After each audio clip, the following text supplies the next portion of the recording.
Morning.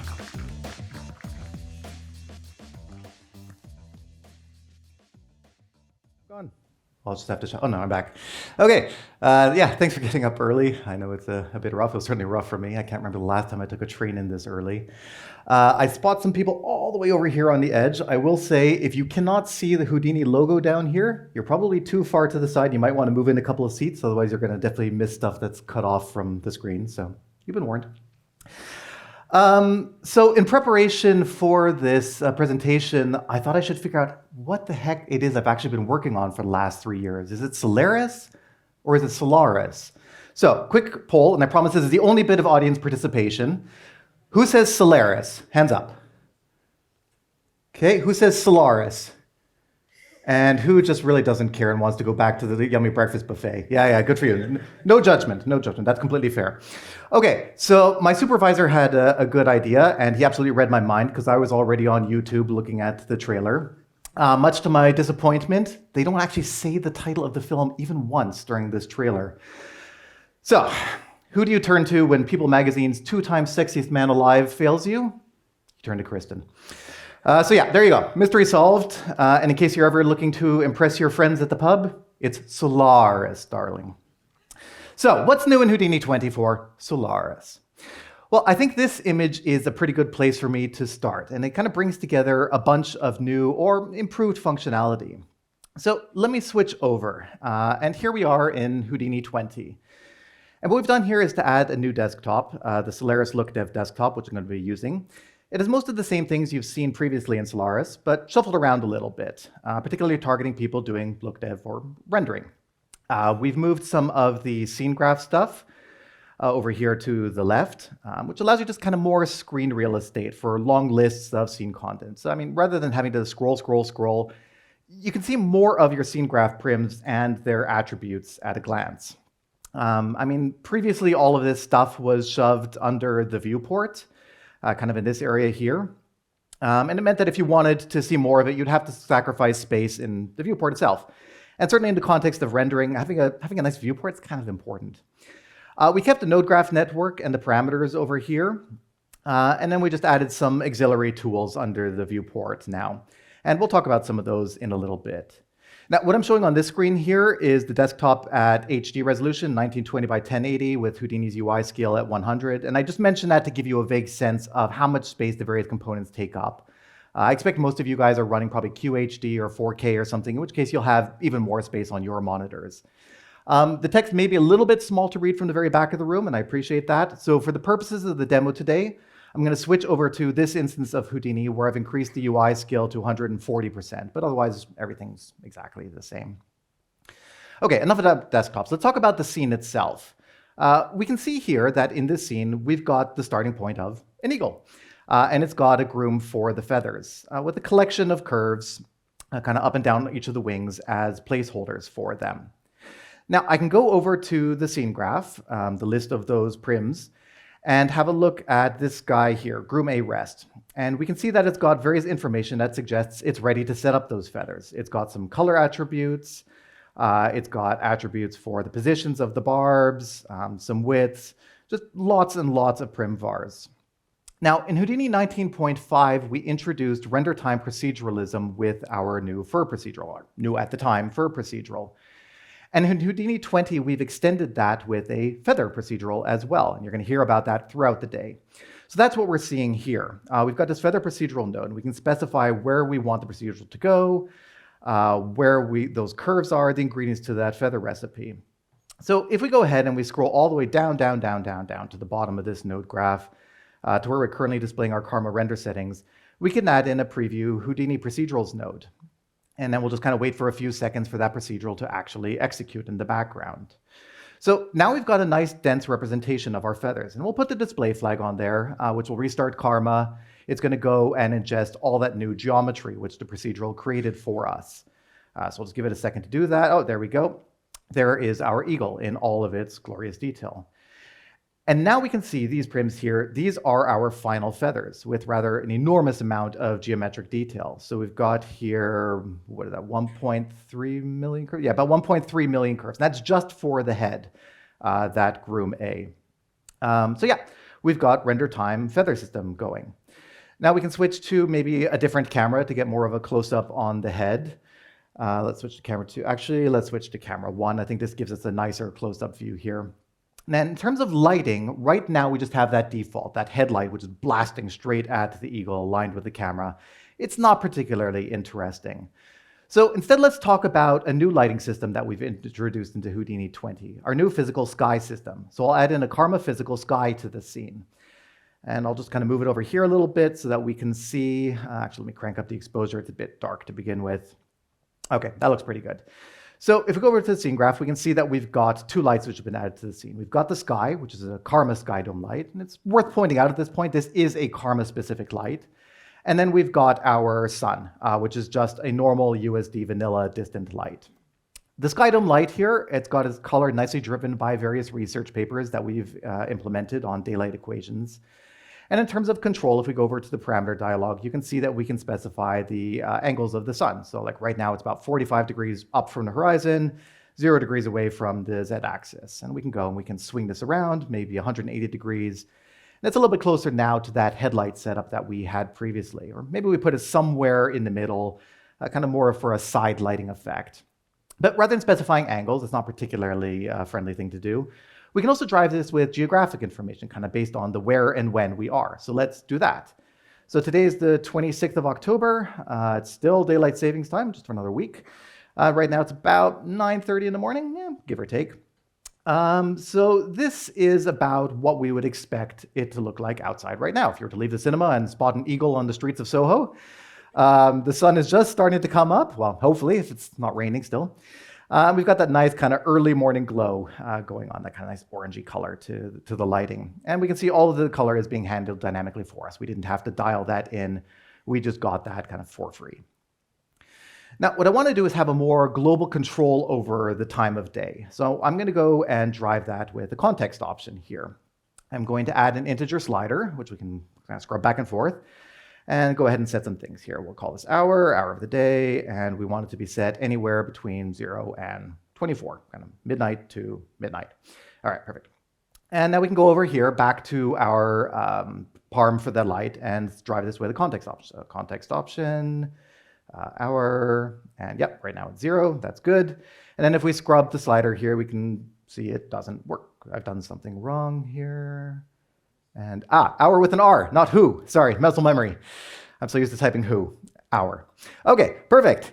So now we can scroll through the day here. We can do a super early morning, kind of midnight, morning, mid-afternoon, all the way through to the evening. And you can see the sky color changing really nicely for us. So I mean, this is a really nice and simple way to get a compelling lighting setup with very little effort that feels very physically plausible. And it's certainly a heck of a lot more interesting than just that vanilla headlight. So now that things are starting to look reasonably nice, let me go and talk about some of the improvements or additions that we've made to the render gallery. So I'm going to go down here and open up the render gallery. And actually, you know what? I'm going to spin this off as a separate window and make it quite a bit bigger. This is going to be the star of the show for a little bit here. All right, there we go. Now, the first thing I want to do is take a snapshot of the viewport. And by what I mean by that is that I want to take a picture of this picture here, this image that we're seeing. So we'll go and click snap, and there we go. There's our rendered image at this point, 1200 by 700 pixels, displayed at 1:1. And this may seem like a small thing that I'm about to talk about, but this was probably actually the #1 user request for the render gallery. In Houdini 19.5, when you captured a snapshot, you only got the pixels that were visible in the viewport. But in Houdini 20, you actually get all the AOVs in one go. You don't have to take a snapshot per AOV. So we've got the albedo, the combined diffuse, reflection, so on and so forth. Now, one of the things that's kind of nice is that when we recognize that you've captured a depth channel, we auto-adjust the range. You can see those values there. So you get this nice black to white gradient. So you can actually see in the viewport immediately what the depth looks like. If I were to reset those to the defaults, you just get this completely blown out image, which doesn't really give you useful information unless you open up the inspector, which you can do. You can look at the values. There they are. They're like 1.3, 1.4, but it's not helpful at a glance. So let's go back to our color image. We can see the eagle, and yeah, it's looking pretty good. Now, one of the newest things that's hopefully going to get you excited is this little button over here. This is for our new render stats. Now, previously we had a way of displaying some limited render stats over here in the corner of the screen, or you could click on the eye icon and you could get a fairly raw list of some stats here, but it really was painful to work with and not very insightful. But now, when we click this button over here, we have a brand new render stats pane with lots of pretty colors and graphs and just loads and loads of data for you to inspect. So you can see that at the time that we took this snapshot, we were a little bit less than a minute into the render, maybe 2/3, 3/4 of the way in. I mentioned this was already a 1200 by 700 pixel. It's rendering on my home PC, which has got 24 threads on it. It's not terrible, not too amazing, but not too terrible. And we can start to see more information about the scene itself here. We have 6 collections of curves, 8 cameras. I mean, obviously we have lots of individual curves, but in terms of the USD prims, we only actually have 6 of them, like the head, the wings, the body, and so on and so forth. And the scene itself is only being lit by those 2 lights. We've got the environment light, which is our sky, and we've got the distant light, which is our sun. We can dive down further and look at the time spent for the rendering. We can see that lighting and shadows were the bulk of all of this. We've got various ray types. We've got shader calls, lots of stuff. There's a bit of information about my home PC in case you care, 12 cores, 24 threads. So yeah, hopefully you guys think this is something super cool. It really gives you good insight into what's going on with your render. And you can compare these things over time as well. So if I take another snapshot of the same render, but now it's been finished, obviously it's continued to be running in the viewport in the background, I can kind of bounce back and forth between these to see how the things have progressed. So initially at the first snapshot, we were about 56, 58 seconds in. Now it was like a minute and a half to finish it. We can look at how much time was spent in those different areas, see whether the percentages have maybe changed, see whether the overall costs have changed. I mean, obviously there have been a lot more rays fired in those remaining 30 to 40 seconds that it took. I don't want to go over each of these stats in detail. I'll let you guys play with all of that. And certainly if you then export these into an HTML stats, it just gets even more and more kind of rich in terms of the data that you can inspect and get a better sense of why your scene either is or isn't as performant on the render farm as you expect it should be, what you could possibly do about it. So let's switch back to Solaris here. Sorry, it's hard for me. I'm used to calling it Solaris. I'm going to talk about this new clone control panel because it's super powerful. It's a really amazing way of enabling all kinds of interesting workflows for wedging and comparison. And I'm just going to make this our primary view at this point. I'm going to kind of get rid of the viewport. And with this cloning control panel, we can spin up effectively parallel instances of Houdini, which will be instantly synced with this running one and receive any changes from this session. So anything we change in this session of Houdini will be immediately propagated to those instances of Houdini. And what we're going to get back is streamed imagery of their kind of virtual viewports. So let me go ahead and do this now. I'm going to go ahead and say that I want a local clone. I'm only going to allocate 4 threads for now, just so I can run a bunch of these without completely trashing my machine's performance. And we'll go ahead and we'll do that. And what we want to do, we want to use this LOP for our rendering. We're going to want to use camera 5. And everything else, I think we can probably leave it at the defaults. That should be fine. So we'll just wait for this to kind of spin up. At this point, it is now launching a new version of Houdini in the background on my machine, syncing over that LOP network, and then starting to actually render it using Karma. While we're waiting, I'll mention that much as I chose to do a local clone, we could have instead done an HQ clone, in which case it would have picked up a machine from the render farm if I had access to an empty render farm. Unfortunately, I didn't at the time. And that's just why I chose the local option.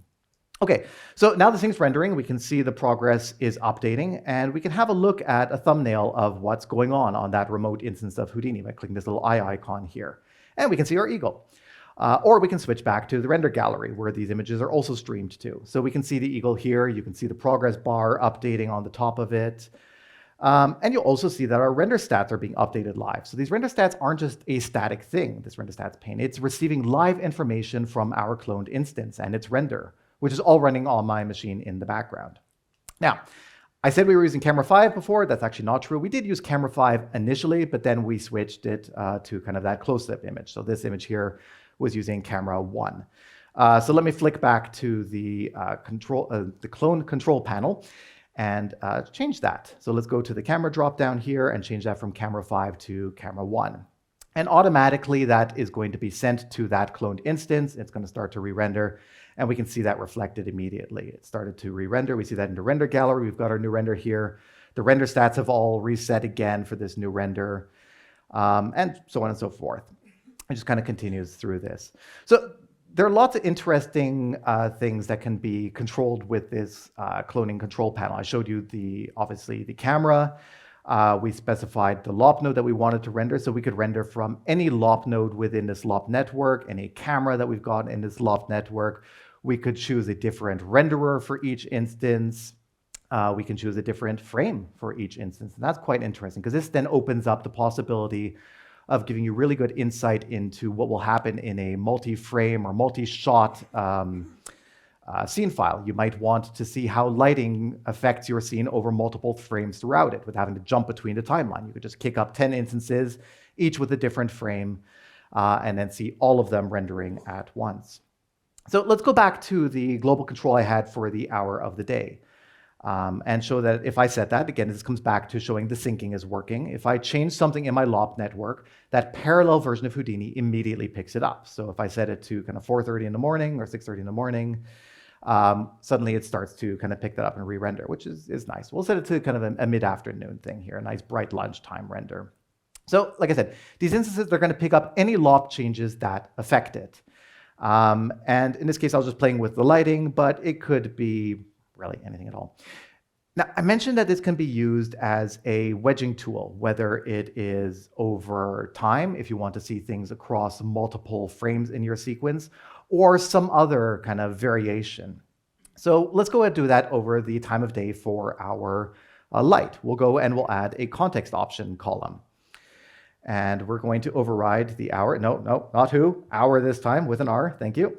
And when we go over here, we can see that we've got an hour column, and it defaults just to the vanilla value for that context option hour. But we can go and put in an explicit value here. We can put in 4 if we want to render 4 in the morning, or 4:30 because we left the minute set to 30.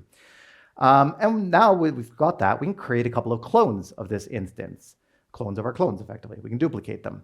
And for each of these, we can leave everything exactly the same, but override this context option. So we're going to want to render at 4:30 in the morning, 10:30 in the morning, and 3:30 in the afternoon. And I'll just update these labels here as well. So we got 4:30, we got 10:30, if I can actually type, there we go.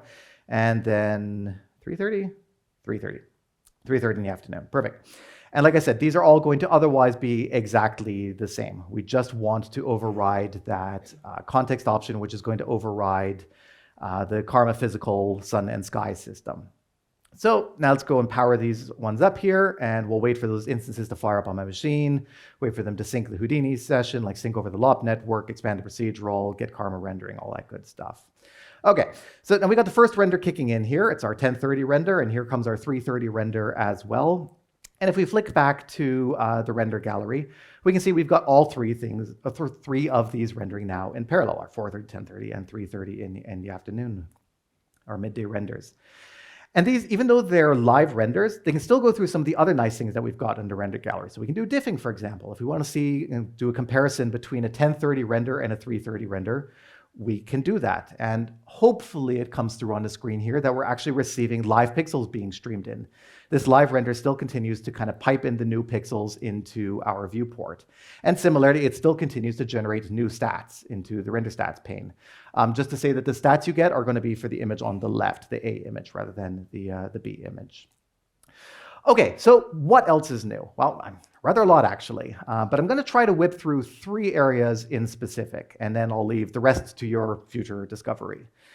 So here we are back in Houdini again, back in our Lookdev desktop, and I've got a simple scene here with a boat, a camera, our physical sun-sky system that I talked about earlier, and one of the procedurals that we've added into Houdini 20 is the new ocean procedural. So I can go up to the top here, up to the ocean tab, and choose a small ocean to add to my scene.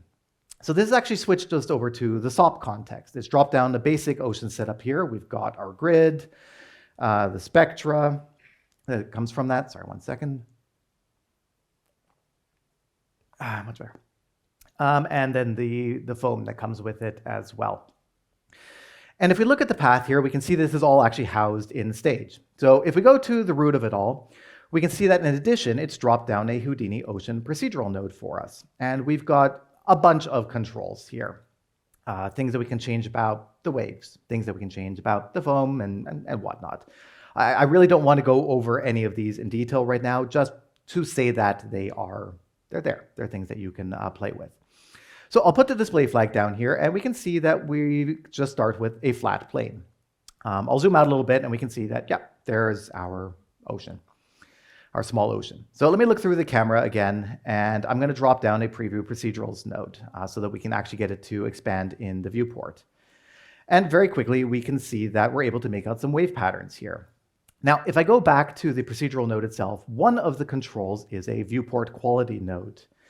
And this is functionality that's new in Houdini 20. The procedurals now know whether they're executing in an offline renderer or in the viewport, and they can take advantage of that. They can specialize the code path that they go through.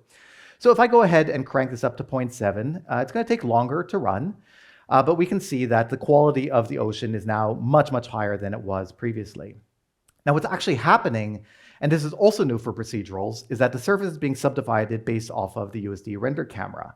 So if I choose to kind of zoom out a little bit here, the camera information is being passed to the procedural, and we can see that is being used to drive a very localized subdivision. It's only this little patch of ocean that's visible from the camera that's being subdivided. And the rest of the ocean, it's still quite coarse. I mean, this is just a fabulous optimization if you have like a traveling camera over a rather enormous ocean. So looking back through the camera again, we've got a great material in Houdini GL. I should say this is the GL viewport. This is not Karma. And I think it looks pretty nice.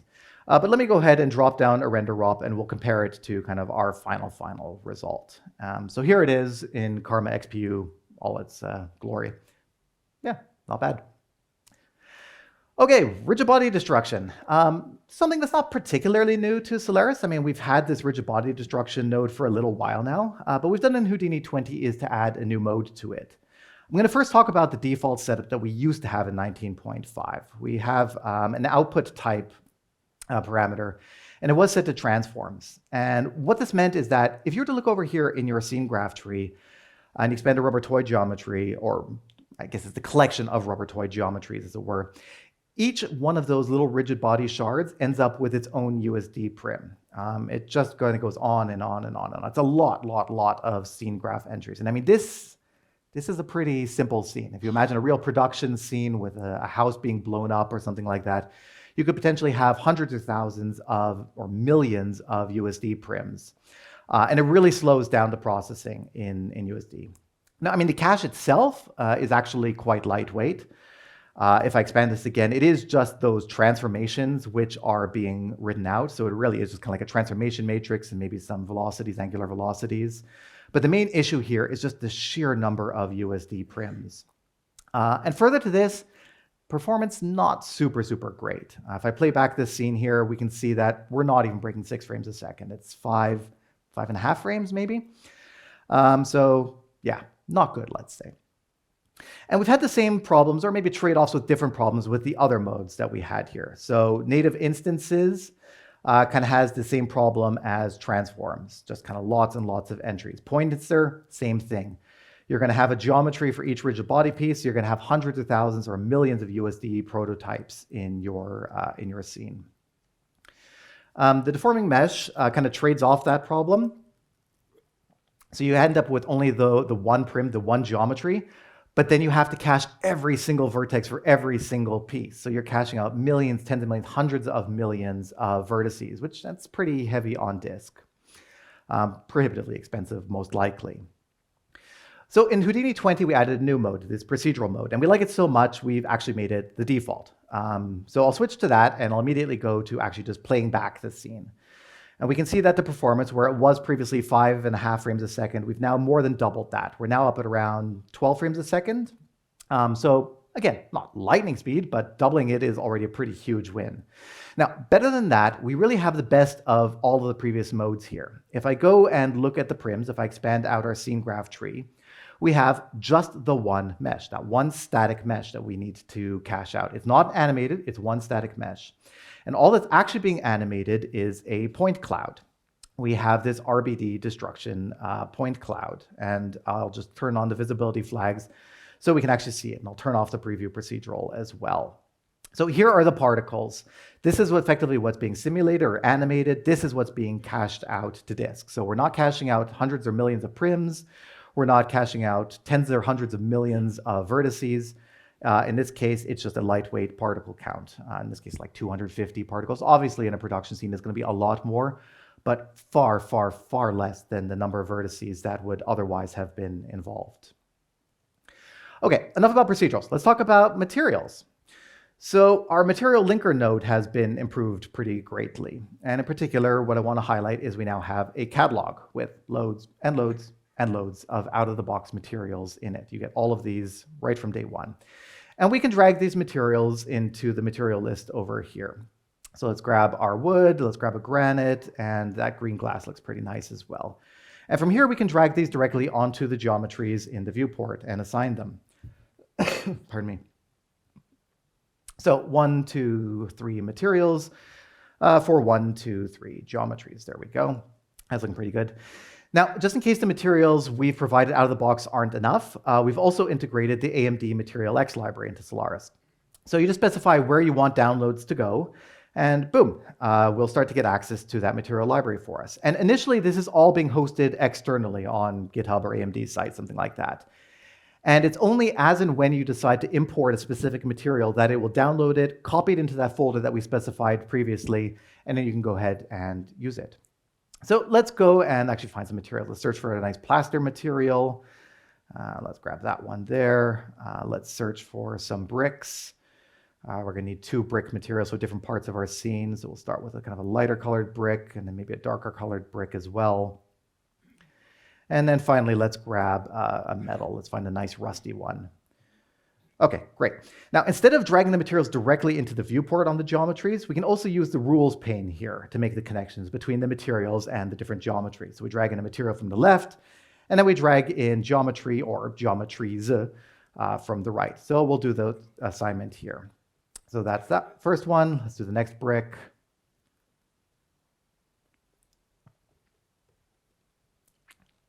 Okay, and then let's do the, pardon me, let's do the rusty metal. But the rusty metal is going to be actually just a little bit more complicated. We're not going to drag over an explicit prim from the right. Instead, we're going to use the primitive path editor.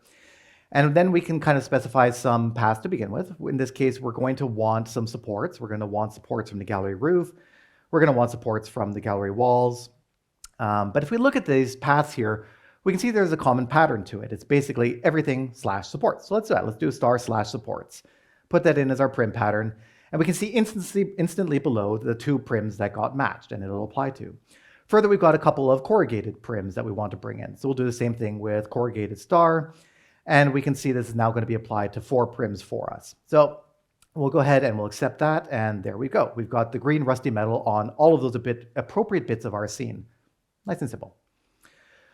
Now, one of the workflows that historically in Solaris has been a bit difficult to work with is, well, it's when you have things coming out of effects, simulations coming out of effects, where you've got topology changing like crazy in particular. So for example, here we've kind of got this supernatural fluid splash thingy going on here. And you can see the mesh is completely inconsistent from frame to frame as we bring it in using the SOP import. And the solution in USD speak is to set up what are called value clips. So for a while, we've had a value clip lop in Solaris, and it comes in with a whole bunch of blank fields for you to fill in. And it's not particularly intuitive what you're actually meant to do with this thing. It's pretty easy to get it wrong, and then you end up finding yourself having to turn to help documents, forum posts, and whatnot. So I appreciate it's not been a good user experience thus far. Now in Houdini 20, we've added a new geoclip sequence node, which not only authors the value clips, but also comes with pretty much everything set up for you out of the box. So what we can do is take this time-varying, topology-varying simulation, plug it straight into this geoclip sequence. And then the only thing we need to do is to specify what we actually want to import from that upstream stage. So if we go and look at the SOP import again, we're seeing that we're importing things into swirly mesh. So we'll say here that what we want is swirly mesh. And then when we display it, we're done. We have our value clip. It's all set up for us. Everything is now in Solaris in a way that we can later export. If I go and bring up the scene graph tree again here and look at the mesh, and find some fields in here. You got those pink fields. Hopefully it shows up pink on the screen. It does, lovely. And pink basically means that it's being driven by value clips. So we've got a nice out-of-the-box solution. Now, further to this, if we've already got our sim written out to disk, let me create a new geoclip sequence node. Move things over here a little bit. There's a different mode. So rather than getting the geometry from that second input, we can actually read things directly from files on disk. So let me put that in. Sorry, fat fingers. Let me put in the path to our geo file sequence that we already have on disk, these bgeo files. And again, swirly mesh is where we expect things to be.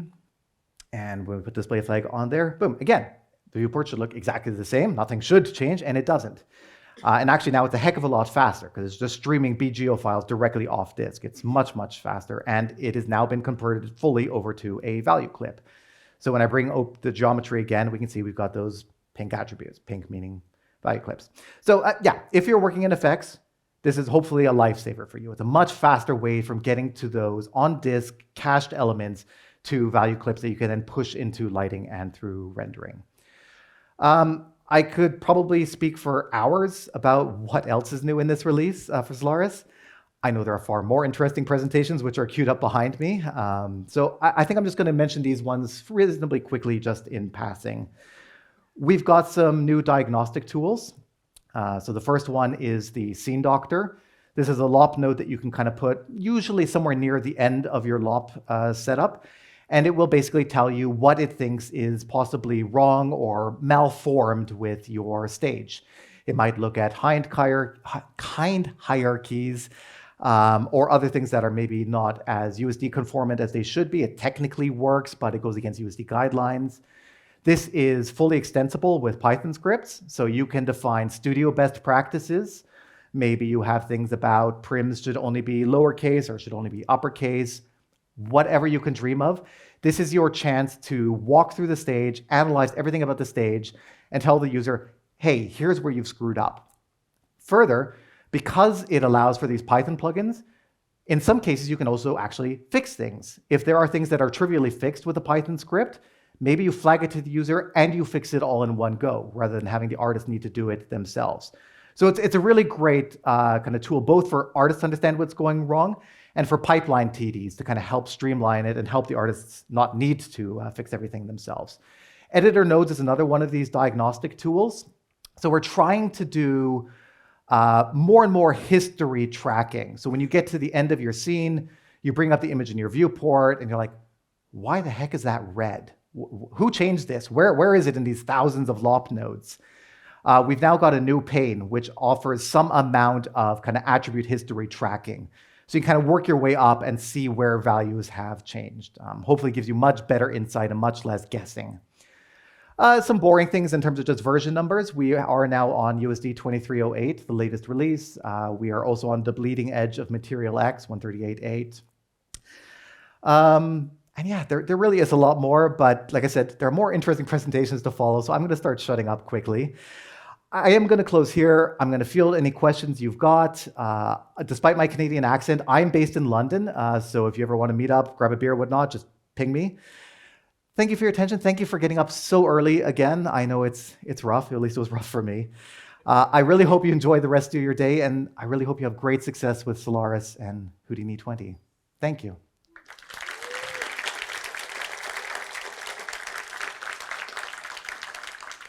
And I think we do have 5 to 10 minutes for questions. So we do. Any questions? Anything, anybody?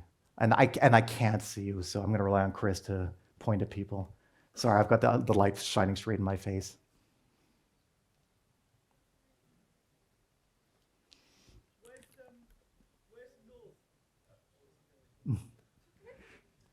Hi. Cool. Hi. I was just wondering, so with the clones you currently support doing it on your local machine and with HQ, is it hard to extend that to support things like Deadline or a custom render farm? Right now, yes. You should think of this as our, I don't know whether I want to put a beta label on it or not. It's our initial release of this.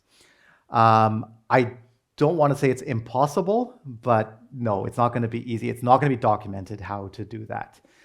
This is, I would say, kind of similar to the procedurals, where technically you can actually override quite a lot of the procedurals, but we're currently still not comfortable enough with the infrastructure to put it in concrete by documenting it. I'll say the same is also true of the material catalog. So like right now, we ship a fairly rich material catalog with lots of materials. We give you the access to the AMD material catalog. Technically, you can add or remove things from the material catalog or replace it completely with your own. And I will say unapologetically right now that in this release of Houdini, it is not easy to do. These are our initial releases to put them out there, get people to hit it hard, tell us where it works well, tell us where it doesn't work well, and to point out what is the next version of this. What does it look like? So maybe the next version of cloning is with deadline support or with a trivially accessible Python API. Okay, thank you. You're welcome. Same question about the cloning tool. If node have multiple GPU, can the clone use one GPU for each instance? Ooh, that's a good question. So we wouldn't be controlling that from the cloning itself. I don't know offhand whether in XPU there is a way to specify how many GPUs to use. If it's possible, it would be done at that level right now. Where at Karma, you would say just kind of like, please only use one GPU, and then each instance would just use the one. But I'm imagining controls here. This is something I've not looked into. My machine, I'm not at that luxury where I've got multiple GPUs. I've got a crappy old gaming card in my personal box. But yeah, again, another one for us to look into. Thank you. Thank you very much. Because we do offer the threading control, for example, for the CPU count. On the Karma Real Sky node, Yes. Where's north and can we tweak it? North is either positive or negative Z, and I really should know which, and I don't. Can you tweak it? I don't think you can out of the box. I think if you need to do that, you would come up with some studio override. Other questions?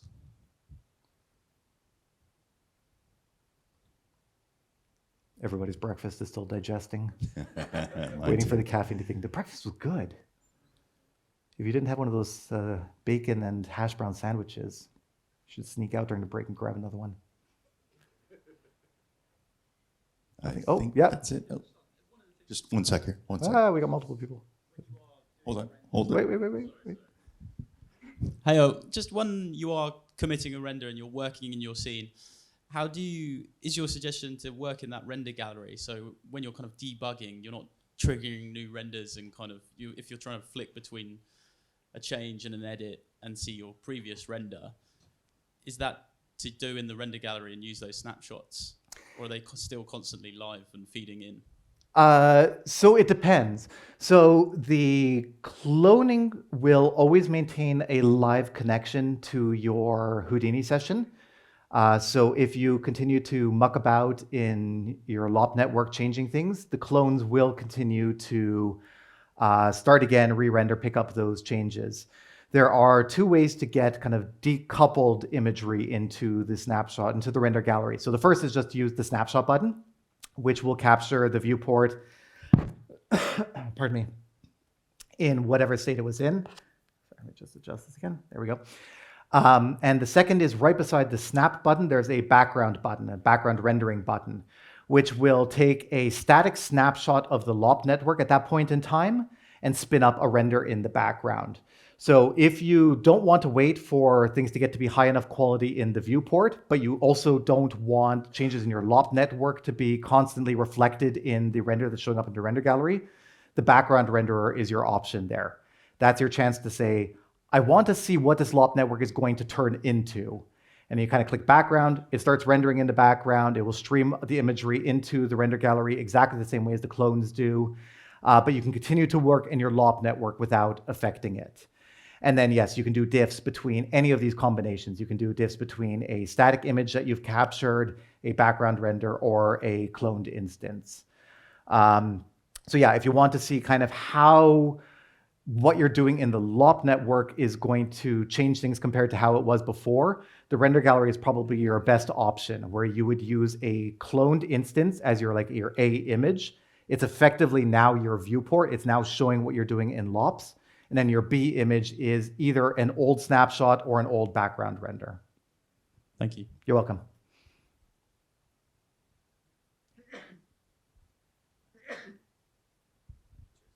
Hi there.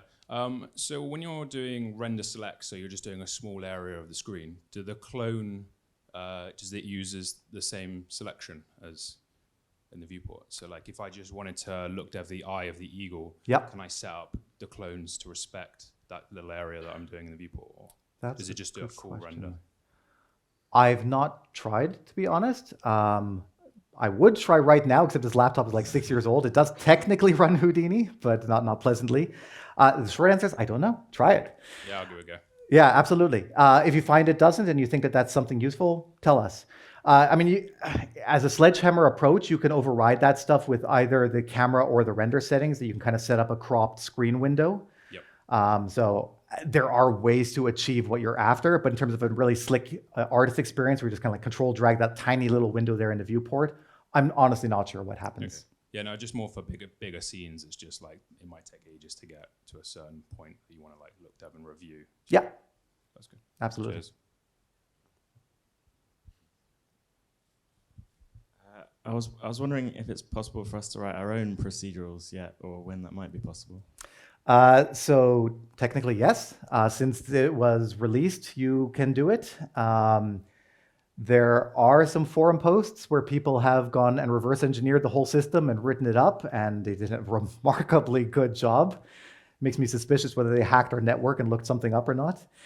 But so, yes, you can. We don't try and prevent you from doing it. We also don't try to help you do it. And honestly, selfishly, the reason is that for us, the idea of what render time proceduralism and USD should mean is still a little bit up in the air. We were kind of the first to jump on a solution, or one of the first to jump on the solution. Pixar, in the meantime, since we've done our initial releases, also added some stuff in Hydra 2.0, what they call them like scene index filters or something like that.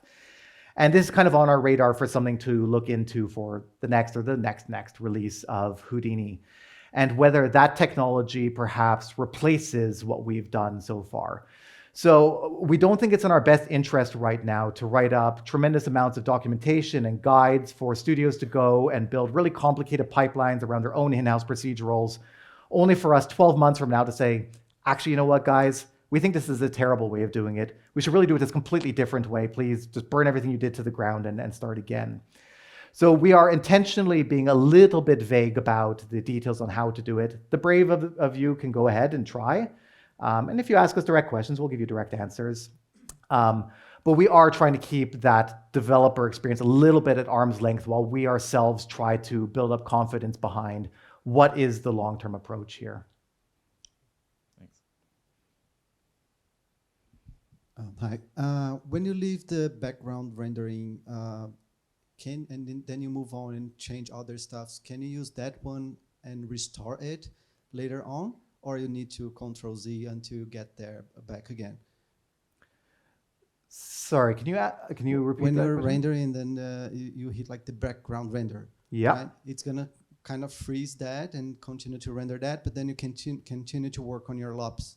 But then you figure out that you screwed up, but then you want to return to that version that was rendering in the background. Can you restore it? Yes.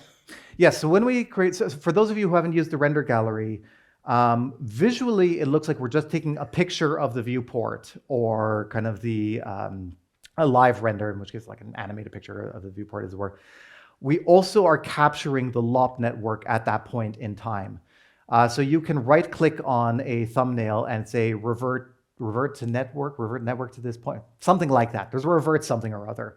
And it basically will reset your LOP network to the point it was at which you took that snapshot or launched that background render. It doesn't come into play with the cloned renders, because the cloned renders are constantly matching your LOP network.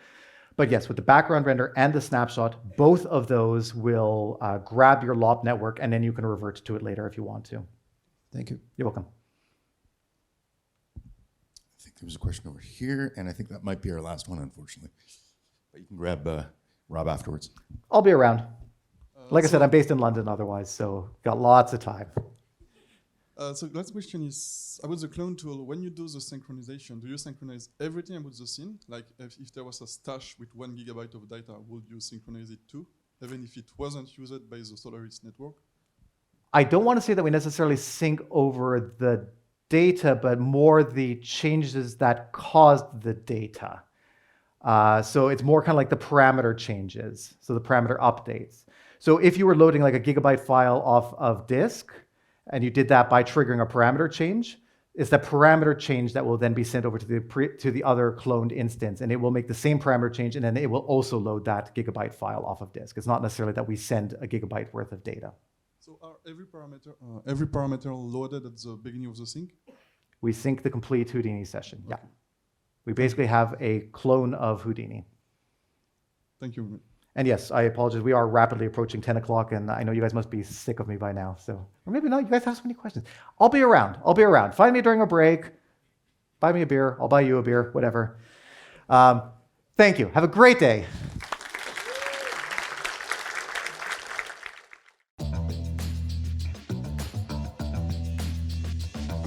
Hey everybody, thanks for showing up. I'm surprised this room is actually quite full for like this early. I kind of expected maybe people showing up later.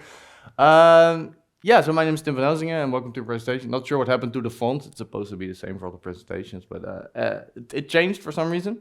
But yeah, welcome to my presentation called Bottoms Up with XPU. I'm going to talk about a little demo sequence that I did for the for the Houdini 20 launch. So I had the opportunity to play around with Houdini 20 a little bit and to sort of test the waters with new Karma XPU that's now gone gold. So it's production ready release right now. So yeah, essentially you're going to talk about making sort of a fog commercial with XPU. Like I've done this a couple of times before with some of the other stuff that I did for side effects. Where like I did a sort of a candy bar fake commercial type thing. And then last year or in the year before we had something with like Mojito. So it's like this year's one is another one based on like just on sort of snacks and drinks. Not necessarily because I thought like let's do another sort of drinks commercial, but there's a couple of new things in Karma XPU that like I needed to demo, which kind of led me to doing another sort of drinks based video. So some of the new features, so some of the new features are this, like if you already know what all of this means, you're like, all right, makes sense where we're doing another drinks based thing. So with this presentation, I'm first just going to go through each of these things, what they kind of are, just break these concepts down, like what they are, and then we're going to see sort of how that all ties into like the sequence that I made, so that at least we're sort of on the same page when we start getting to the to the sequence. On the right, you can see a logo. That's the XPU logo. It got its own logo now. Now that's sort of gone gold. So pretty cool logo, and I also put that in the sequence. But without further ado, let's actually look at the sequence. Hopefully it plays because it's like a embedded YouTube thing. All right, let's turn on the audio, and then hopefully everything will work. And there's no audio. All right, watch it without audio. It's also fine. Sploosh.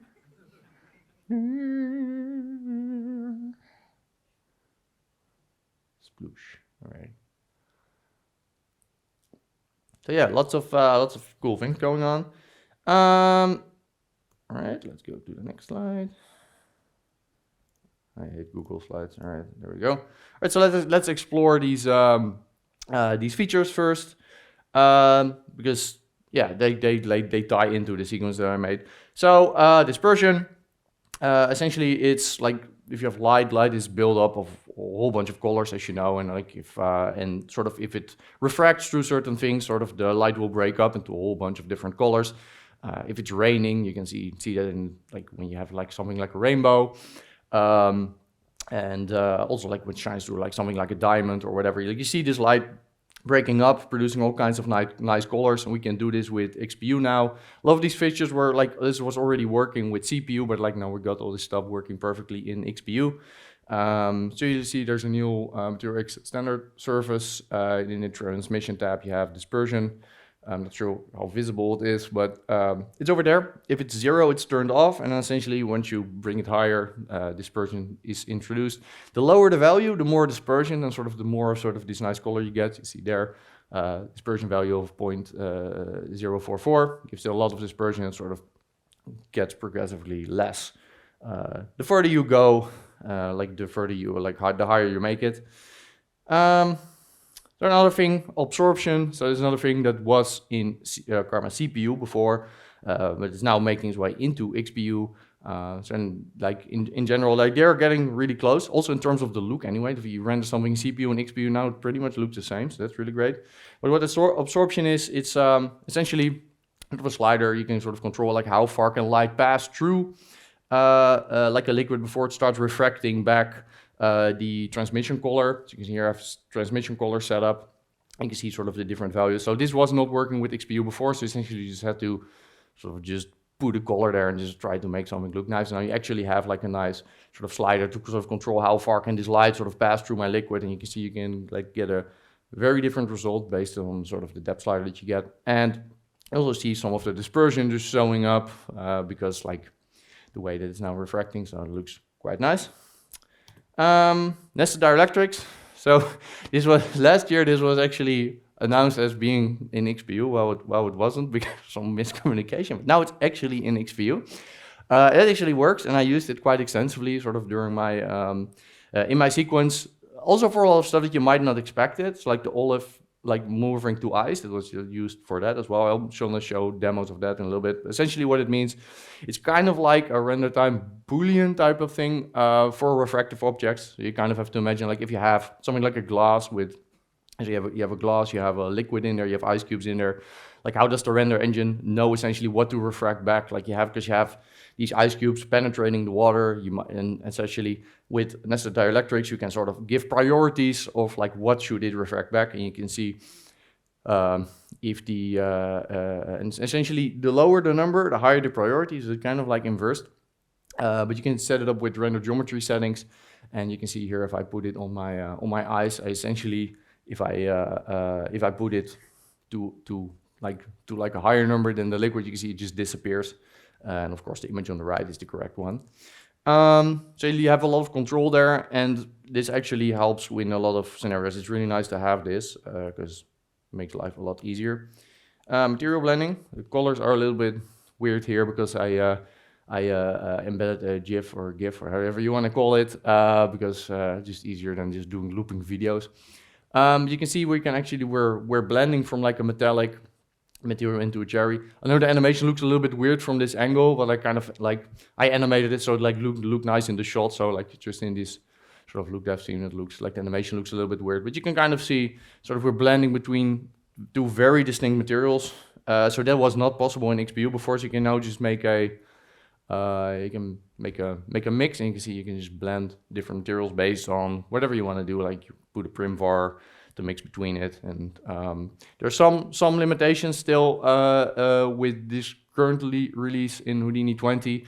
So I found out if you try to blend two materials with subsurface, that doesn't quite work. I'm sure that'll be worked out in the end, but for the most part, you can just blend materials. Only two, so there's a hard-coded limit in XPU, so you cannot blend more than just two materials. Of course, you can do blends before you have the material blend, but it's really nice to have this because it just makes life a lot easier. And I know this is something that a lot of people wanted from XPU, but now it's there. Geometry lights, pretty self-explanatory. But essentially, it's you can set up sort of geometry to behave like a light. Essentially like this, you put a render geometry settings, and you can just essentially just if you have an emissive material, you can now sort of control it as a light. So you have the light light intensity, sort of the light spread. There was sort of a way to sort of fake this before in 19.5, where you would just make two branches of your object and just crank up the emission on your material, but there was it got really noisy when rendering it and stuff like that. And now we actually have geolights, which is really nice. Doesn't work on volumes yet, but aside from that, they're good to go. It's really nice to have in XPU. So and cryptomats, pretty sure most of you are familiar with cryptomats are, but if you're not, they're now found. They're in XPU now, with the terrible font going under the under the image. But yeah, essentially they're sort of they're special paths you can render, and essentially you can use it to create a mat from something in compositing. So you don't need to set it up beforehand, and then you can just, like, I want my cheese to be blue because I like blue cheese, and I can just put the crypto mat in and then tint them blue, and then they're blue, and then that's very nice.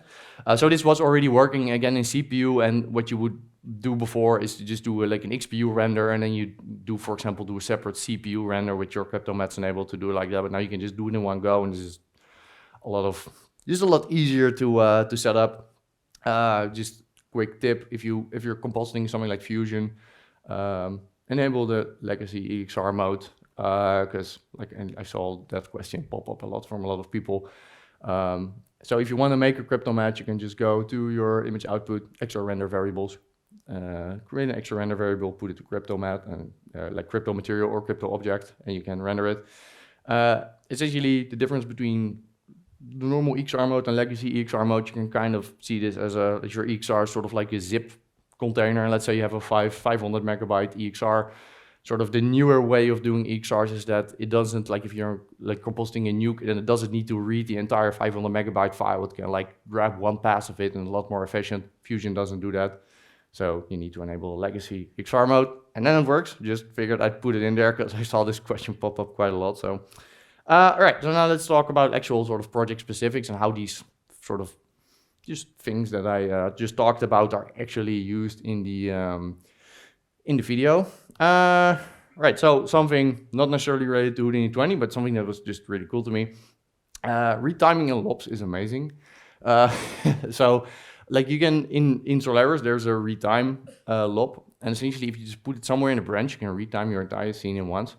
You can see my retimes there are colored green, so I didn't do it in one branch because I wanted like some to compute like velocity after the fact. But you can essentially just retime it all in LOPs, and that includes cameras. And if you've ever done like sequence retiming in something like object context, you know, it can be quite a hassle. Like you need to put retimes in every of your nodes, and camera retiming is its own thing. It's terrible. It's a lot easier. So I figured I'd throw it in here because it's just really nice to sort of to be able to do. And I use this like extensively all throughout sort of the whole sequence. Yeah, so just fell on fluid. The presentation is mostly focused about karma, but like figured I do one sort of show one recording of sort of the splash. So it's just fell on fluids, and I used this splash in all of the shots in the background. Just retimed it and all of the other stuff. So yeah, so just a little splash, and so essentially sort of how that was in the first scene. So I had essentially used all these objects on this wooden platter. I just animated the wooden platter up, had some rigid body stuff, blow it up, and then I did a fellow fluid simulation in the glass, and then it would splash up really nice. And I had all the retime set up in Solaris. I did have a retime in here on the fluids. I just linked those up because I didn't want to deal with the meshing inside of Solaris, although you perfectly could set it up to mesh inside of there as well. Yeah, let's talk about this sort of morphing like our olive into ice cube. This I think it's like pretty cool effect.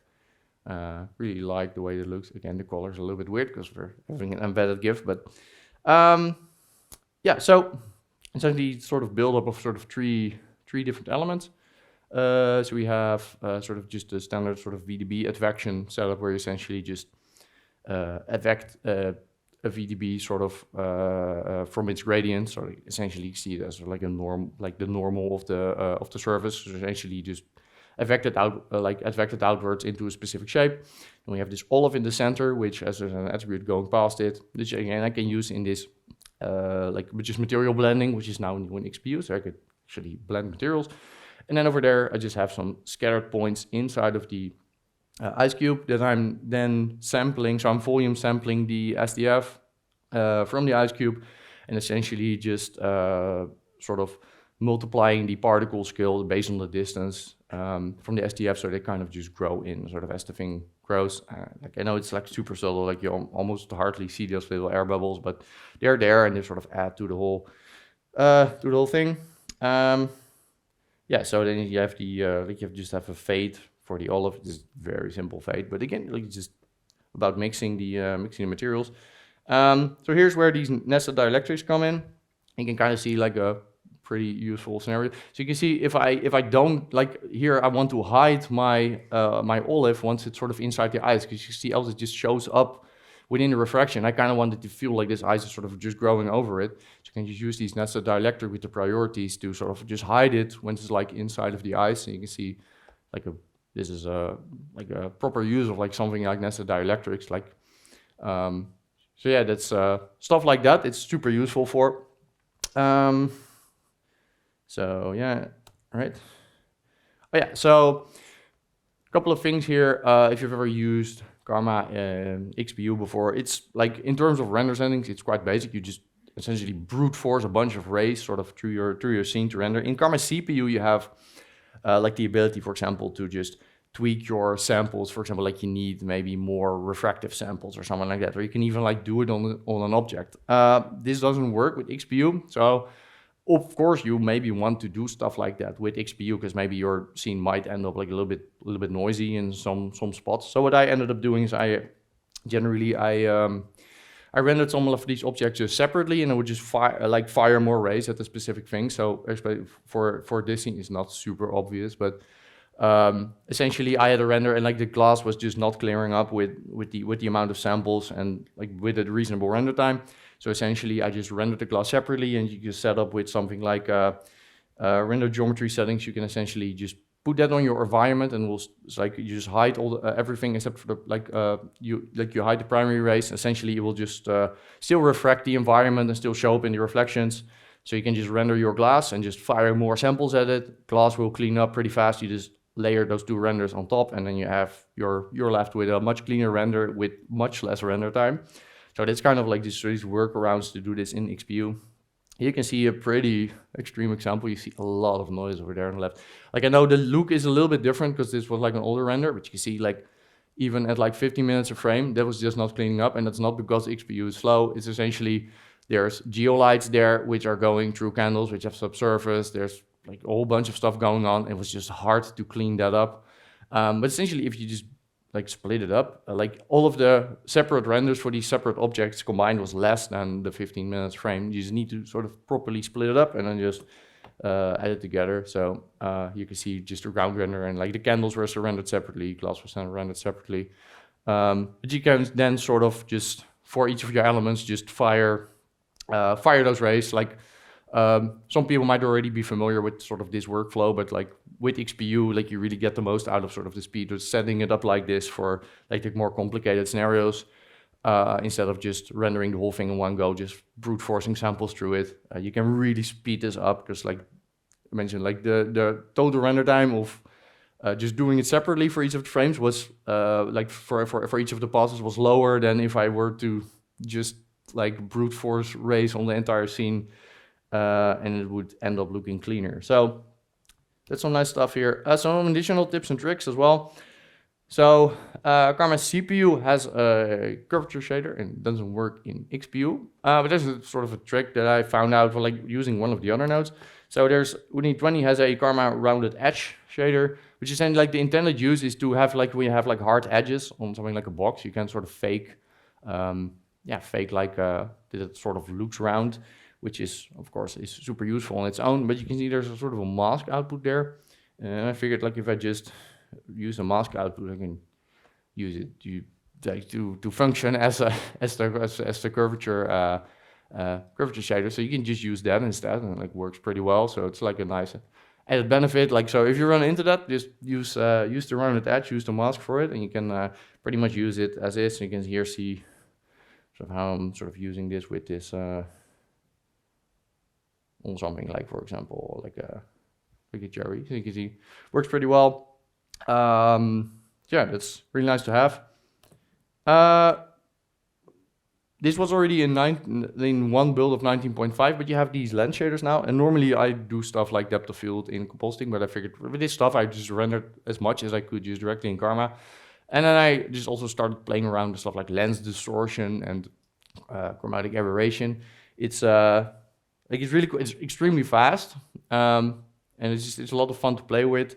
So essentially, you can just make like a Karma physical lens shader, and you essentially You just drag it in your Karma lens shader, and you can just play around with it, and it's a lot of fun to just like make extreme distortions or whatever, and it's all physically accurate. So it's quite cool. Here's an example where I actually used it. So I actually in this shot, like I shifted sort of the focus because I wanted like more stuff to be actually in focus than it would be if you just normally set up your depth of field. So you can see how with this like tilt shift on this Karma physical lens, I can actually sort of really sort of push it in the direction that I wanted it to look like. So that's like quite cool to have. This I didn't see this mentioned anywhere in the release notes, but this is one of my favorite features actually. So you can see there's a very low resolution grid, and you can actually now do Karma like point cloud lookups and directly in Material X, which is super cool. So here is just a simple pick, and I'm like transferring the color to the grid, but like it's a super low resolution grid, and like normally you would, if you want to do something like this for XPU, you would need to transfer it on the geometry, and it would deal with heavy geometry. But you can, as you can see, you can just do it now directly in Material X, which is really nice to have. It does need a point cloud file, so you can just either write out a .pc file, so point cloud file, or you can just load a BGO. So it doesn't link directly to something like a lob somewhere or a just something in SOPs. That would be amazing if the developers are listening and like make this work with just like putting something in there and just have it work directly. But you can already see like something like this is type of stuff you would do a lot. Like let's say you're doing wet maps or something, like a simulation, liquid splashing on something. You could like use your like your high resolution mesh to just render on. Like you wouldn't need to transfer anything on there. Just really nice to have. Yeah, and there's another thing there's new sort of Karma Material XPBR texture set, which just makes it easier to just link up some of these textures a little bit easier than it was before. And theoretically, it should be that. Oh, I finished early. When I practiced it, it was like exactly 30 minutes. But I guess we got extra time then for questions. So, are there questions?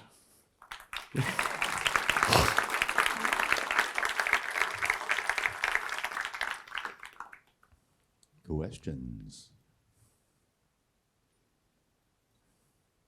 I'm sure there are some questions. No? All right. No questions. All right.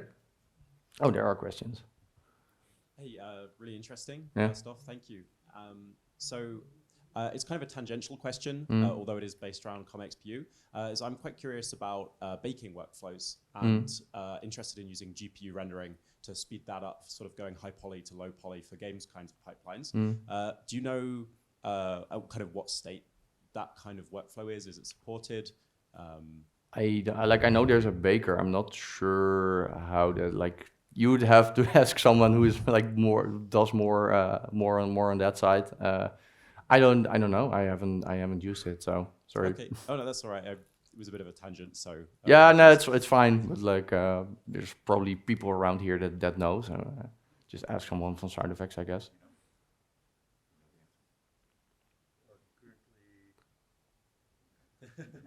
Oh.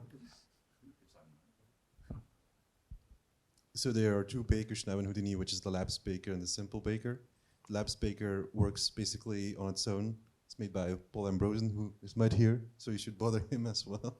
And then there's also like the Simple baker, which is still using Mantra, but hopefully, I'm hoping the Karma might make its way, or XPU comes its way to maybe having indeed like baking options for games would be really cool and really fast to see that coming. Any other questions for Simon? Other questions on Karma? Also, feel free to ask any questions about the sequence, even if it's not about the Karma stuff. Just, Going once, going twice. Oh, just 1 sec. 1 sec.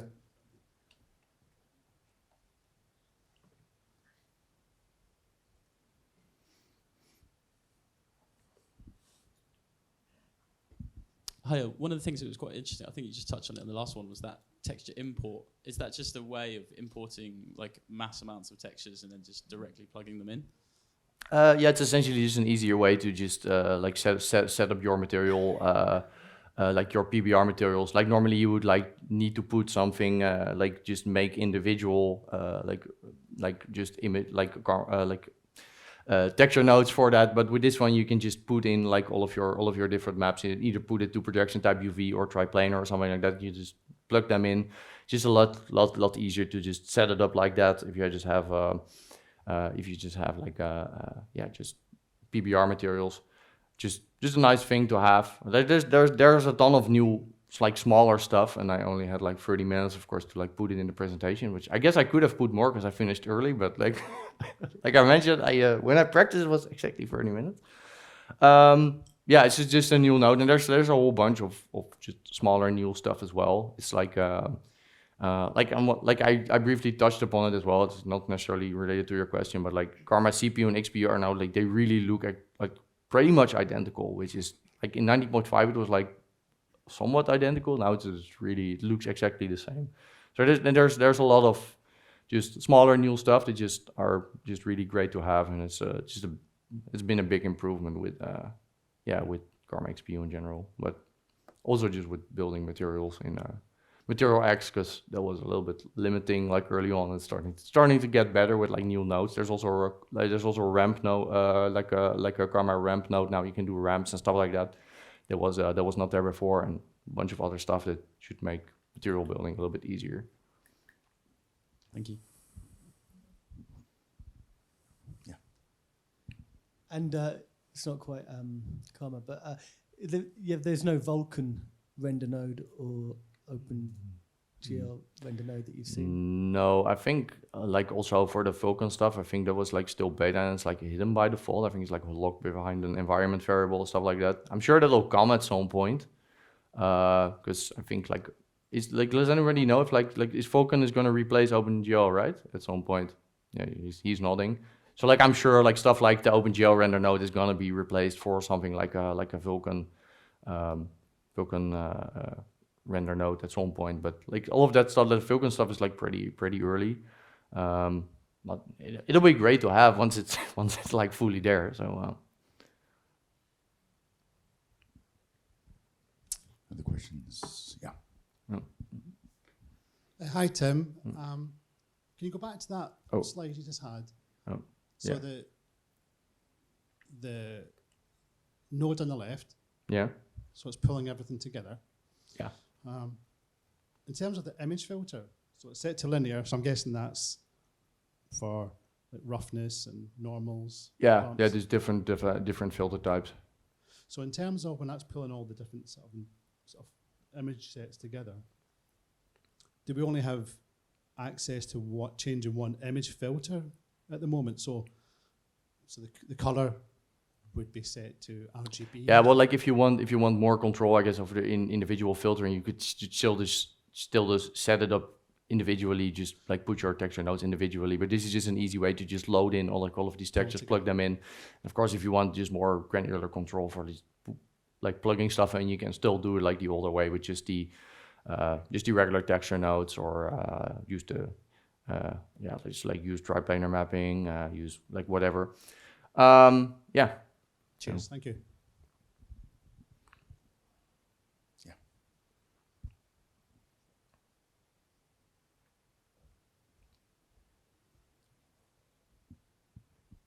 Hello.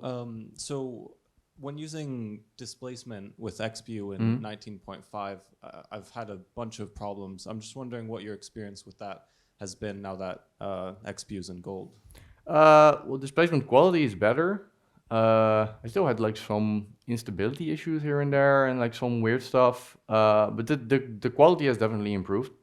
But there were like I still had some issues with it throughout production. But again, like I'm not like maybe some of these things have improved during sort of the build cycle. But of course, like I already had some stuff rendered, so I'm not sure if they cleared up at some point. For example, with the ice cubes, I'm using normal maps there for some of the detail instead of displacement, because I had like some instability issues with like trying to displace that with the triplanar mapping and stuff. But that could be fixed now during the release cycle, because of course like I'm working on this like in the beta software and they're still like pushing updates every day. So like it's gotten better, especially the quality has gotten better, because like in 19.5 it was still like quality wasn't quite there. That is definitely improved. But aside from that, there's like still some quirks, but it's gone a lot better. So Thank you. Anyone else?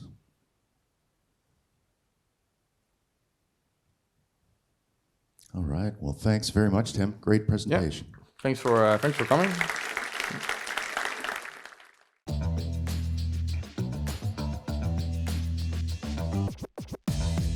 Hello everyone and welcome to Houdini 20 Sexy Clouds presentation. My name is Attila Torok and I will be talking about, well, creating sexy clouds. So in this release we concentrated on creating tools for modeling clouds, so as opposed to tools for simulating them. So when it comes to model clouds, the best example to look at is probably the Disney cloud. So if I could put a headline to this presentation, it would be something like, have you ever wondered how the Disney cloud was made? And maybe then this presentation is for you. So, and to figure this out and get some ideas how it maybe was done, I will be talking about the new cloud noise swap, which is the noise that effectively drives all the nice sexy details. Then the billowy and wispy noises, which are the new volume displacement tools. Then I will be talking about and showing you cloud generation setup from start to the beginning, and then how we can render these clouds out and to make them looking like what you see in the background. And then lastly, I will show you the new skybox, which is an update to the existing sky node, which lets you create procedural skyscapes. So that said, I will just jump to Houdini. And as I said, the Disney cloud is probably the best example to look at. So when I started the project, I downloaded it and gave it a good hard stare. And the observations I made are pretty obvious, but I will just go through them. So there are two distinctive noise types I can see here. One is largely on the top is the billowy details, and then some areas turn into these wispy details, so mainly at the bottom and here in the back. So then this is clear to me that we need to create tools that would allow you to edit and to displace volumes based on these two noise types. And also noticing that, for example, the billowy noise has these flat areas here, which just adds even more details to the cloud pattern actually. So we need a way to mask certain areas. There is also some way that we should clip cloud volume to make the cloud bottom flat.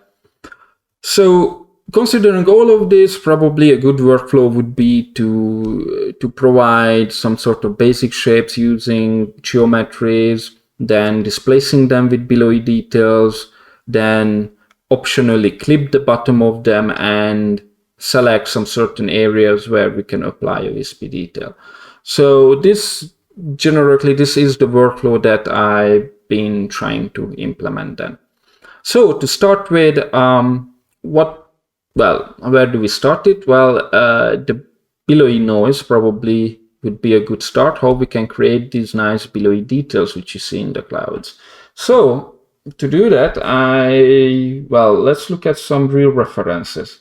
So this is like a large cloud image of a large cloud, and you can see all the nice billowy details all around the cloud. So what is my main issue with many of the, while you see lots of details here, my issue is that the way the cloud look, it's sometimes hard to see behind, the overly bright areas, and therefore you don't really see the details behind them. And therefore I started to look at other references where this kind of billowy nature is much more visible, and therefore I show you a picture of like a volcano pyroclastic flow from a volcano.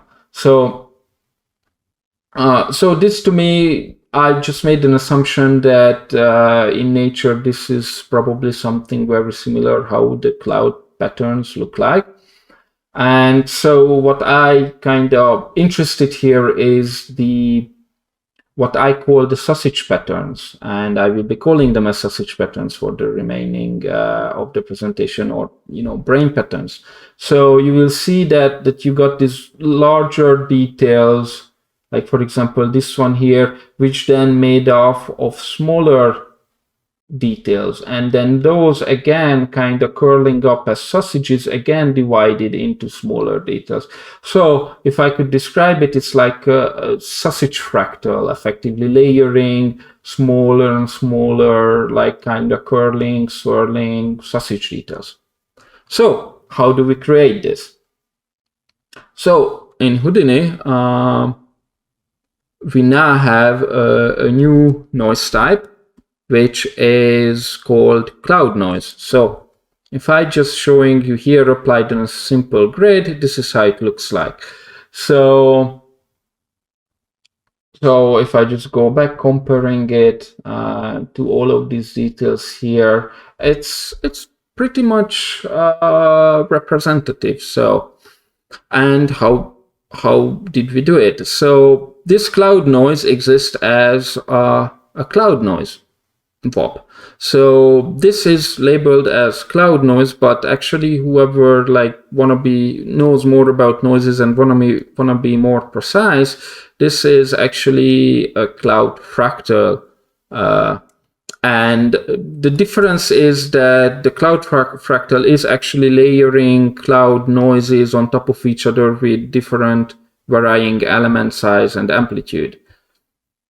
And to show you this, if I set the distortion to 0 for the cloud noise, you will see that I'm getting exactly the same simplex noise as I would be getting with an attribute noise as well.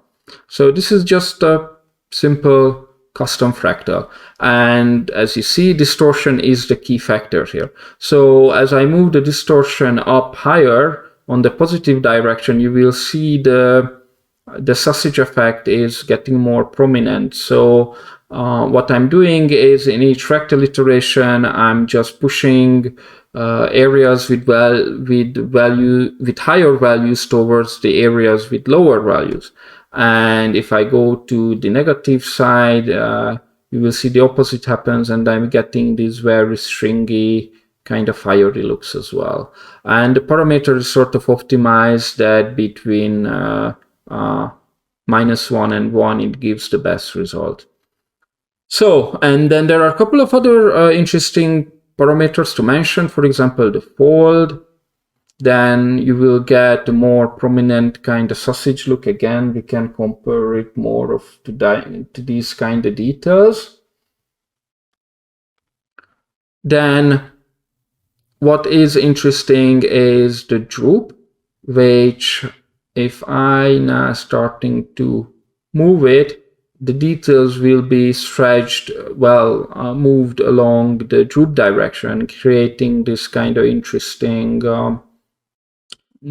like wet paint effects, let's just say. And then there is one other parameter to mention, the add whirly details, and I just enable gamma here to see it better. So this is coming from the guys who did Horizon Zero Dawn. So they did some amazing work on cloud generation for games, and they've been already doing many presentations about it. And one of the things they mentioning in their presentation is this thing called the Perlin whirly noise. And this is just my implementation of that Perlin whirly noise they're talking about. And when you enable this checkbox, the swirly details are overlaid on the cloud noise.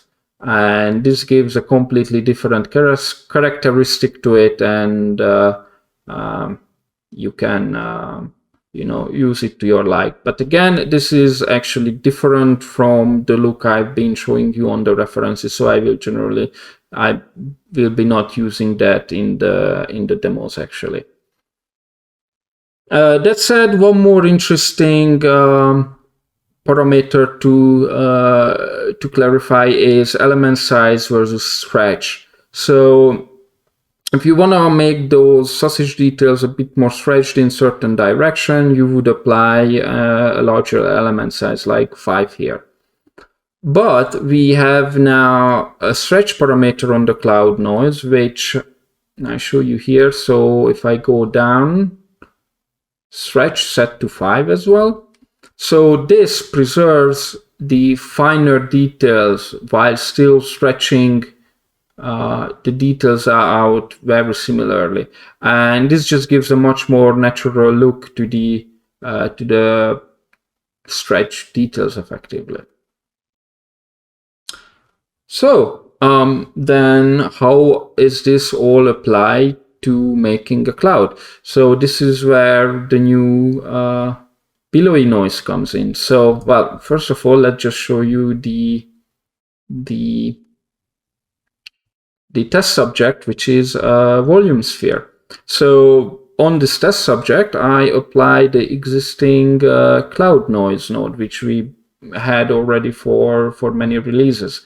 So I had several issues with this node, and when we consider the look of it, what it generates, one of the main concern is the jigsaw puzzle look I'm getting with it. So you can see here these like dips here that goes around like an edge of like a jigsaw puzzle effectively. So this is very unnaturalistic. So I could never really use this cloud noise to generate any realistic looking cloud noise really.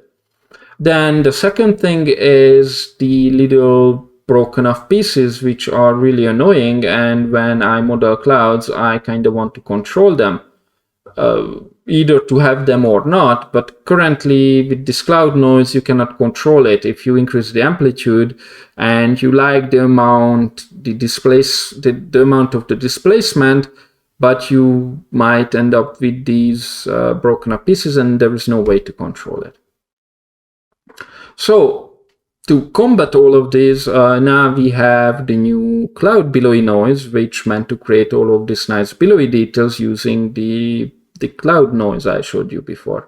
So let's look at this one.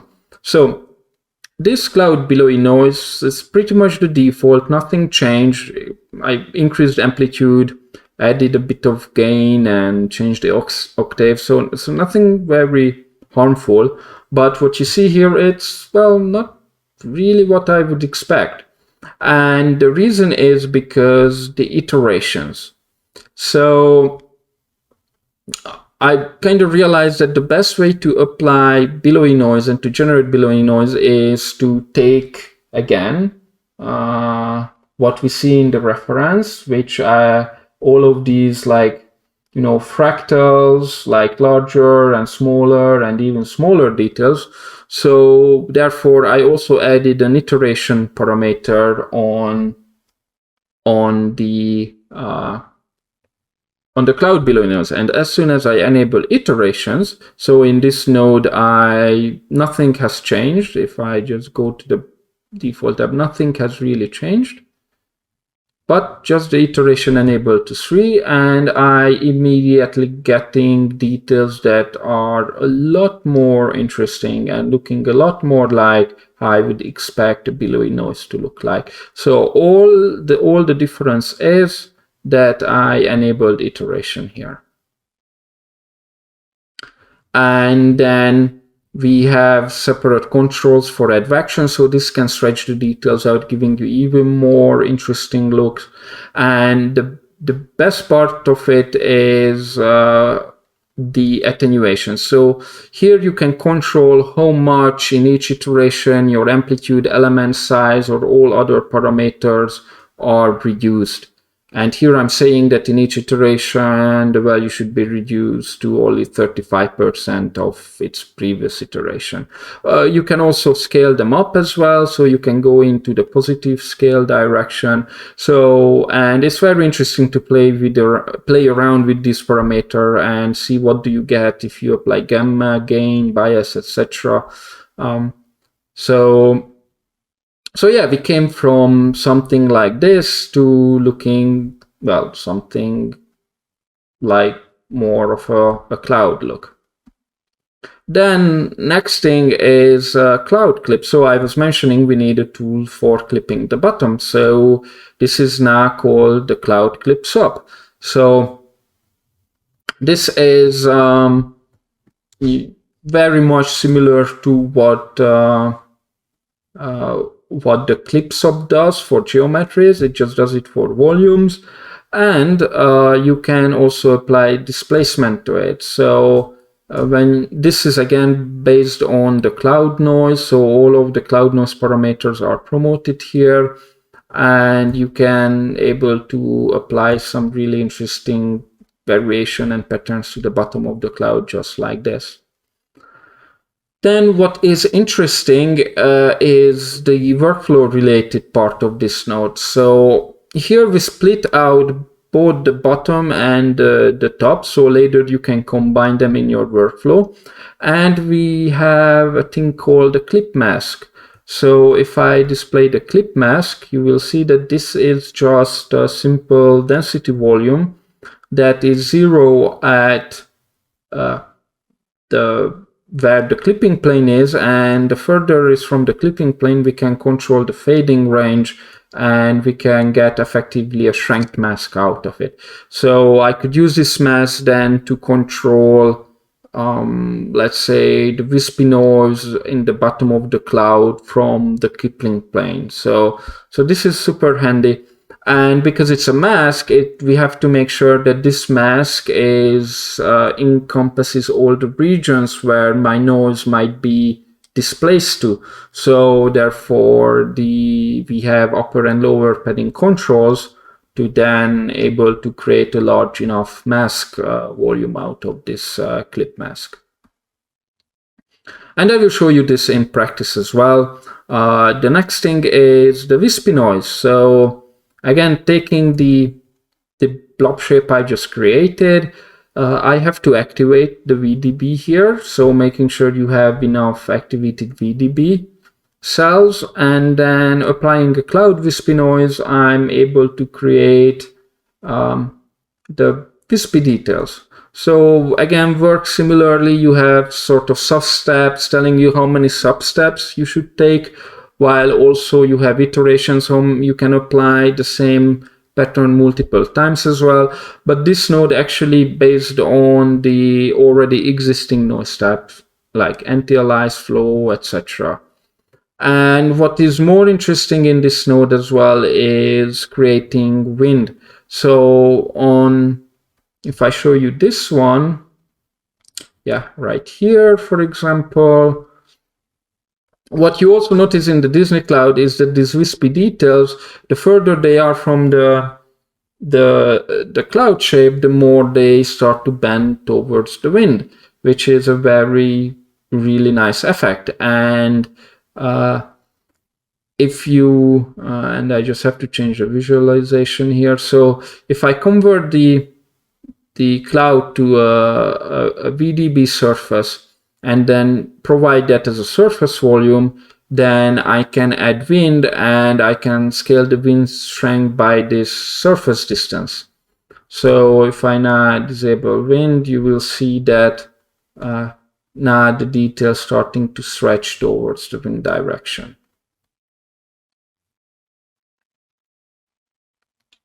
So after this, I think we're ready to show you an example of generating a cloud from start. So for this one, I use the cloud shape generate node. So this is very much like a pyro burst source node where you can generate some random cloud shapes. So I just have here on the side another one of these nodes, and to show you an example, and I can change the seed, and I'm getting, you know, a variety of cloud shapes. And this is made up of actually primitive spheres, and these primitive spheres are actually provided with a p-scale point attribute. So that means that you can just simply connect a VDB from particles nodes right after it for a very fast volume conversion. And again, going back to the node, it has a lot of options to control the shape. And again, similar to the pyro burst source, you can just input a grid and you can just populate your sky with all different kind of shapes if you would like to take this approach for your cloud modeling as well. But right now I just go back to cloud shape generate, and using the setup I just do a mountain to kind of vary the shape yet again. Then, as I said, I can just apply VDB from particles, and I do a cloud clip for the bottom. Then cloud adjust density profile is yet another new node. So here I want to create the same profile, density profile as the Disney cloud does, and this is just because why not? So if I show you the Disney cloud profile, this is how it looks like, which is one, well, there is a value, much stronger value, like value of larger than 0.5 to 1 in these areas, and then the inside is like 0.5, and then of course with the wispy details they also vary the bottom of it here. But then I'm able to create similar patterns here. So if I go back here, before the cloud billowy noise, I apply this density profile, and here I'm simply saying that the edge thickness should be 0.5, so this distance here, where the edge density should be 1, and the internal density, everything inside, should be 0.5. So after this, I run my cloud billowy noise, which generates all of these nice curly sausage details. So here, again, just some custom values enabling gain, gamma. I apply advection to it that actually stretches out these details into even more kind of sausage patterny look, so which is really great. And then, yeah, just some actually very minimal attenuation settings. So there is really nothing much to it. Then next thing is another cloud billowy noise. And here I do not apply any iteration actually, because the first cloud billowy noise already did the job of getting the generic shape done. This is just to add a tiny bit more detail into the cloud, and that's some variation. But now if I show you the volume slice, now you will see that we're getting there. We are getting a very distorted shape around the edges with varying density values, while we have the inside set to 0.5, but this is very chaotic in the inside yet. So after applying another cloud density profile, I can just clean up the internal areas and then just make sure they're all, unified. Then let's clip again the bottom of it so that we have a flat bottom, but in this now I apply a displacement noise as well to create some interesting details there. And then now to apply the wispy details, I just do another clipping to just separate out a tiny random layer from the bottom with some random thickness. and then activate it, apply some fog, so that this will just simply multiply the density, so give it more variation. And then on the other side here, as I showed you before, I just convert it to a surface field. And now when I apply the cloud wispy noise, I will get something like this out of this. And then when I combine the two together, then I will be ending up with a very simple billowy cloud that has wispy details at the bottom. However, this is not the only way you can create clouds, and I want to show you another setup. So with this one, I use a line and scatter shapes around the line, then replicate those shapes, and then with the billowy noise, and when it's volume, I can get some really nice details that matching exactly my input shape. So, and this setup was actually used to generate these clouds. So these are all like the same typical billowy clouds with wispy noise at the bottom, and I just line them up and then just having the camera pan through them.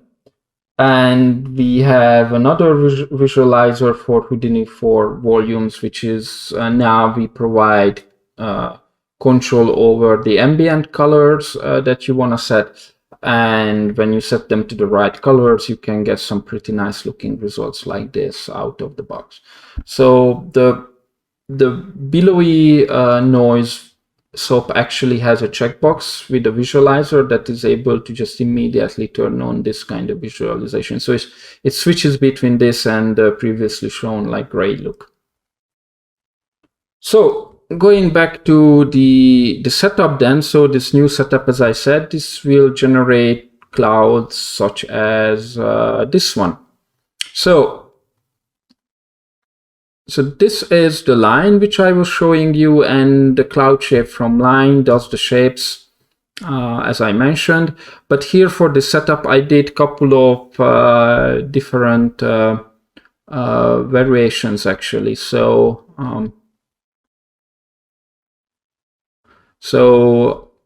there is one horizontal, and there is one where vertical, but I sort of bended it and I can get shapes like this one. And then in the setup demo, I just simply randomly did a random selection for each wedge to pick whichever source they want or the setup wants. So then the next thing is a flatten SOP, which the purpose of this is that I can move these spheres or points above the ground so that the spheres sit actually on the ground plane. Now, this is a very much generic node, so I can demonstrate it on a plane. It's just a typical, it's not as like the clip node, which the clip would actually remove these primitives, but the flatten, it just simply moves the points to the clipping plane. And the nice option is you can enable a second clipping plane to clip something in between, and you can then move them all together. But if you want to do this, there is an actually simpler way to go single plane, and then now you only have one single plane to control actually. And the nice thing about this is that it has a thickness attribute, and then this attribute is then considered into calculating the distance to the clipping plane. And this is actually the feature I can use here for the flattening of these clouds primitive spheres, because knowing the radius, now I can make them sit on top of the grid. So after that, I use the cloud shape replicate, which is a very custom like scatter replicate kind of mix. It's very artistic node. Whatever I find working is promoted here. So the purpose of this node is just to get additional details out from a shape like this. And then I just blast out a couple of more primitive spheres, and then I apply even more cloud shapes on that. And when I merge these two together, I get a shape like this, which you already seen on the image. And just another flattening so that everything sits on the ground, and the VDB from particles to get the volume, and I'm getting this really nice shape here. Then what is interesting to mention on the right side here, I use a cloud shape from intersection. So this node finds out where are the intersection between the primitive spheres, and then it just replicates or copies more primitive spheres on those intersections. And here I copy just enough to make them look like it's a donut. And then merging the two together, it looks like this. And now you can see that it can be used to fill up the large gaps between these primitive spheres, if that's what you need artistically. And just run another flatten VDB from particles, and I just simply run some reshape operation on it. And while this is not necessary, I just merge the shape back, this shape into the shape on the left, and I run the cloud adjust density profile again. And you will see that from here on, it's pretty much exactly the same thing, except the only thing is on the right side, I take this shape which I created, and I just create a volume mask out of it, which drives the billowy noise. So because this is not considered as a mask, you can see that some areas were not as affected by, for example, here inside, by the billowy amplitude. And you can see it more at the bottom here. And now I can also use another billowy noise here, and this only applies to the areas which I did not touch much with the other billowy noise, so I can get some additional details there. So therefore, this is kind of trying to show you the kind of amount of controls you can have on certain areas of the cloud, similarly how the Disney cloud did it. And then as a next node, I just go on and do another billowy noise here, where I just only randomly push out some certain areas to give some more detail to it. And then from here on, it's again exactly the same thing, so I don't even think it's necessary to go over. You can even recognize the same setup here to make it wispy at the bottom. So I just simply jump to the actual generated cloud here, and then I just transform it, flip it, and I end up with this cloud. Now, when it comes to rendering, there are two ways. There is the sort of simple way, but less realistic, and then there is the, well, also simple way, more realistic, but takes longer time to render. So if we look at the less time consuming approach, then what you can do is to use a volume ambient occlusion node, and this generates an occlusion volume out of your density, and you can use it as an emission volume in your cloud shader to make it, look to create the internal scattering for the cloud, instead of actually calculating it by bouncing rays inside the cloud. So if I just enable this and I show you, this is the kind of result you got. Now, if I lower this, so again, this is how it is by just using a default Karma physical light, and if I jump to the shader, you can see that in the scatter option, I have the scatter ramp, and the scatter is actually driven by this generated occlusion volume. So you can get some really nice looking occlusion details here, but the issue is that you kind of work against your your light sources, for your directional lights. Let's say if I now, just as I had it before, starting to increase it, you will starting to get more details into the cloud, but in the expense of this occlusion volume not being so dominant anymore. And you kind of have to find ways to balance it out and kind of make it work. It's depending what you like, but the good thing about this method is that you don't use any volume array limit, so the rendering is actually can be considered rather fast. And actually, it should be even much faster. I just simply had a really large back-traced sample size here, so this is actually really fast. And the not so fast approach, but the more physically correct, is the multi-scattering. So this is the same setup, but I'm not using the this occlusion volume. I just simply set the volume limit to 32 and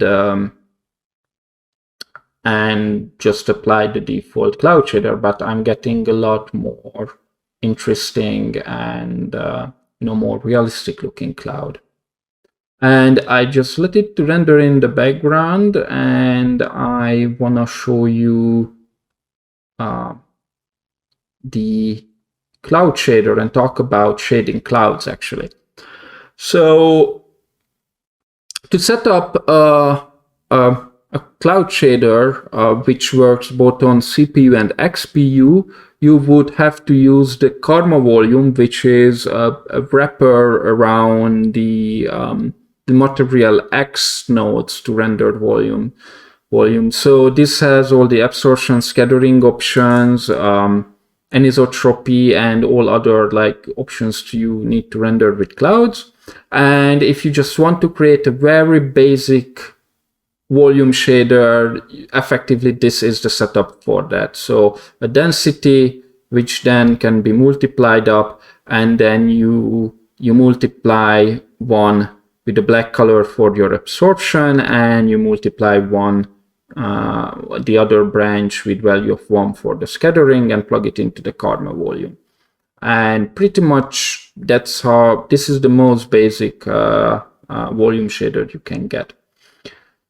Now, what are all of these parameters and how did they get there? So, taking this setup, there are certain modifications you can do to make it suitable for cloud rendering. And this is this network that shows this modification. And this is some sort of like a very standard way to render clouds. And I will have an example up in the content library that only show you with the test scene this setup, and you can implement this setup in any other render engines you want to successfully render some sexy clouds.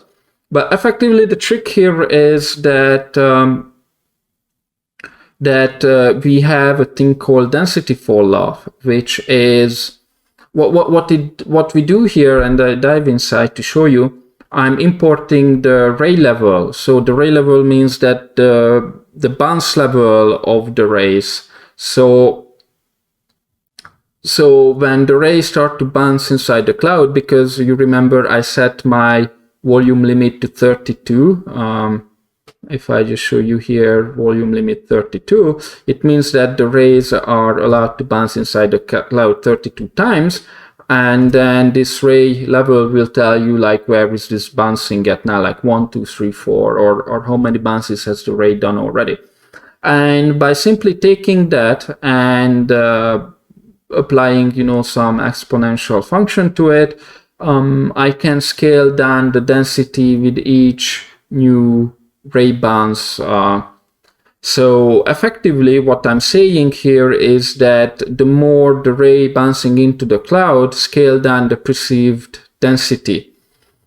And that will also make the ray limit to sort of to stop much earlier, because wherever the density will be perceived as 0, then the ray bounce will not happen again. So effectively, you can also speed up your rendering by providing larger density fall-off. But there are caveats to that, and I will show you later. But this is a very good way to get very, nice looking clouds. So this is one part of that. And the anisotropy controls are based on the same principle. So inside here, I also taking the ray import, and the anisotropy fall-up tells me how fast I should be falling from 0.877, so the default anisotropy value, towards 0. So an anisotropy fall-off of like 0.3 would get the anisotropy down to 0 in a matter of 3-4 bounces. And so these are the main components to it. And what we did is this density fall-off, it's actually we integrated into the karma volume, and it lives as extinction modifier. So this is exactly the same parameter as this density fall-off. So you do not need to implement this. And our Pyro shader, we have implemented this anisotropy fall-off as well, which I will show you. And then when it comes to cloud rendering, I show you the new Material X Pyro shader. So this is very much similar to the previous Pyro shader that we had, but it's much more modular, and I will come back to it in a bit. I just want to show you now the cloud options. So as you see, we have anisotropy as well as we had before, but this roughness, to enable roughness, this is exactly what I showed you here, the anisotropy fall-off setting. So when you enable roughness, you effectively control this anisotropy fall-off. And then here, the density fall-off is promoted as extinction fall-off. And then we have a couple of other controls here. Albedo contribution is, for example, telling you can set it to brighten up your clouds. And the start level tells you after how many ray bounces this extinction fall-off should actually take effect. And the default is 0, so it will immediately, start to kick in. And so these are all great, and I prepared some actual render tests, actually, how this whole thing actually looks like. So this is just me playing it a bit like a slower speed. So this is just a very standard cloud. As you can see, there is nothing else set other than anisotropy to a very high value, and I just increased the volume limit to 32, and you will see that the cloud getting brighter and brighter. And you can set it up all the way to 250, which is our clamp value, but of course you will get very, very slow renders then. So that is not recommended. So now, as a next step, I will be changing the extinction fall-off. So after you set your volume limit, set your anisotropy, the next thing you should be setting is the extinction fall-off.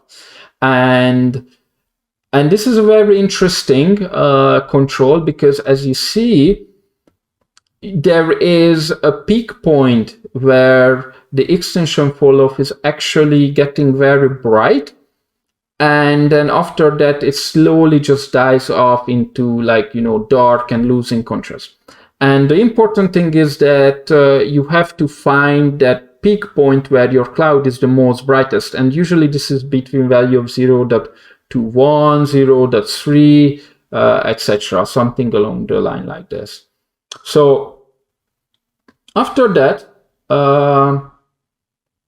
if I now pick my extinction fall-off, which I set 0.21, then I can enable the anisotropy roughness, and you can see that I immediately get some really nice, fluffy, like powdery, like candy looking cloud. Like it's, this, the mix of these controls can really nicely bring out, some really nice details in it. And just to show you, if you pick an extinction follow-up that is like, not in that peak brightness, then as you would see again here, I just simply just changing the anisotropy roughness the same way, but you see that the cloud never gets as bright and it has much less contrast. Maybe that's something that you want, but generally I think this picking the right extinction value, it's actually important. And then in Houdini as well, we have, talking about still anisotropy, we have another control here to use secondary anisotropy. So this is something that you would see in any other render engines implemented, where you can have a mix attribute and another anisotropy value to set. But there are pros and cons. So this renders the cloud somewhat sharper, but also you can introduce a lot more noise into your render, as opposed to simply just use roughness, for example, which I've been showing you. So roughness, as you've seen, did not cause any much noise, but sometimes you could tell that maybe your cloud a tiny touch bit softer than it should be. But again, and just to show you the secondary mix, so here I have the anisotropy 0.877. I have secondary anisotropy to 0. So this is the same value as my roughness would fall to if you would use the roughness settings, and I just changed the secondary mix in between. And you can see that based on different like mix values, you would end up with a much noisier areas in these regions as well. So, but again, the controls are there. You can even mix it. You can enable roughness with secondary anisotropy. So it's really, really up to you how you have all the kind of controls to make some sexy renders. Then the next thing is the albedo controls, which I quickly mentioned before. It just simply lets you scale up your brightness of your cloud, which again you can find here. And then what did not mention, but we have Karma Physical Sky. So this is what's been used to render all of our examples so far. And what is very important here actually is the right amount of light. So the cloud, the light, you have to provide enough light for the cloud to make it like nice and fluffy and bright, for example. So if your light is very faint, don't expect your cloud to be looking, very fantastic. And then just to show you the output of this procedurally generated cloud. So this is now, they are all rendered using the cloud shader. And here I just simply animated our physical sky from sun from the morning till the evening, and you can see how the sun direction changes with all the different throughout all different variations.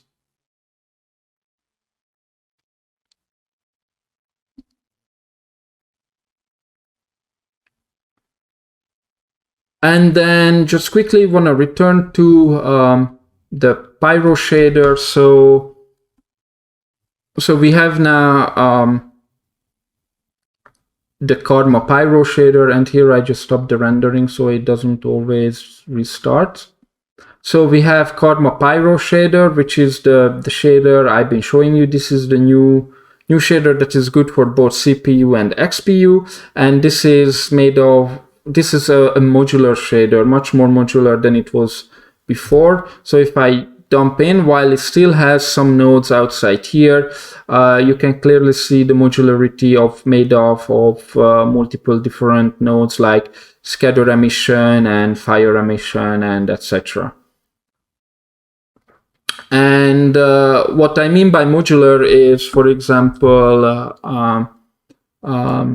the Pyro shader, which the previous Pyro shader, which we did for 18.5, it's, for example, had options for a secondary fire. So that was when you wanted to enable additional fires for the trails, for the tip of the trails that would fly out from an explosion. And when you have this all in one volume with the big explosion body, then you kind of had to have a secondary control over the emission for those little trails, and this is very arbitrary, like why to have a secondary one. And in the new Pyro shader we did not include this option, because what you can do now is to put down a karma fire emission node. So you can use this node and you can read in your whatever volume you want to read in, and you can just simply connect it to your emission, and this will serve as an additional emission. And this is the same node that actually here inside this node that drives the emission inside. And we have also separate nodes like the volume mask. So whoever is familiar with how the scattering emission works and how we mask things, now you can actually do your own masking outside of the Pyro shader and just simply connect it, into the emission part here, and it's a lot more customizable shader now. And lastly, when it comes to shading, I want to mention that now we effectively want to differentiate between what is a shader and what is a material.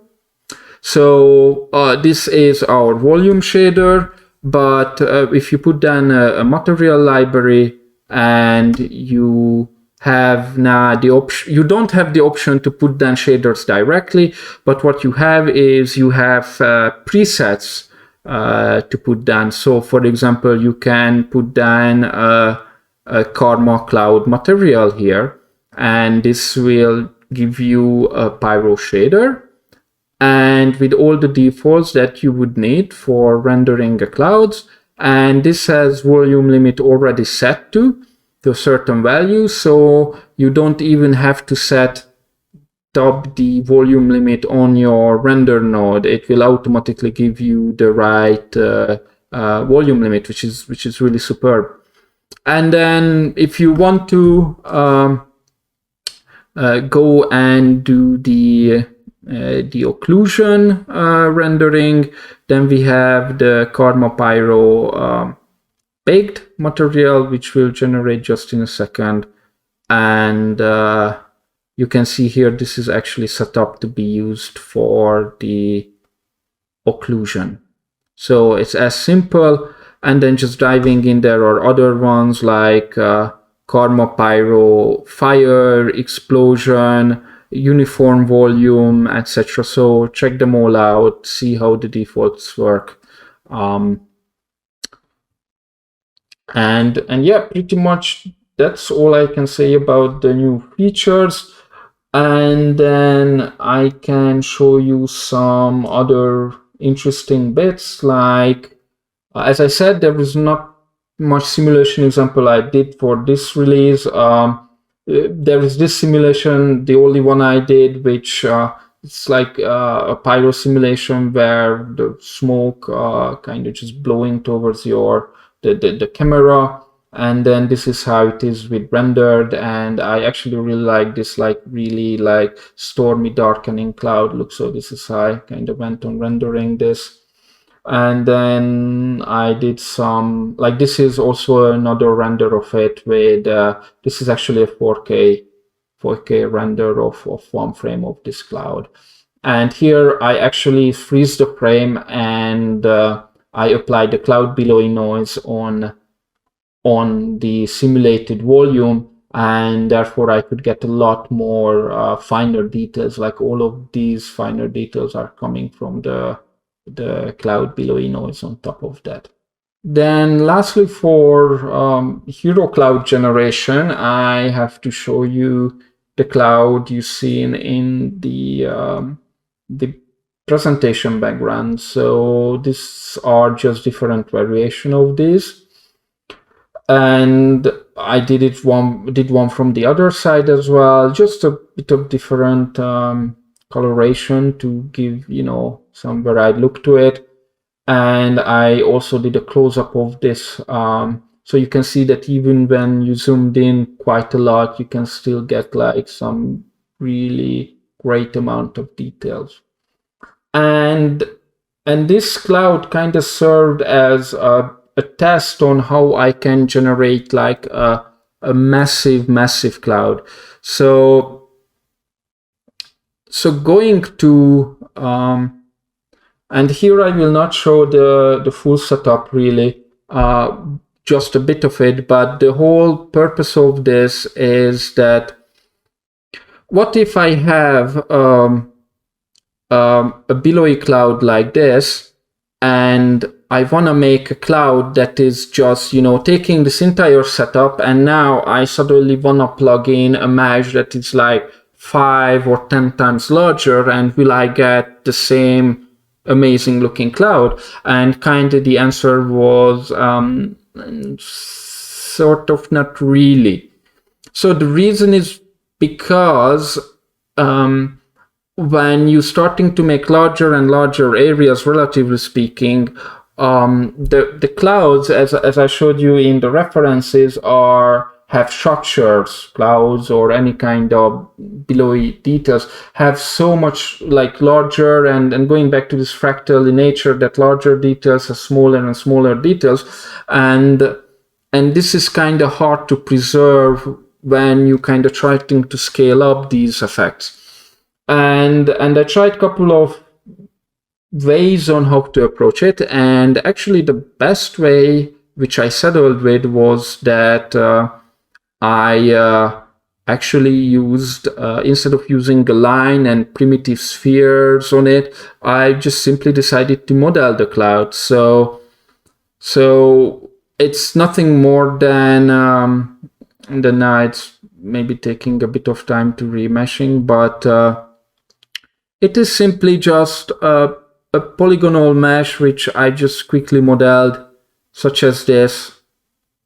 And then I used a cloud displacement on it. So this is, again, nothing more than taking the original shape, applying the cloud noise on it.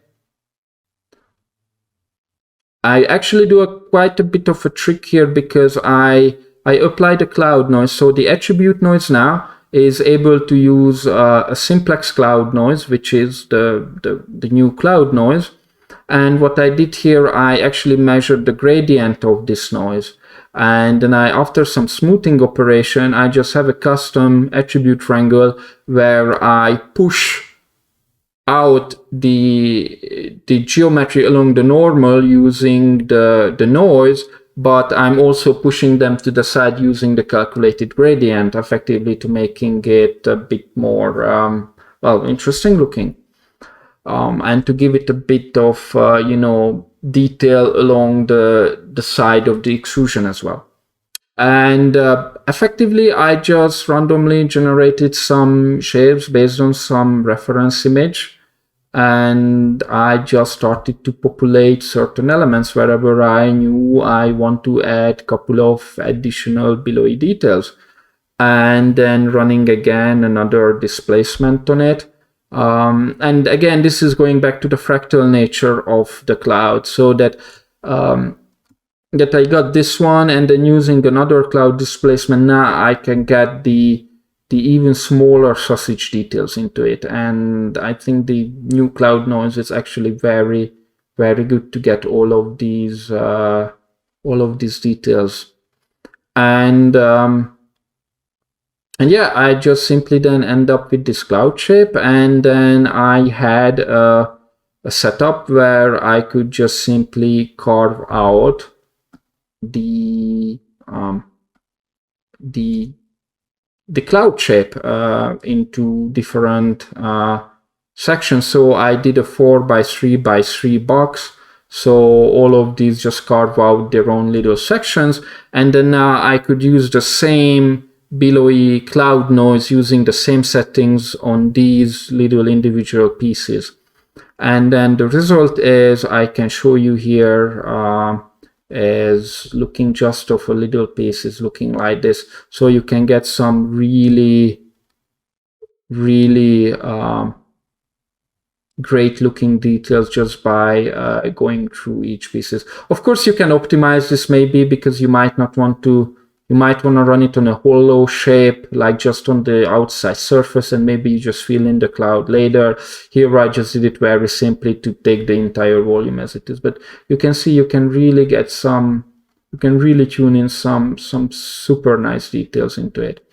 And one thing I noticed when doing cloud rendering is that when you can sort of push the details out, you have to push out the details in the viewport a lot more to be visible in the rendered. So what I mean by that is that you might think that in the viewport it has too much detail here, but the rendering might not.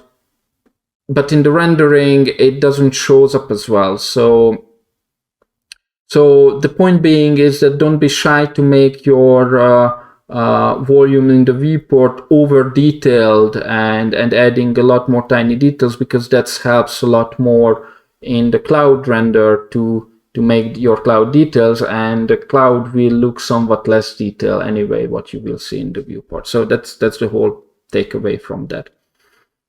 And then effectively, I just ended up combining these all cloud pieces together. And this is like a very high resolution cloud. So even this piece alone has 52 million voxels at least. So yeah. And then lastly, I want to talk about the skybox node. So this is this is now moving away from generating hero clouds and more like generating like continuous sky pieces with procedural noise to create clouds. And this is the type of clouds that, or cloudscapes that you can get, for example. And you have several controls here on setting the size, setting the amplitude. I actually make this a bit lower resolution for the example. You can make curved sky similarly as before, but a bit, a bit easier control. You can move the center of the sky dome. Of course, you can make it a lot more extend. So you have all the kind of cool controls about it. You can also erode the boundary. So this is if you want to make a sky piece that, let's say, when you don't want your flat boundaries all over. And there are a couple of other controls here. There is the billowy settings, and what is really nice is the wispy settings. So with the wispy controls, you can enable that certain parts of your pattern turn into, the kind of sort of wispy detail as well. And just to show you some actual variations. Oh, but before that, I think it's worth to mention the coverage controls. So these are the main controls over. So with coverage, you can control how much cloud do you want. We have precipitation and sort of anvil controls, so that it just fills up the top of the cloud, and etc. etc. And yeah, so to show you sky coverage. So this is again, just a small sky pattern rendered with animated coverage attributes. So you can see here how the clouds kind of just builds up, or the sky kind of just builds up from the clouds. And you can get some really nice, tiny details all across. And this video just shows different variations. So starting with the more billowy look, you can create all kind of cloud patterns with this node. And then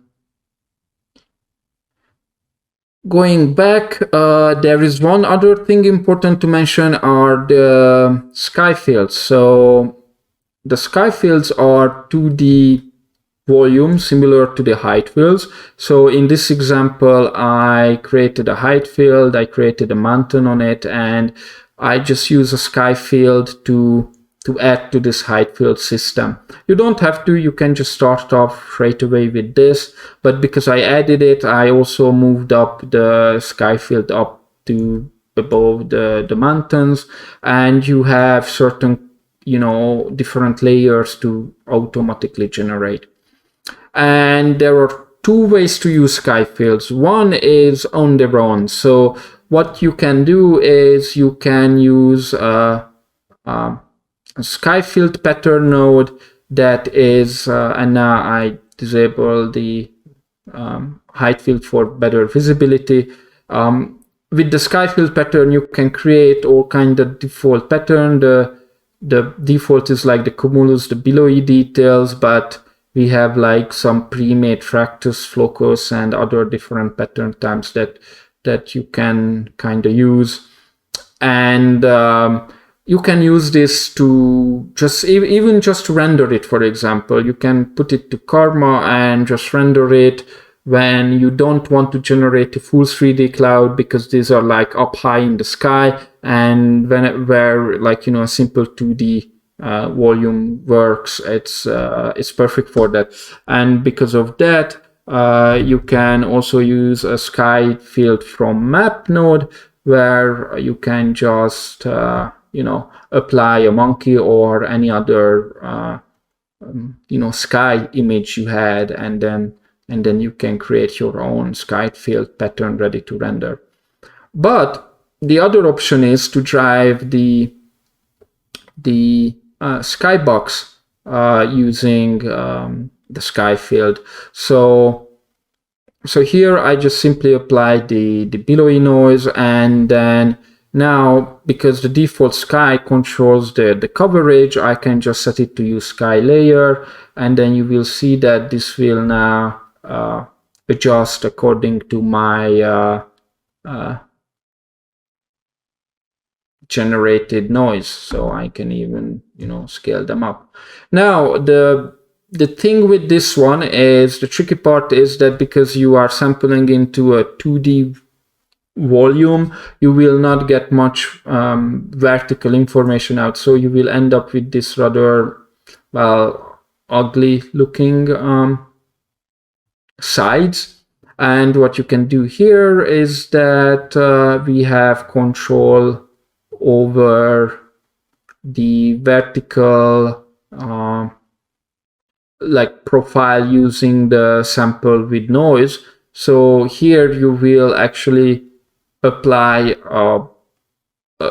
a noise to your sampling positions. Effectively, you are able to control the size much better.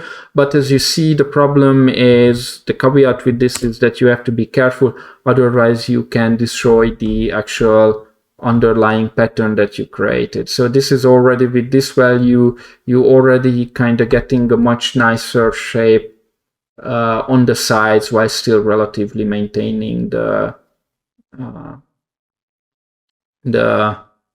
pattern that you have created. And just to show you a couple of this is a render actually. So this is like from above a skyscape. So you can actually generate like really good looking skyscapes if you need something very quickly. And then another less quicker method is, if you want to compose a sky using multiple sky fields. And this is what I did here. This is like around 10, 15 different skyboxes just simply combined together and rendered to give a much more customized cloudscape. And pretty much that's it for my presentation. So I hope you will enjoy all of the features, and I really hope that that you will have lots of fun with it. And I'm very much looking forward to see all the clouds you guys gonna generate.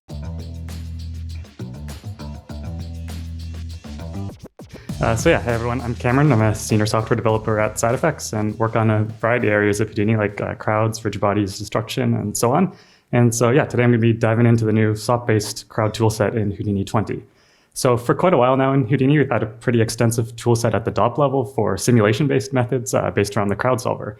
And so when we were starting to look at how to bring this up to the SOP level and make some more crowd tools accessible in SOPs, rather than actually just wrapping up the crowd solver in a SOP level HDA like what we've done recently for solvers like Bullet, we instead decided to take a different approach that's not simulation based at all. So not wrapping the crowd solver or any other underlying DOP network to try to address some challenges that are hard to do in simulation based approaches. So it's instead based around this idea of manipulating motion paths or curves that control the agent's motion and animation over time.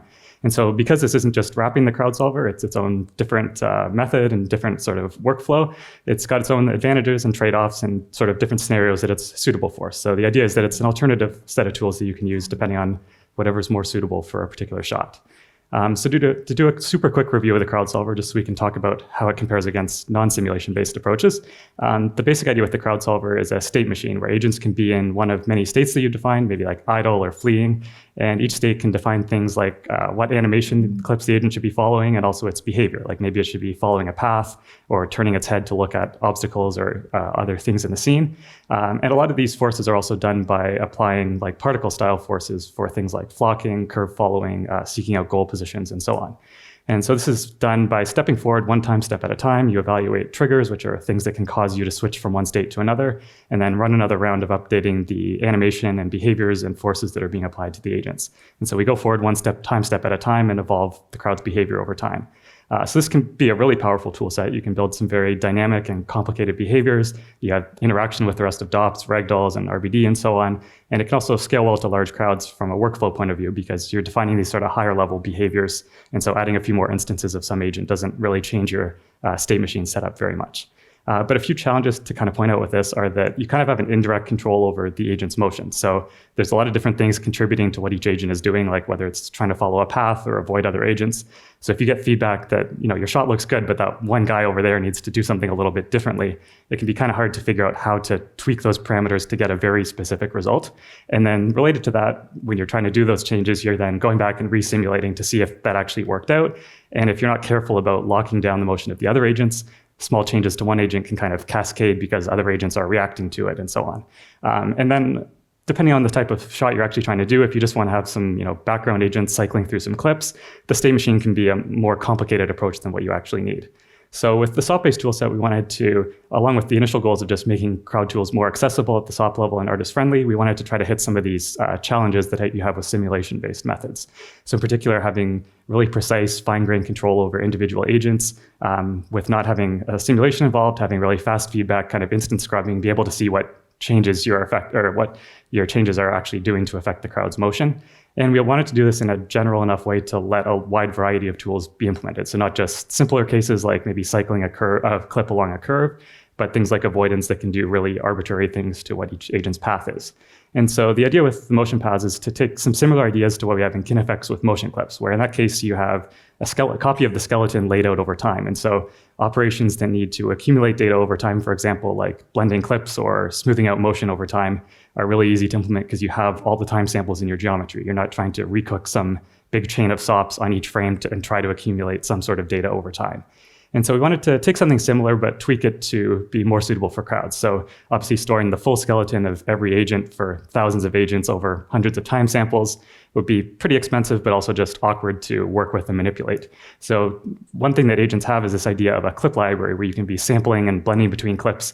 And so we can use that to instead just store some information about how to evaluate the agent's pose instead of storing the actual pose. And so then on top of that, we just need to know, well, where is the agent supposed to be overall in the scene? And so if you represent this by creating a point at each time sample for the agent with some attributes to describe the transform at that point, and then connect together all the points for one agent into a polyline curve, you have a nice curve-based representation that's really convenient to deal with in SOPs.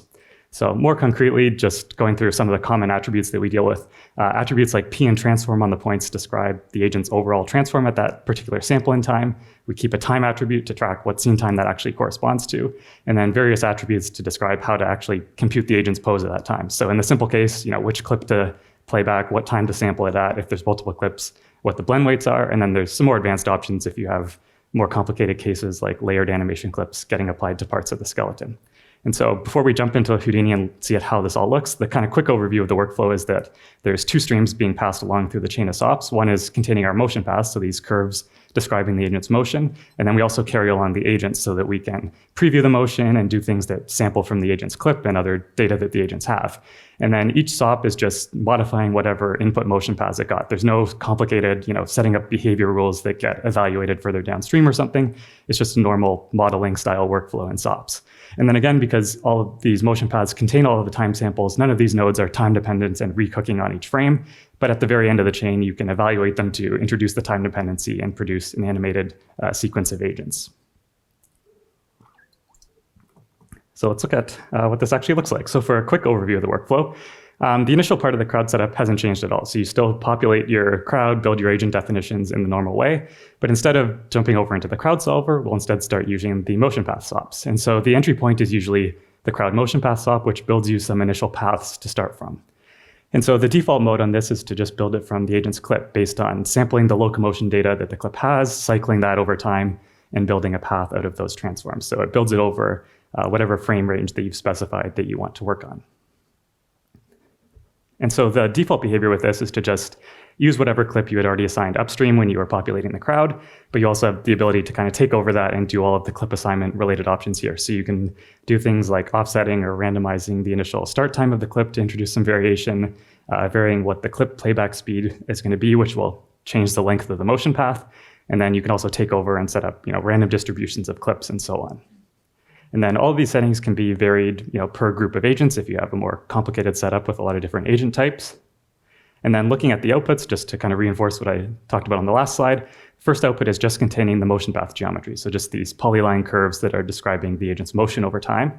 And then the other output is just carrying along the agent primitives. But when I have the display flag on the motion paths node, you'll actually notice that we can see an animated preview of the crowd's motion as we scrub along. And so this is actually just being drawn as guide geometry. So the idea is that all of the motion path nodes will do this. So wherever you are in your long chain of SOPs, you can always immediately see what the crowd's motion looks like with whatever the current version of those motion paths are. And so you don't have to manage some display flag off to the side somewhere. And then after you've done a bunch of operations to manipulate the motion paths, you can use crowd motion path evaluate to produce just an animated sequence of agent primitives. So this is what you would use for rendering purposes or to go into any other crowd tools that just expect an animated sequence of agents. And so this just takes what frame to evaluate at. It could be a fractional frame for interpolation, finds the closest 2 points on the motion path, and uses that to set the agent's transform and skeletal pose and so on. And yeah, so at this point, you could start doing some more additions to layer edits on top of the crowd's motion. So you could, for example, use the agent terrain adaptation SOP to add some foot planting or IK, or in this case, we'll just use the agent look at SOP to adjust the skeletons to look at some particular target.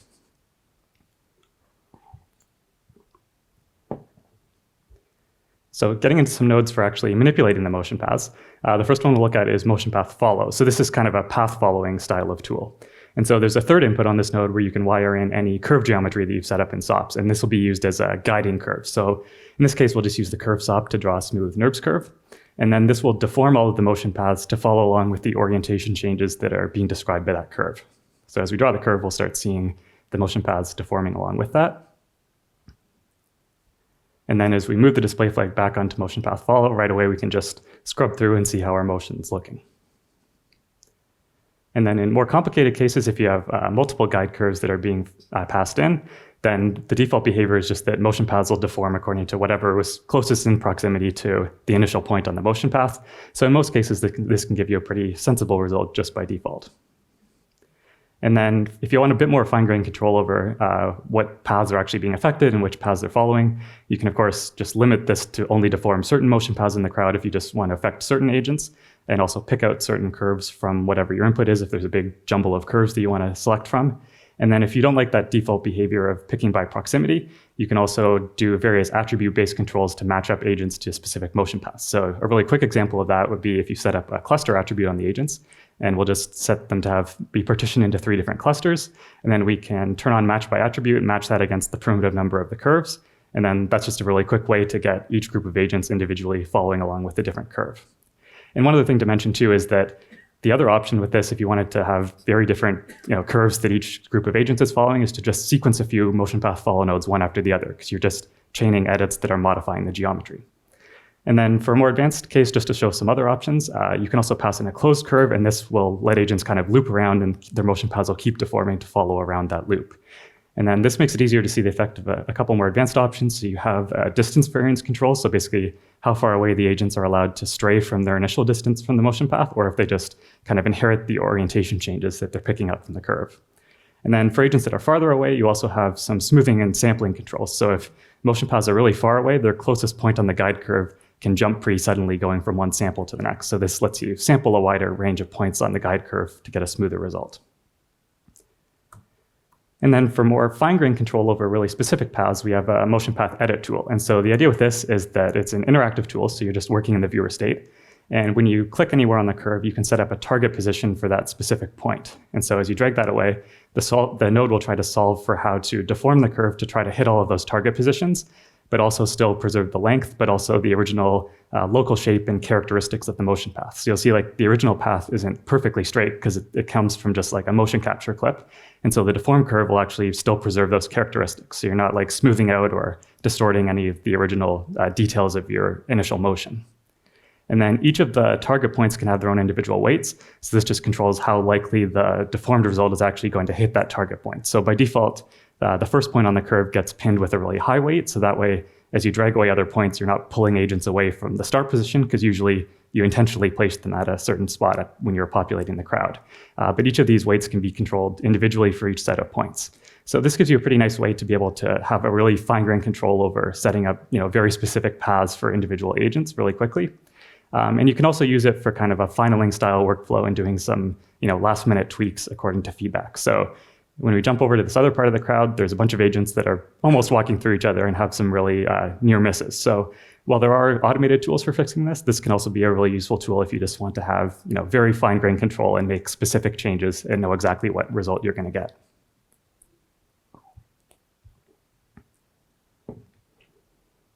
And then finally, to show a couple more advanced options, you can multi-select all of these pinpoints, so you can pull around multiple points from different motion paths on the agents. You can also delete any of the pinpoints and also undo edits for specific agents, so you don't have to blow away all of your manual changes if you kind of screwed things up for one particular path. And then in the other direction, we also have an automated avoidance tool. So first, actually just turning off the actual avoidance, one of the features that this has is it can output some information about what collisions were left over at the end, based on the collision radius that you've specified. And it can either just visualize those points or dump them out into a point group that you can use downstream. But this just provides a really quick way to get some instant feedback on whether there are any collisions or potential near misses that you might want to look into further and try to fix up. So then turning back on the avoidance, this does kind of an anticipation-based method to try to deform motion paths ahead of time to avoid potential future collisions. And so if you want to have a bit more control, you can limit this to specific agents so that only certain agents can move out of the way to avoid other agents. And there's also some more advanced collision filtering options as well. And then on top of that, you have options to apply multiple rounds of avoidance if the first round happened to introduce new collisions while moving agents out of the way. And then you have usual controls for things like the anticipation time, how to find nearby agents, and so on.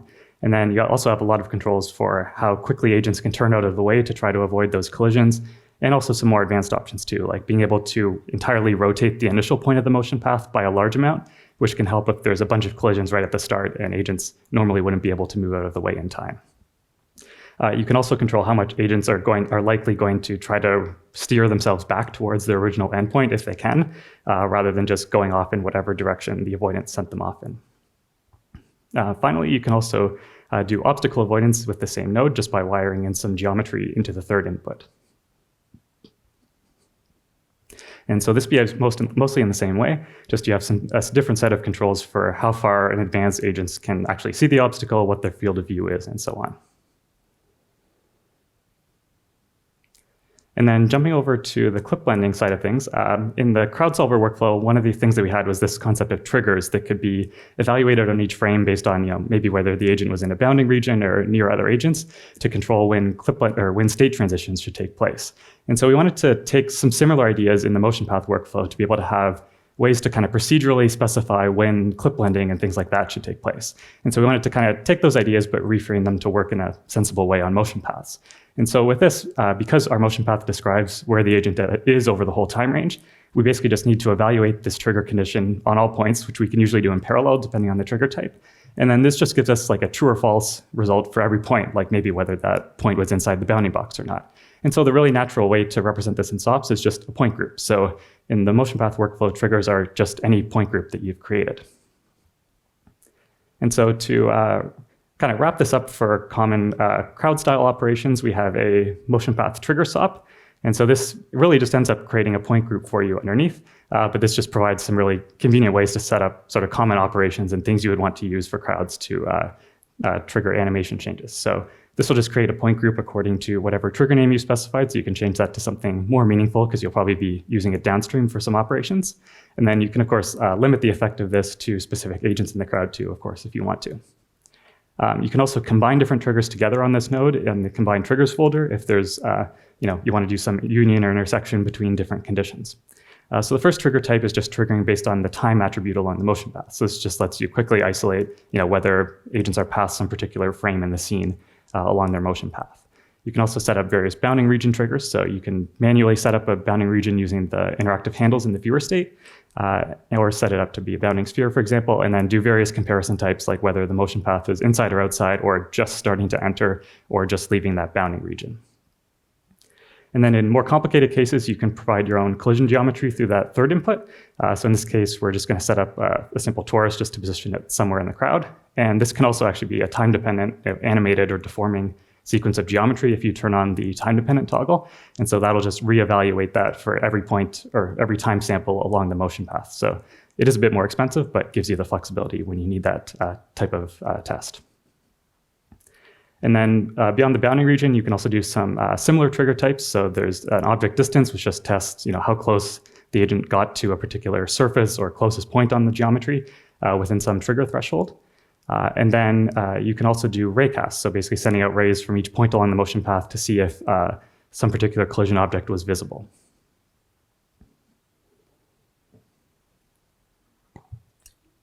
And so those rays can be sent out either in the agent's current orientation, like what direction it's facing, velocity along the path, or any sort of custom attribute that you've specified.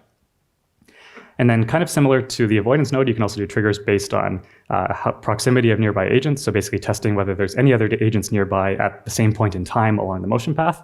And you can do that within whatever distance threshold or time window, or also within a field of view threshold to only see agents in front of a particular agent, for example.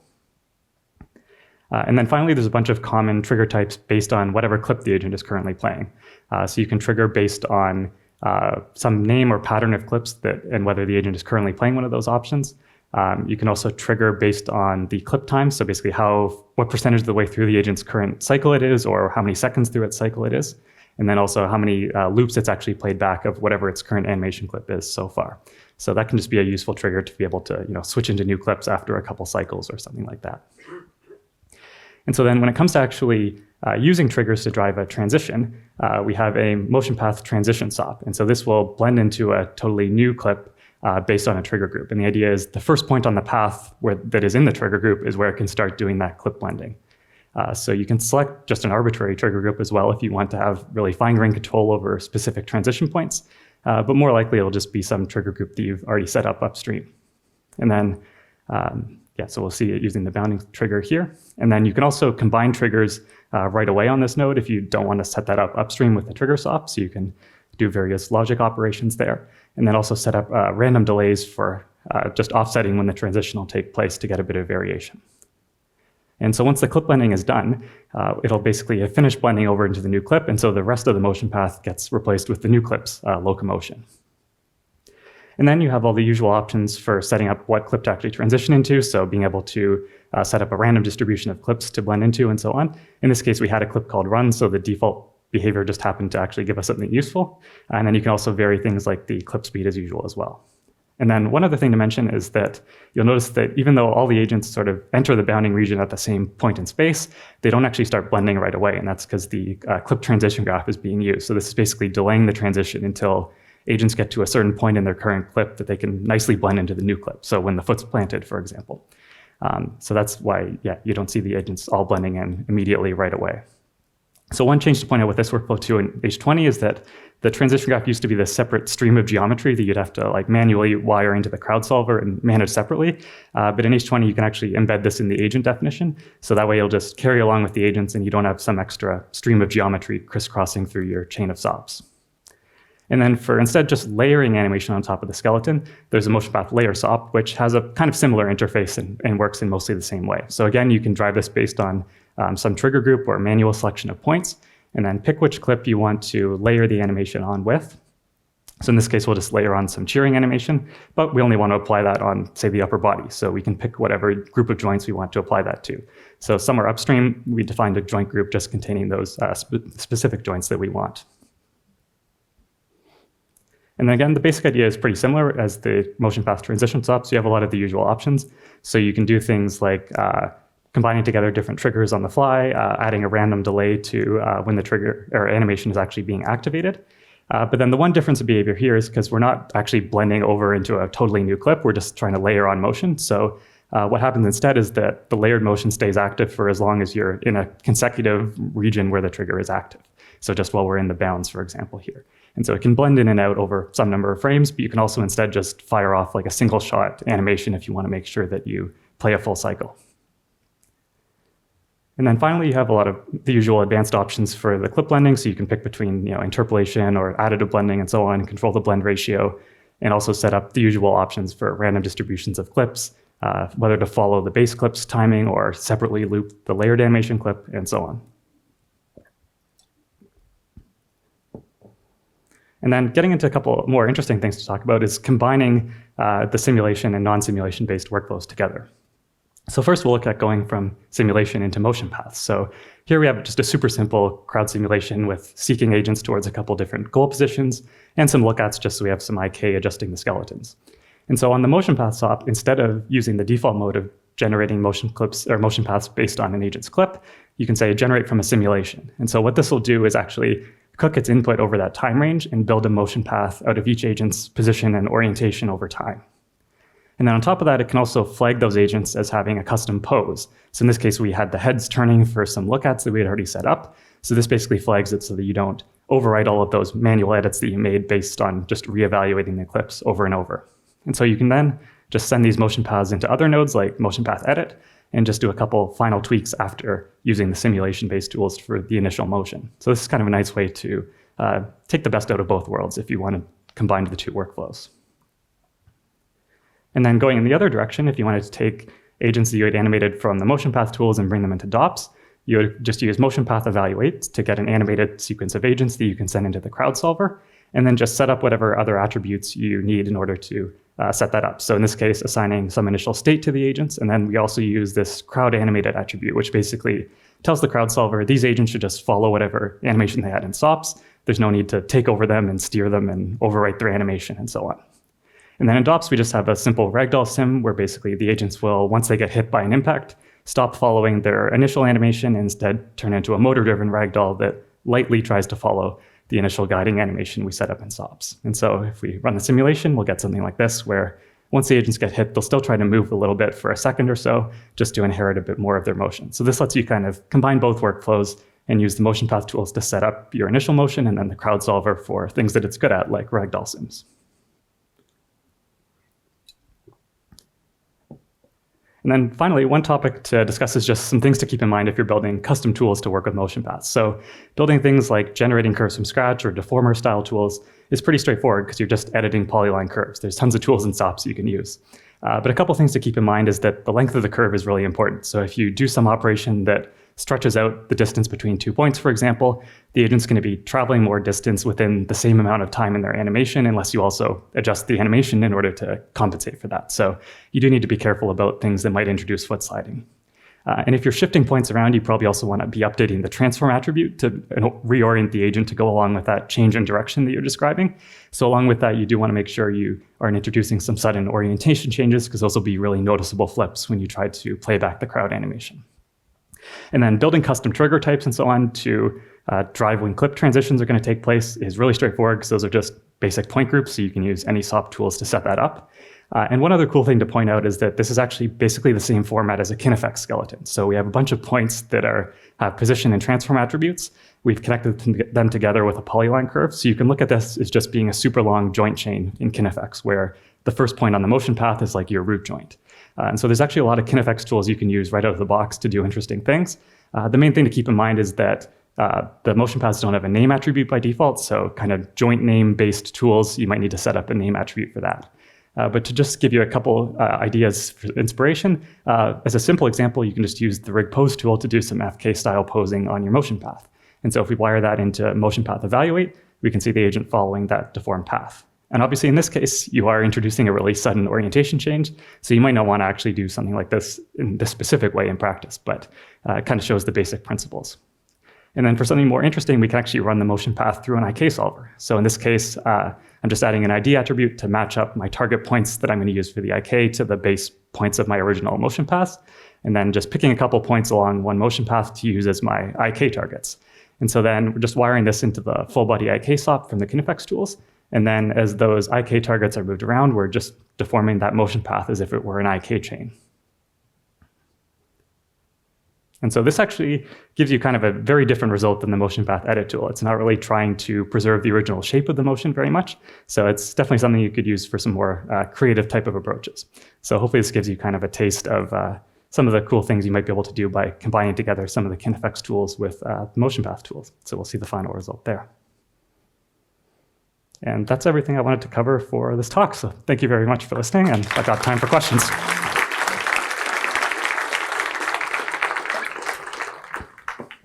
I can't see anybody, so I'll let Chris or someone sort that out.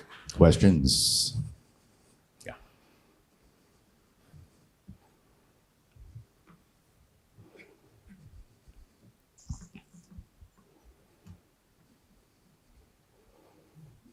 Thanks. Hey, great presentation. The tools look really fleshed out for what feels like version 1 of the SOP tools.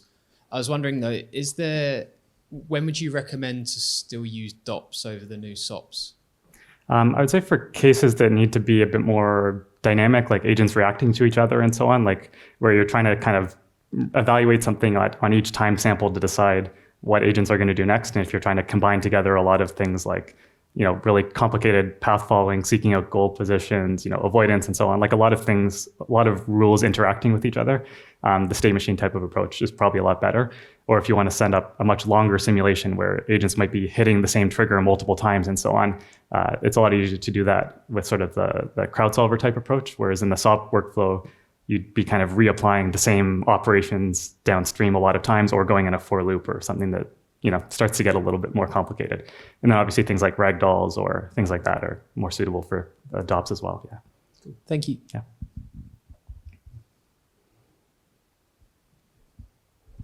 Hi, so is the plan to, at some point, fully replace the DOP workflow with the SOP workflow, or is it going to be more of a hybrid thing in the future? No plans to replace the DOP workflow because, I think there's use cases for both. So it's about making sure that there's useful tools for whatever type of scenario you're working on. So there's definitely a lot of use cases where the SOP tools are all you need in order to get a shot done, which is great. But if you do need the type of things like I was talking about in the last answer for things that the crowd solver is a lot better at doing, then that's the idea there. I mean, we definitely might consider wrapping up the crowd solver itself a bit more at the SOP level for making ragdolls a little easier to set up or something without going into DOPs. But I think the simulation-based approach still has uses and we'd want to keep that around for sure. Great, thank you.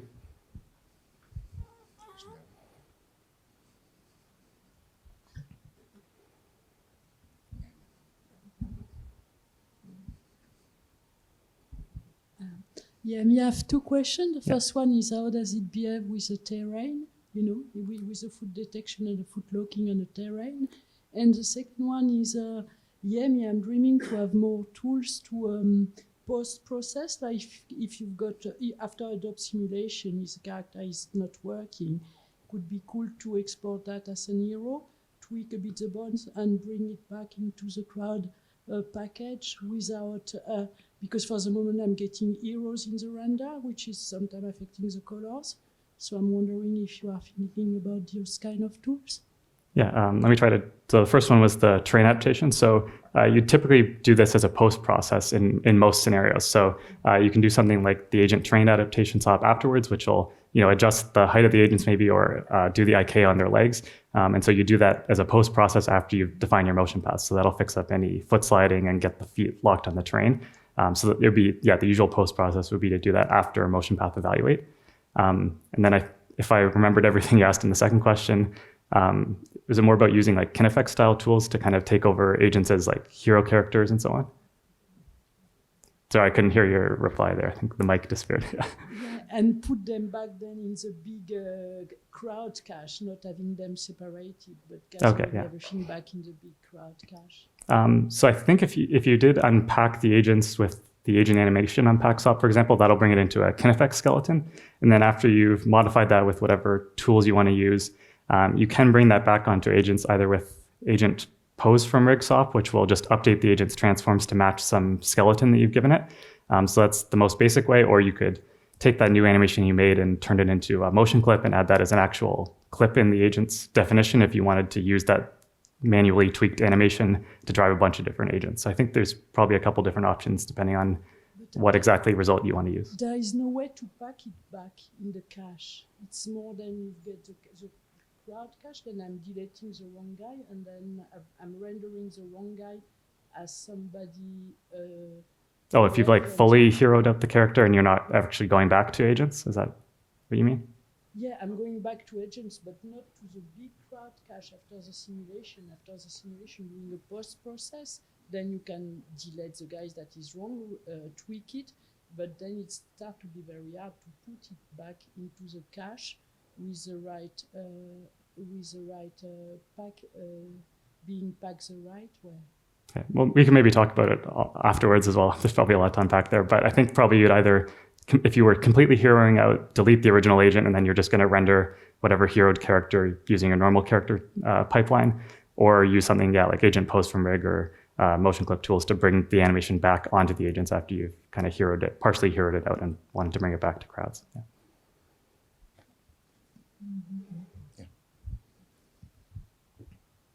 I'm sorry, I'd quite like to ask how crowd skeletons and the simulations and stuff will work with the new rigging tools. That's a great question. So that's more of a future work that we want to think about, I guess.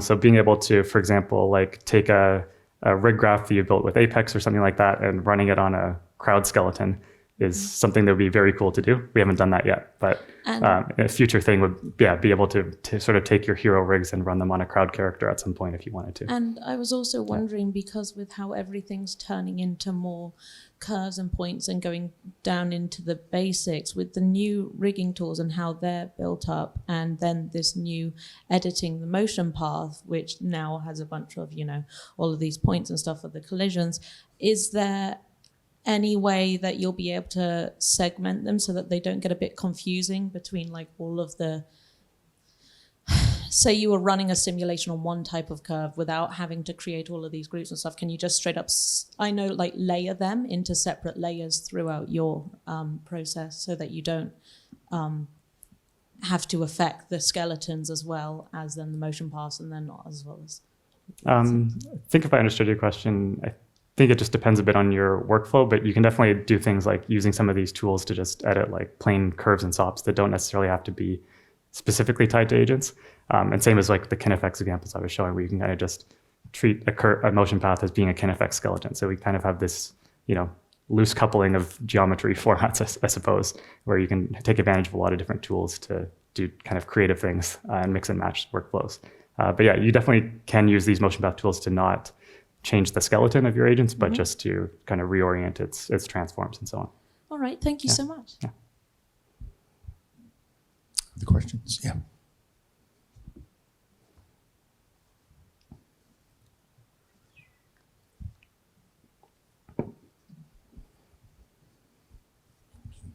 Hello, awesome stuff. Thanks. I love SOP crowd workflows.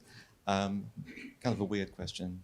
I'm assuming right now, because it's V1, something like a banking clause wouldn't work. You can't inject like, oh, I'm going around a sharp corner I want to do. Is that something that could be added in a future version, or is that a bit too Yeah, I much? think that'll be something we'll probably be looking at for the next version, most likely. It's actually not very far off from the tools that we have. It's not incredibly hard to do, but basically like that motion path layer node that I was showing for layering clips on part of the skeleton, that's basically all you need to do it. It's really just like a layer on top of that to decide to blend between, different banking clips based on the turn rate along the motion path. So that'll be something I think we'll probably look at for the next version, because it's a not too hard extension on top of the tools that we already have. Yeah. Awesome. Yeah. Awesome. Other questions? Yeah.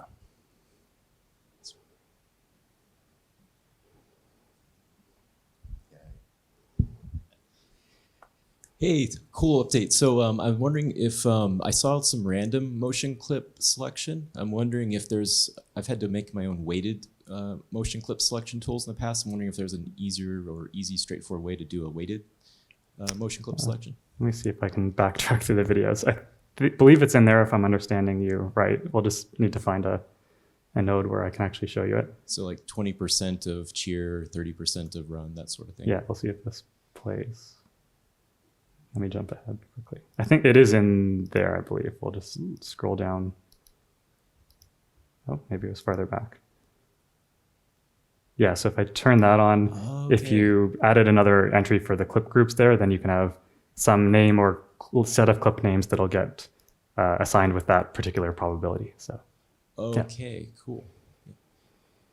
And then also about field of view. So is there a way to assign a field of view to, say, the head or a joint, or is it based on the particle? I believe for the trigger option that we had there for the field of view, that was based on the particle, because it was looking for nearby agents also based on like the motion path's position. Mm-hmm. So in that particular case, it's kind of just a search angle from the agent's particle as it's looking for other particles. In the look at tools, which is totally separate from these new tools, you do have a field of view that's based on the head joint because it's looking for actual targets to turn to. Yeah. Cool. Awesome. Other questions? Yeah. Hey, I guess my question is more focused towards kind of once you've finally got all the crowd motion and then rendering it in Solaris and Karma, from having like a fairly working or a successful crowd kind of stadium setup, and then getting that to render in it with USD, would you have to go about recreating all of those agents as renderables and then kind of working with them at the object level and then bringing them back in and kind of dealing with variants and those kind of things? Is there any kind of things in the new release of 20 that kind of help with that transition? And once you've built your crowd motion, finally actually rendering them and getting them into a shot? In H20, I don't think there are any major changes to the workflow of bringing agents into Solaris. But I shouldn't need to actually bring them up to the object level or anything like that. You should be able to use like SOP import or SOP crowd import lops in Solaris to bring them in. But one thing we do want to do in the future for stadium style crowds especially is have an equivalent to Mantra's agent procedural, which was doing some very clever instancing behind the scenes to try to render background agents as instances of the deformed geometry of other agents. So that's definitely something on our radar to try to bring a USD equivalent into the picture to be able to do something similar. And would you embed like your materials? Because obviously before it was lots of style sheets and those kind of things. Would you embed that in, and when you're making your initial kind of single agent, would you do that in Solaris to start with and then take those agents back into the object level? Is that the best way of currently doing it? I'd say that mostly depends on your pipeline. If you want to have a very USD-centric pipeline where like your source character is in USD and then you bring that into SOPs and then go back, setting up some of your material options there would probably be good, and then just layer on your crowd instances kind of on top of that as you go back. But you could also go in the other direction of maybe your source asset is just FBX or whatever, and then just do your material assignments after you export the crowd back into Solaris for your final render. And is the best way to do that at the moment with the collections and stuff? That's one thing we've kind of struggled with is drilling down into the kind of the skeletons and those things. And is collections the best way to do that with material assignments with big crowd setups? Generally, I think so, because unless you remove the instancing, you're generally hitting the problems of trying to assign materials to some primitive that's underneath an instance, which is a no-go in USD. So if you either turn off the scene graph instancing, which might have some downsides, otherwise, yeah, collection-based material assignment is often a good one, or primvar type overrides as well as an option. Excellent, thank you. That's all the time we have for questions for Cameron. Thanks, Cameron. All right, thanks everyone.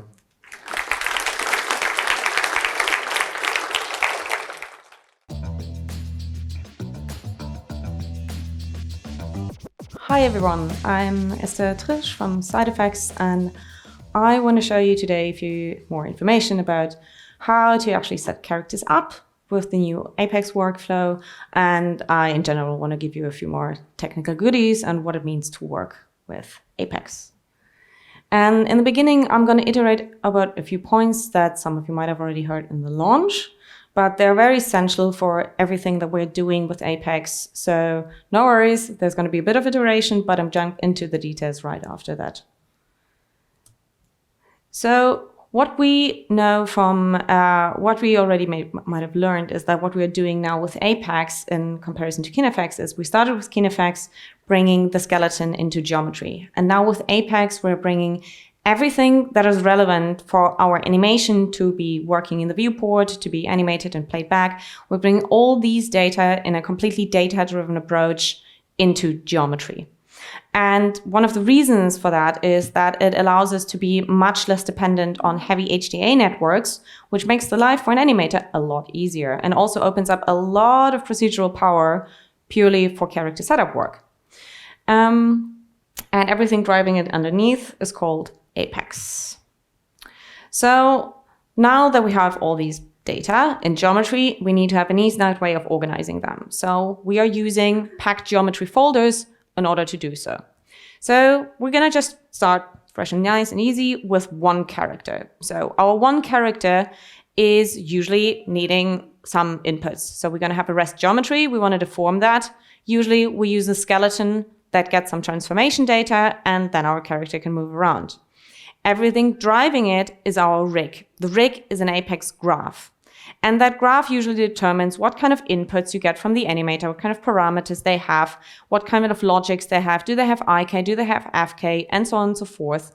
And we pack all of this nice and neatly together to our geometry. One thing that you can see here is that the names of our geometry actually have extensions, similar to file extensions that you might be familiar with.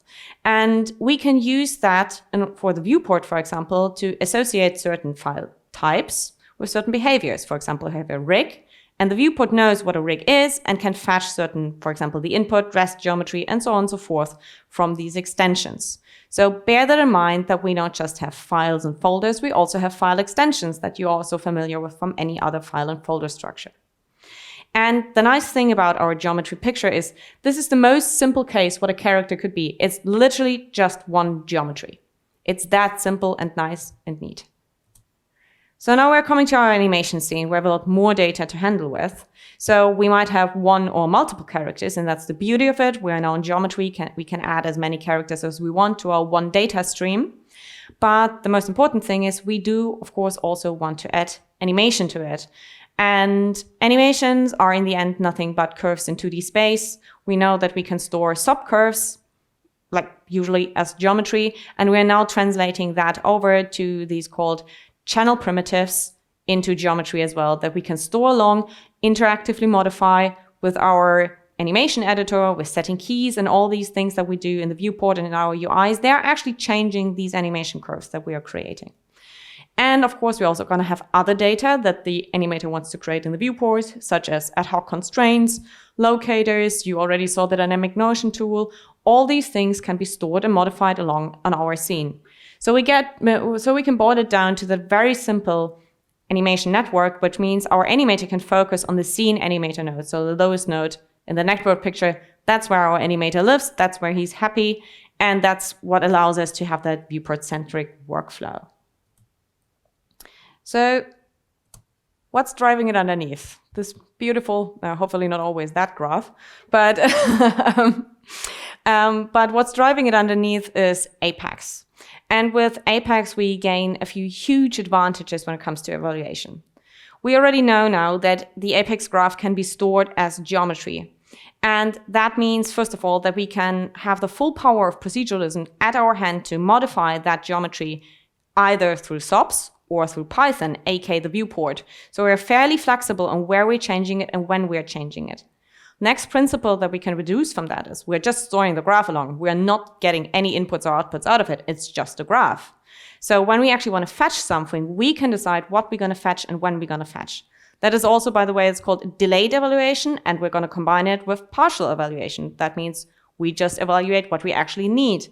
And that means that everything in the viewport is going to be nice and fast, and that's what we want in order to have a good animation workflow. Another concept, and by the way, that HUD is dynamic. It's being recreated as we're playing, and I'm just going to play it again because I can. We have the concept of it being of a graph being self-healing. That means you can actually change that graph at any time, and you can tailor it to the current needs that you have either in the viewport or on SOP level. It's been compiled on the fly, which keeps everything nice and fast. So everything we're doing here is designed for live real-time proceduralism and very much tailored for viewport workflows. Do something. And here we go. So now we know that we have, of course, also the concept that we determine what we evaluate when. Here we evaluate our scene in the viewport for the animator, but what we're actually storing along is the scene. Now we look at the graph that's actually driving this animation, and we can see here that it's in fact really points. So when we are now in the graph UI, where you usually do your changes, you can see that the geometry in the viewport is actually updating as I'm doing it. The graph is a combination of numerical, custom type, and geometry operations. And in this case, I'm just creating a few verbs, and I'm going to turn Electra into Taurus Lady. So all SOP verbs are available here, plus the given extension that I mentioned. For the C++ lovers, it's a custom open custom type system, so you can actually even extend it. Now we go back to our animation. We see that the updates are live. They're directly there. You can see I just changed the whole geometry. The time dependency is just introduced at the very last point. This is essential. Your scene is going to be much slicker and faster if you do so. So we're just fetching, again, even from that scene invoke node, just the bit that we need, just at the very end. So everything is intended to be kept lightweight. And because it is such an important point, I'm also going to show you this concept of the graph dynamically changing again. So this is the locator tool, and you can see these changes. It's actually creating a little control hierarchy in the viewport every time you're actually adding one of these locators, or it's removing it. And that's what I mean. It's like the graph is tailored to your current needs. If you don't need a control anymore, it's simply going to be kicked out of the graph. And that's how easily you can update these graphs using either Python, that's what we're doing via the viewport, or using SOPs and graph operations in order to get there. So now we know that we can modify our graph, of course, with the graph UI, you just saw that. But when we want to set up a whole rig, you definitely don't just want to do that manually, purely in a graph UI. You want to have procedural tools. We all want to work with maximum reuse. So we also looked into that for you guys. But before I go into those details, there's a few essentials to point out that might be a tripping stone. So this is the most simple rig I can build for you guys. This is Flippy being attached to a control. And what you can see is the purple node is our transform object. That's the bread and butter for a rigger, so to say. So you can define with a transform object. It's similar maybe to a null, an object level. You can define transformation hierarchies. You can define rest position. You can do all these numerical matrix operations that we usually do in order to achieve these typical like acyclic transformations that we know from rigging and animation. We can plug them, and what we can do is we can use skeletons in order to create these transform objects. They are not the same though. So we can use a skeleton in order to know what the rest positions for these elements are, and in the end we can transform a skeleton, which is just geometry, right? We can transform that with those matrices. It's not the same. They are two different things, and they don't even need to align in their hierarchy. Very important. Skeleton and graph are two different entities, and the skeleton for our rig logic is just a geometry input. And the red bits here, by the way, that's Flippy. That's where you can actually see how Flippy is being transformed with the X-form information from that control. So now, rig components. Of course, we want to work procedural and modular. Maximum rig use is very important for us. And it is also very important that we are creating a structure that is maximum flexible. You saw this already with everything that we are showing here. We don't just want to be purely dependent on HDAs. So what we're using for the rig component workflow is we're using SOPs as an interface. The actual functionality is not in SOPs directly. So that is also a very important difference, because why? What can we do if we have something that's not just in SOPs? We might as well also in the future want to use it for the viewport. Another very important point is we all know that every rigger has a different idea, and every animator especially a different idea, what the perfect rig is. So it's highly important to us that it's possible that you guys can customize this. You will all have it and you can fill it with your own components, your own tools, and grow it into your rigging structure. So we're providing very much a framework. So, and also one note to bear in mind, because that's something where we are heading for the future. The rigging structure is not just built with the traditional rig picture where we have one giant rig graph with lots of functionality. This is completely supported, as you could see. But we are also having maybe a different mindset there that is more open to ephemeral rigging, which means we're going to have smaller tools that the animator applies while they are in their viewport, and that means rig decomposition. But that's a bit more beyond 20, but keep that in mind. There's more stuff to come. So now let's see that in action. So here you can see my skeleton and my geometry input, and I'm now creating one of these rig components. With the drop-down menu, I'm getting parameters created for me. It's actually just 2 or 3 different HDAs that we're having, and the parameter interface is a bit of a shapeshifter. All of those functions are pretty much applying a function to the overall character. And you can see how your rig dynamically changes, how you have parameters to change it, and how it actually updates in the viewport. That's what I mean with SOP is a really good interface actually for rigging, because you can control your parameters, you can look at the graph, but you can also look at the actual output in the interface. And everything reacts instantly. This is not speed up, this is the actual interaction. So you can see here, I turn mirroring off, no control anymore there. You can also see that the graph is updating. I turn it on again, you can see the graph is changing. Mirroring is there again. And last but not least, we are also able to configure metadata on our graph. We are using them, for example, for our control shapes. And these are being stored as dictionaries and properties or as tags. This is essential when you work with rigs and you want to modify data and fetch and filter elements with that. And that pretty much brings me also to my next video. Oh yeah, and of course you can also modify it with SOPs, with any kind of SOP operations that you have, which is wonderful. So now you see no IK anymore.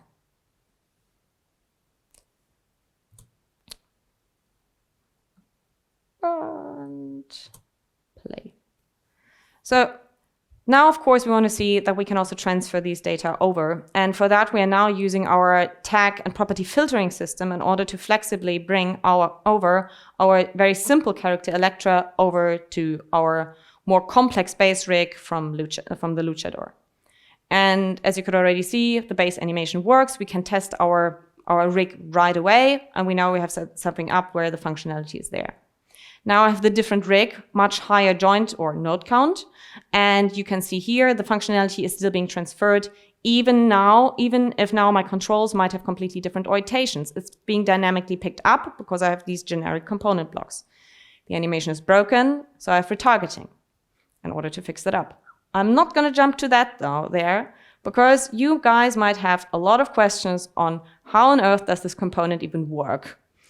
And for that, we're going to come to a bit more into that. So we already saw now we have these daisy-chained nodes. It's always the same node. And you might have noticed there's a second input. And you can actually use that from the dropdown. Here, I have an example where you actually see exactly that second input. We're using it in order to create these locators that Warren uses for pivot points. And now you see that we're actually feeding a graph in. And that graph fetches the whole character, aka the rig and all its inputs. You can fetch the rig from it specifically. You can modify that rig with nodes, and you just update it and pipe the whole character out again. So we have actually a bit of like visual coding style with nodes that allow us to modify any given input to your character. And we are, by the way, also relying again, and you can see here this parameter, this locator's parameters, that's actually what you're seeing on your SOP node. So SOP is in a way our nice interface in order to control and maintain a graph. And what you can see here is that I'm, by the way, again, using tags in order to fetch certain data based from my skeleton. And just to iterate over that concept again, we can see here a very simple rig invert foot setup. And when we go to the graph again, you can see here, those are our input parameters. And these parameters that we have on the node are exactly that.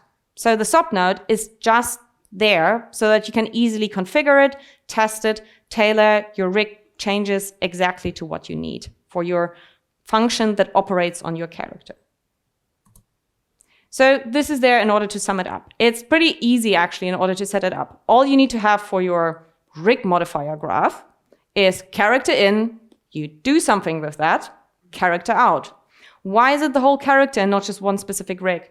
If you think about what you can do with rigs, you have actually a multitude of options. It's usually not just the rig that you might want to change. Maybe you want to change your skeleton. Maybe you want to add a blend shape. Maybe you want to kick a blend shape out. You can do all of that. You have the whole character plus its inputs available in order to change and modify that as you go. And we have a very generic format that always works. Like always, character plus a bunch of parameters in, updated character out. And in between, you're fairly free to do whatever you want. So how would I create one of those? There's a few points and a few that will make your life a lot easier. And so I'm going to run quickly through one of the processes, how I would usually approach it, for example. So in my case, I want to create a super simple twist setup. And I'm starting just with FK, not twisting, not great. So I'm creating myself here a little example, and you can see I actually just modified that graph right away. So I just put that in order to test what I actually want. That's the typical prototyping thing. You just have a small example, you test the functionality, and then you continue. But what I already did is I created myself subnets in this graph. So you can have in the graph UI, you can have subnets that you might know from any other SOP. From SOPs. So we can do the same here. So I'm already organizing it because I want to make reuse now out of it. Because twists are of course great, but usually you don't know how many twist giants you might gonna end up having. So we want to have a flexible setup. So creating a generic solution for that is much better than always just copying something into your rig. So now that we continue, you can see when we dive into the subnets, that's really just a few numerical operations. I'm really just grabbing the twist float value. There's no magic happening there. But I can bundle it up nicely in order to get there. So one cool thing that we can see there with these two red nodes is, wouldn't it be cool if we can store them like an HDA? That would save so much work. I don't need to create 7 nodes all of the time. I can just drop this new one. And yes, you can do this, and we call this concept subgraphs. And you can actually just store them to disk, load them again, and you can use them like any other HDA. And I can just like highly recommend working with that in your pipelines because it will save a lot of work. Whoops. Let me jump back. And let me jump to that point. And here we are. So now you can, what I'm doing actually is I'm isolating these two subnets that I'm having. I'm just packing them into a pack folder, give them a name for my little, Apex HDA, aka subgraph. Then I'm just storing it to disk, and you can see I can just drop it down like any other node, and it just has exactly the name that I gave it to it. That's great. So when we now actually want to bring that setup in, all we actually need to do is we just need to add these nodes, and we need to connect them up, right? And that's all we're doing with the component script. We have now a flexible input to test everything. And the first thing that we're starting with is that we're actually just creating these pink nodes, aka we fetch the rig, we update the rig. If we now look at our lower part there, in the lower graph, you can see, well, nothing has changed because why? We haven't really done anything. What we are doing now in the next step is we're creating these green nodes. So let's see what we're doing here. Look at our parameter inputs. We actually have now parameter inputs to enter in order to fetch the start and the end. And what I very quickly did in this video is I pressed that little update button there, and that creates these parameters on the SOP node for me. So now I can actually set up my test inputs in order to get the start, the end, and the middle part of my little twist setup. Now that we have that, we can continue. And next thing we do is we actually add the nodes, and see, it's literally operations like graph add node, and it adds the node with the given name and the given functionality. Now we're setting up a few parameters, and the rest of these operations are pretty much just operations in order to connect these elements up. And one very important point is that dark bluish turquoise set of nodes is a loop. We actually support loops and conditional structures in Apex. They're great, and they're really great if you have graphs that modify these other graphs, like our component scripts. Don't put them in the reg themselves. You're going to kill your performance, and you will be happy for a very small second because you have a dynamic rig, and you're going to be very unhappy because the rig is going to be dog slow. And the reason for that is simply that it's intrinsic to the natures of how loops are being built. Remember, we are having the profit of working with partial evaluation, so we just evaluate what we need. If we throw all our data constantly into loops, we cannot really do that anymore. So in order to keep your rigs very lightweight, rather regard them as a result and put the heavy structures, such as loops, rather into your components. They can tolerate that a lot better than the actual rig that the animator interacts with the whole time. So this might be a very essential tip. So, and now that we have this, we're gonna connect in our little twist inverter. Again, we are actually just operating with like connect operations. In the end, we just promote our rotation out. And now we're just packing it into subnet so it's nice and readable. And we can test our functionality. So now we just reproduced our prototype exactly with that. Now we change the joint number in order to see if our prototype is still holding up. And yay, I have a modular twist component. Isn't that great? And again, why are we doing this in graphs? Again, what can we do with graphs in the future? We can bring them to the viewport, so don't forget that.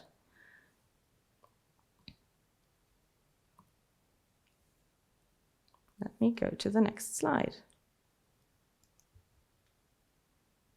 And in order to prove my point that the system is actually scaling up, I already mentioned that the chicken's being set up exactly in that way. And you can see that we can see how the rig is kind of following this evolution. So we're starting with a very simple FK setup. We add more functionality. We can see how our graph changes, and we can see how the functionality changes. And what we're getting out of this is a very nice and neat vertical layout that can be very well organized in the SOP picture of the rig so that you have the maximum read there as well. And in the end, of course, you can see how much the graph has grown, how complex it has become, because we have, of course, so much functionality in there, which is great, and we can all execute it for the animator. And in the end, we see the final controls there.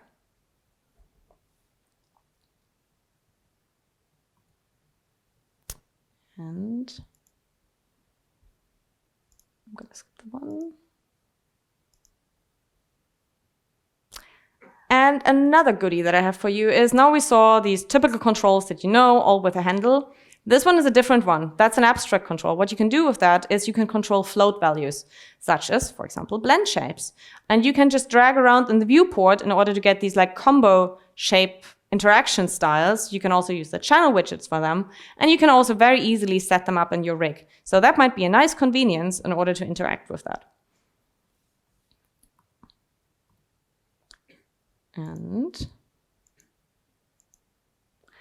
And so if we, but now we're going to pushing it one step further. This is a bit more experimental, but it might also going to show you a bit of power of what we can do if we put everything into graphs. We're also going to have the rig script, and what it allows you is to work with your rigs and templates. So instead of focusing on the rig as an output, we rather focusing on the, well, let's call it recipe on how you actually got to your rig. And we can store that and we can use that either for creating bigger tools out of smaller tools, or we can simply really use it as a fully rigged template that you can apply to various other characters. And when we look at it, you can see the advantages here in the scene. So here you see it looks very similar to start with to the normal auto-rig component node. But now the graph that we are seeing is actually not the rig graph, but that's the rig script graph, aka our template that builds up node by node. And what it actually stores is exactly that component that is being executed, plus all the parameters that you configured. So you can see it's a mirror to what we have here. So it is very much a, so the vertical picture that you have from your SOPs is a mirror of the horizontal picture that you get in your graph. So you can store everything that you did in SOPs and that is connected to the red line now in one graph, and you can execute it in one go. So when we now look at the graph, this here is now, in the end, building the whole rig. That's great. Now we take that red output, where we know that the whole template is, and we just use it as any other component. And you can see it builds the whole rig in one go. Just one node needed. Great. And that is, of course, cool for templates, but I can still even configure that thing with parameters. So you can see I have a whole rig, and I just turned mirroring on or off.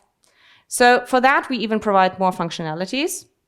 And you can see in a second how we actually set this up.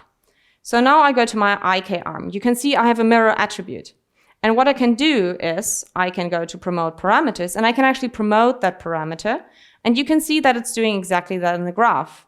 And everything starts to look a lot more like one of these rig components again. And what we're doing is pretty much we're just creating a bigger component out of all these smaller components.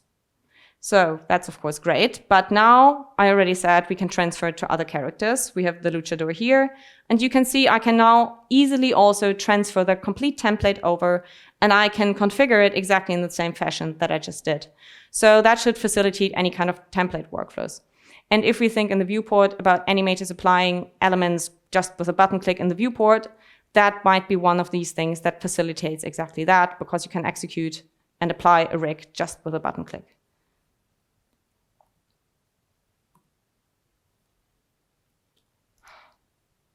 Nope.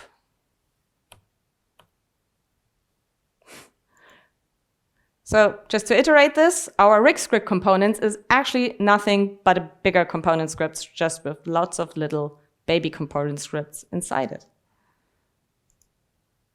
So now we talked a lot about graphs, modifying graphs. Of course, we also have a Python API. We know a lot of riggers are familiar with that, and it also comes with a lot of advantages. So that is always an option. And it is something that is also very much combinable. So here we have an example from Magnus Möller, and he actually built in a very short time this little auto rigger modifying these graphs with Python, and in order to set these two little cuties up. And you can see that we have two different characters. Wonderful. And we can see we have the full functionality of IK and FK here to our disposal, completely set up here. And the cool thing about it being built in Python is, of course, it's easy to set up. It has the advantages of creating looped structures very easily in Python. One thing to bear in mind, though, this setup is very much HDA bound because we have different Python steps. That means we are now bound to HDAs. For everything that I mentioned with the viewport of working more viewport heavy as a rigger, that is a little bit more complicated when it comes to Python. The graph is very well maintained. Python, not necessarily, because you can do anything in here. And he's also making here, in this case, one very good example of the use case of tags. So here, tags are being used to define the various functionalities, and we're using tags and loop structures in order to create elements like IK exactly on the defined limbs that are being tagged with the given tag. And that concept applies to Python, it also applies to the graph, and it is incredibly powerful working with these tags. Anything that you hook together, like Lego blocks and these components, is something where you can make use of tags in order to be name independent. And if we talk about various tag inputs, that's how you do it. And here, of course, you can see, again, how our graph is being assembled using Python and how we can use the Python API and desegment it using Python SOPs for that. I already mentioned that tags are essential, and here you can see it again. I have my two graphs using these tags, and what we are doing is we are providing actually a completely new filter syntax for our graphs, and that filter syntax can be seen down below here, and it's relying on the same syntax that you might be familiar from Solaris. And that allows us to filter after tags. As I already mentioned, you can use tags as you know it from any other applications. It's just a string array, and you can assign certain names to certain elements. You can transfer them from skeletons over to your transform objects for filtering, which is incredibly handy.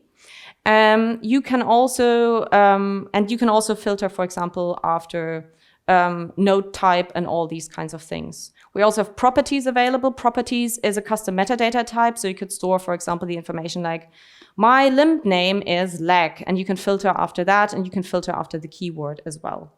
So think about that when you set up your structures for maximum reusability and maximum flexibility.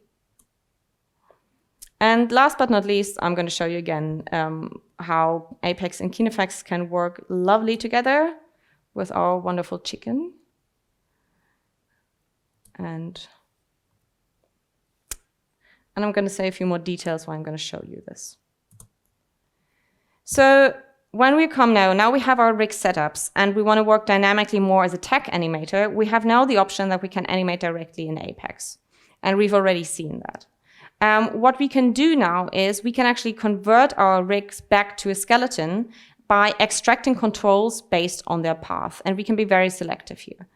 Now I'm actually really grabbing again a motion clip, a mocap clip, and I can transfer my data over using the rig copy transform nodes in order to do so. It is very important to point out here that the purple node that you're seeing, aka the one in the upper one, needs a twin, and that's the control update parms node. So first you fetch your control, then you're modifying it in KineFX land, and then you need to update that in order to work. And that's how we can then track back to our according proper character. So a very important point to make. And when we pipe these information into the scene invoke, we can directly use it. We can directly get our scene being updated by that, but usually we want to update our channel primitives. For this, we always need to create a motion clip, and we have the channel primitive from motion clip node in order to update it accordingly. Both nodes are necessary. Again, we're working now with dense data, so what we can do is we can reduce the sample rate, and now we can hand animate on top of our given mocap animation in order to have a fluent workflow. So now we just created the first loop. Here, this is actually a full Apex animation, and you can see I can even splice that up and just isolate the chicken and work with that. In this case, I'm also just isolating one joint instead of the whole skeleton that I'm filtering out, and now I'm applying my KineFX changes here. I have my curve, I resample the curve for better distribution, and I have a very simple transform path VOP in order to modify the joint position. Again, you can see this twin node and then the motion path, essential in order to update our channel primitives. Now we are fetching with the pink node the existing channel primitives, update them, and just then is it possible that our chicken will follow along. And from this point on, I could again reduce the samples that I got from the chicken root and continue working from it. I could also go back out of it, continue with the same workflow, or I could update on the top part and just update my channel primitives as I'm going along.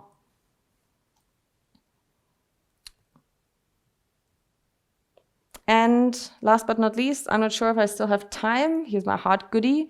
And the hard goodie is a bit of a crazy example because it's a rigged rig. And it might make actually, so it's completely useless, of course, but it's a good example of how far you can actually push things. So what I'm actually internally doing, if I'm getting there ever, maybe. So that's also what I mean. It's for the curious mind. Is I'm first deforming my little hard skeleton. And I'm doing this with this abstract control. And I'm actually just manipulating a few blend shapes. That's this graph that you're seeing. Great. Now I'm grabbing that. I'm fetching the invoked information. And, well, now I can animate it. I just use the time slider and I go back and forth. And what I'm doing now is I feed that thing, my animated skeleton, into a rig build. And you can see I actually have a little FK heart skeleton now. That's great. And that's what you can see there. That's our graph. And now I can drag in the timeline. And every time I drag, that rig is being rebuilt with a complete new rest position based on my animated input skeleton. It's a bit dangerous. We don't want to introduce time dependency, but I think it's a good point of showing how interactive and responsive the whole system actually is.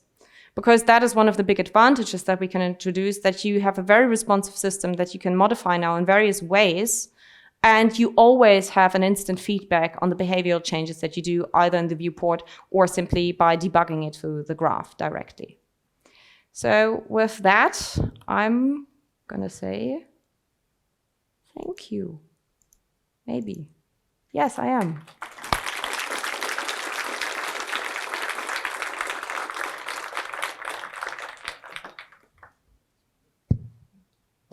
Questions? Might have time for one. Better be good.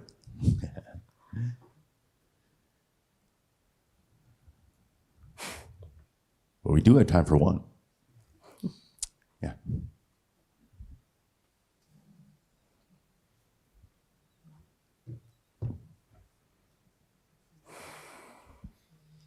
Yeah, so the folder and extension type thing to me is a pretty big paradigm shift. Yes. I'm just wondering if you could say any more kind of low-level details about what that stuff is. It's nested pack primitives in the end. And we are just traversing through the nested pack primitive structure in order to fetch certain elements. And we can use a primitive intrinsic to decide if we want to use treat a pack primitive as a folder, meaning that you can actually dive inside of the geometry and analyze the given sub-elements, or if we treat it as a file. In that case, you cannot dive any further in, and you're pretty much blocked up to that part when you do a path traversal, if that makes sense. So would you be able to do like your own extensions, or is it limited to the you can games? you can do your own extensions. Nobody is stopping you from that. The current extensions that we have are partly being used by the viewport though. So for example, the .char extension that we use for characters is essential for the viewport in order to identify a folder as a character.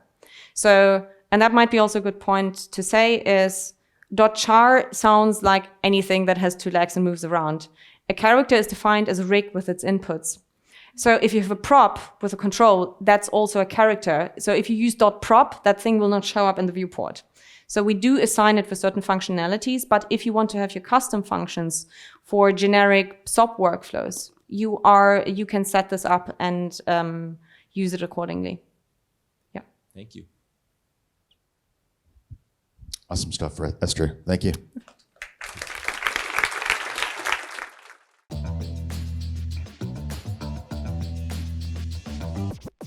All right. So let's take a look at our brand new animation environment in Houdini 20, including the built-in physics for such things as Ragdoll and dynamic motion. And it's all with the viewport-centric workflow for animators. So first of all, we're going to take a look at some posing and animation. And we're just going to go through some workflow things such as selection sets, our new volatile hotkey Control-Shift, moving controls around any pivot, and posing IK in the FK manner. And some of the tools and features we'll go over are some of our animation sliders, locators, and constraints. So as I mentioned, we're going to be working entirely in the viewport here, but just at the beginning, I just wanted to keep this panel open. It's our selection set panel, and this is for loading and copying and saving out files of your selection sets.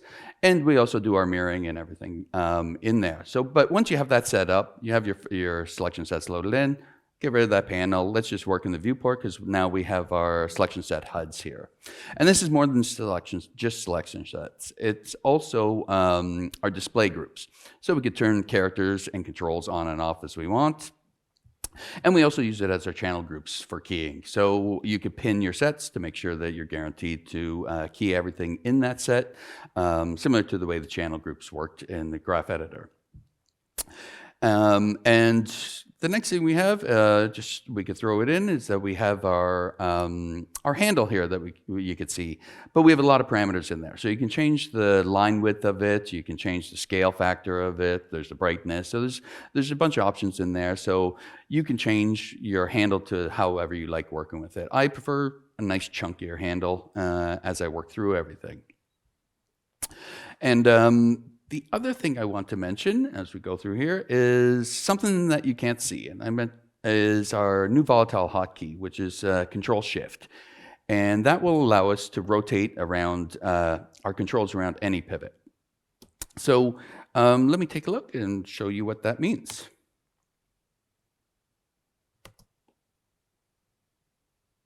Okay, so here we have Electra.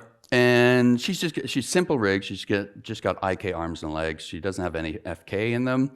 So typically, if you wanted to rotate the arms with the waist, with the IK, they would just rotate around their own axes, or they translate around their orientation that rigging set up for us. But now by holding Control Shift, now you could do, you can rotate them as groups together, and you can translate them as groups together as well. So this opens up a lot of possibilities for posing. And one of the things that we'll do is I'm just have a little display here. I just have it a set called FK helpers. They're not typical controls in a way that they deform the rig or anything. It's just exposing the pivots for me to use as I rotate, so I can use it to rotate around.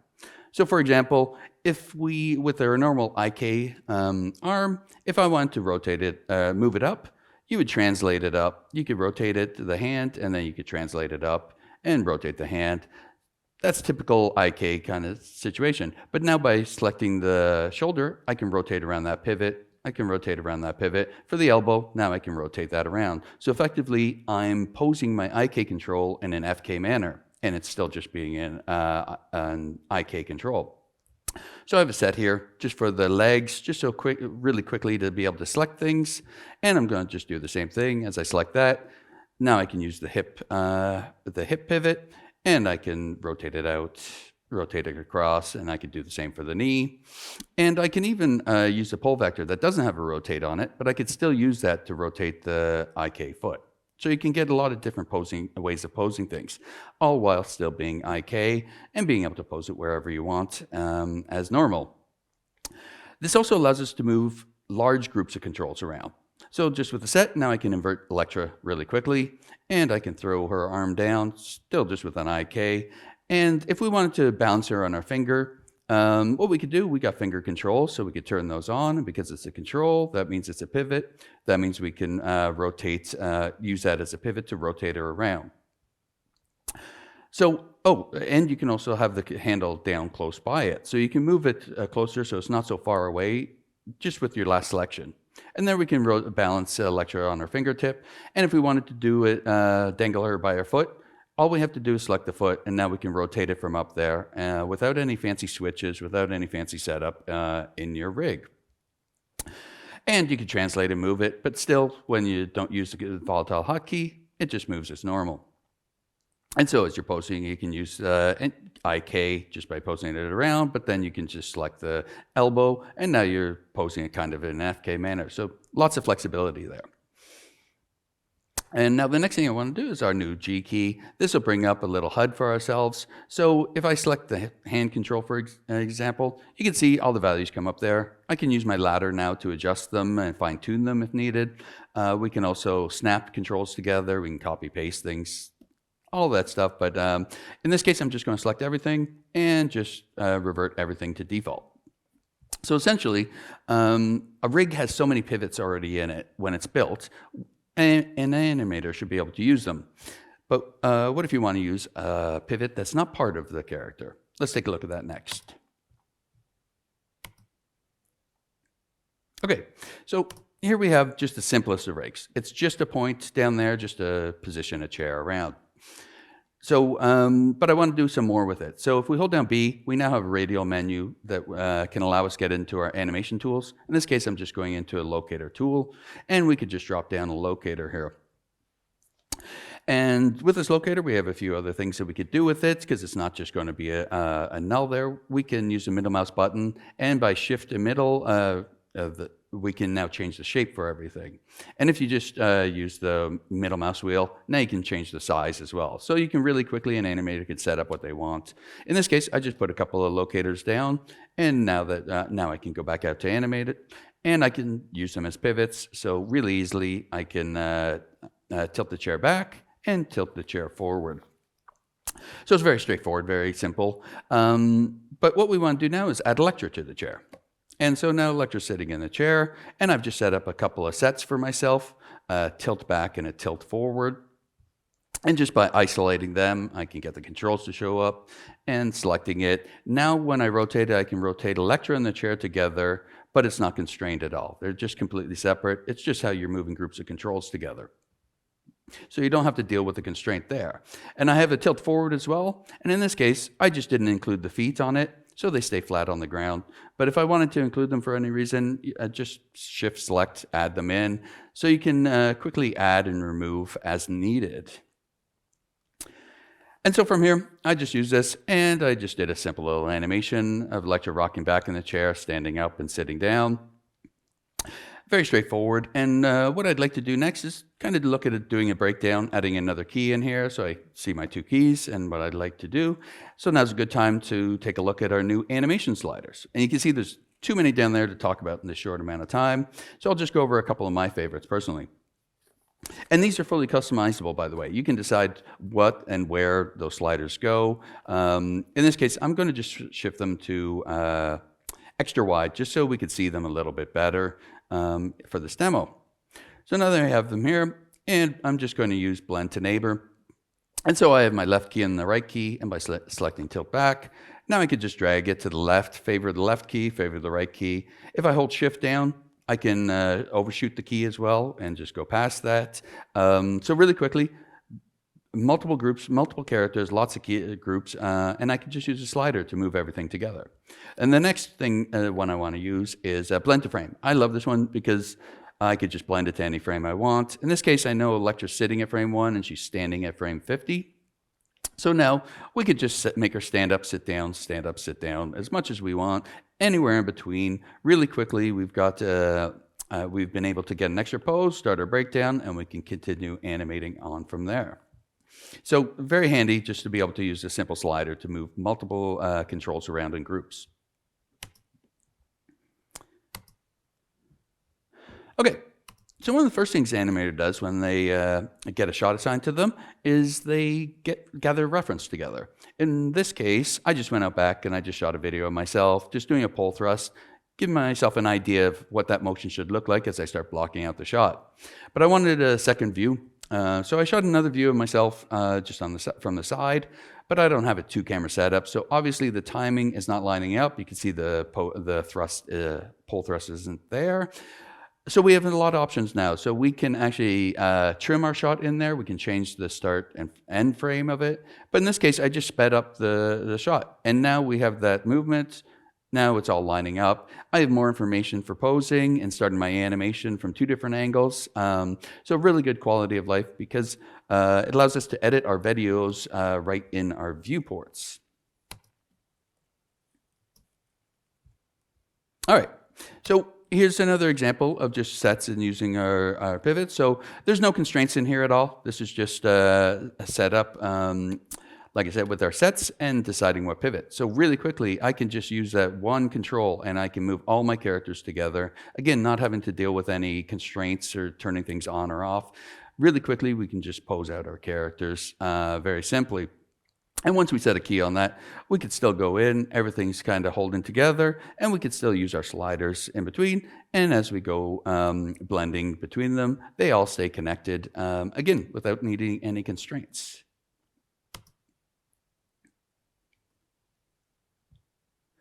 Here's another example. So this is a 5-pivot setup I did. Normally people, you may get a constraint and have driven and driver, and you may have a grab and release on here. In this case, again, I didn't want to use any constraints. But what I can still do is just with what I select and what my last pivot is, now I can move everything from the back hand. I can move everything from the front hand. I can use the pole to move everything around. I have some locators that are attached at the back and end of it, and I can use those, again, to move everything if you're digging it in or someone's holding the end of the pole, and same with the back. Still using the CLG, we can just rotate everything around as well. So instead of having a really complicated setup of what's going on for a constraint, which could be for this case and what's all happening, we can go a little bit simpler. And if I wanted to do a grab and release, instead of needing to manage that, all I do is, like my foot, I just don't include that control in it when I move it. So now I just set it a key when it's on, and when it's off, I just don't include it in that group. Very quickly, you have a grab and release without needing to manage anything. And so I've talked a lot about not needing constraints, so let's take a look at an example of where I have. So if you see the screen left hand, I've just, if it plays, yeah, it's playing. I've just deleted some keys, so it's very obvious that it's coming off the pole.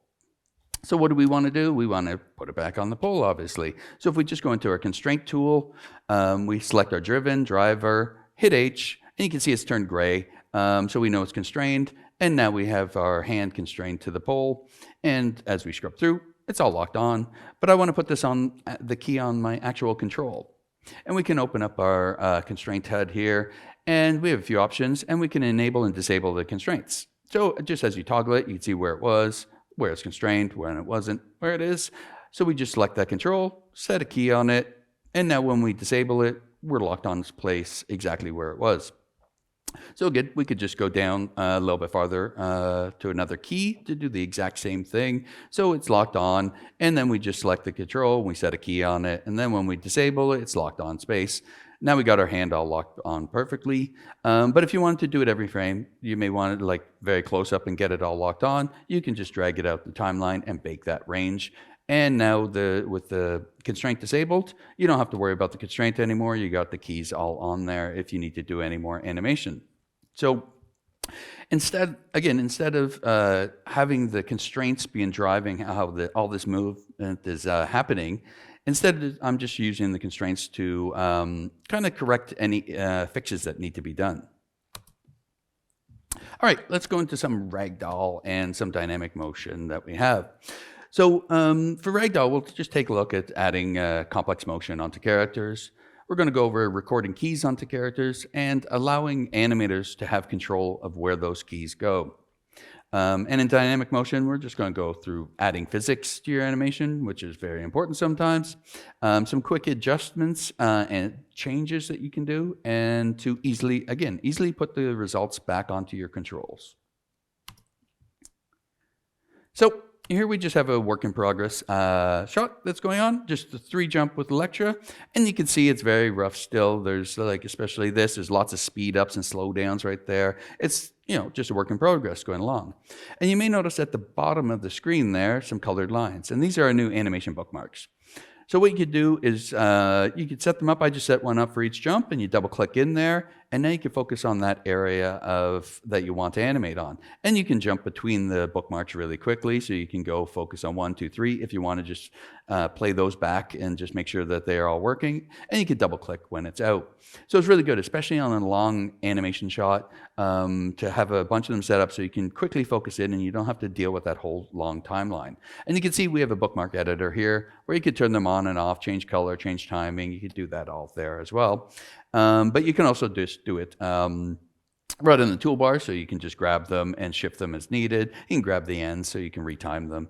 Do the alt setup there. So there's lots of ways to do that, either the bookmark editor or right on there. So as I look at this, I would probably start working on the jump to area. I'd probably jump in there and start focusing on it because that's the roughest.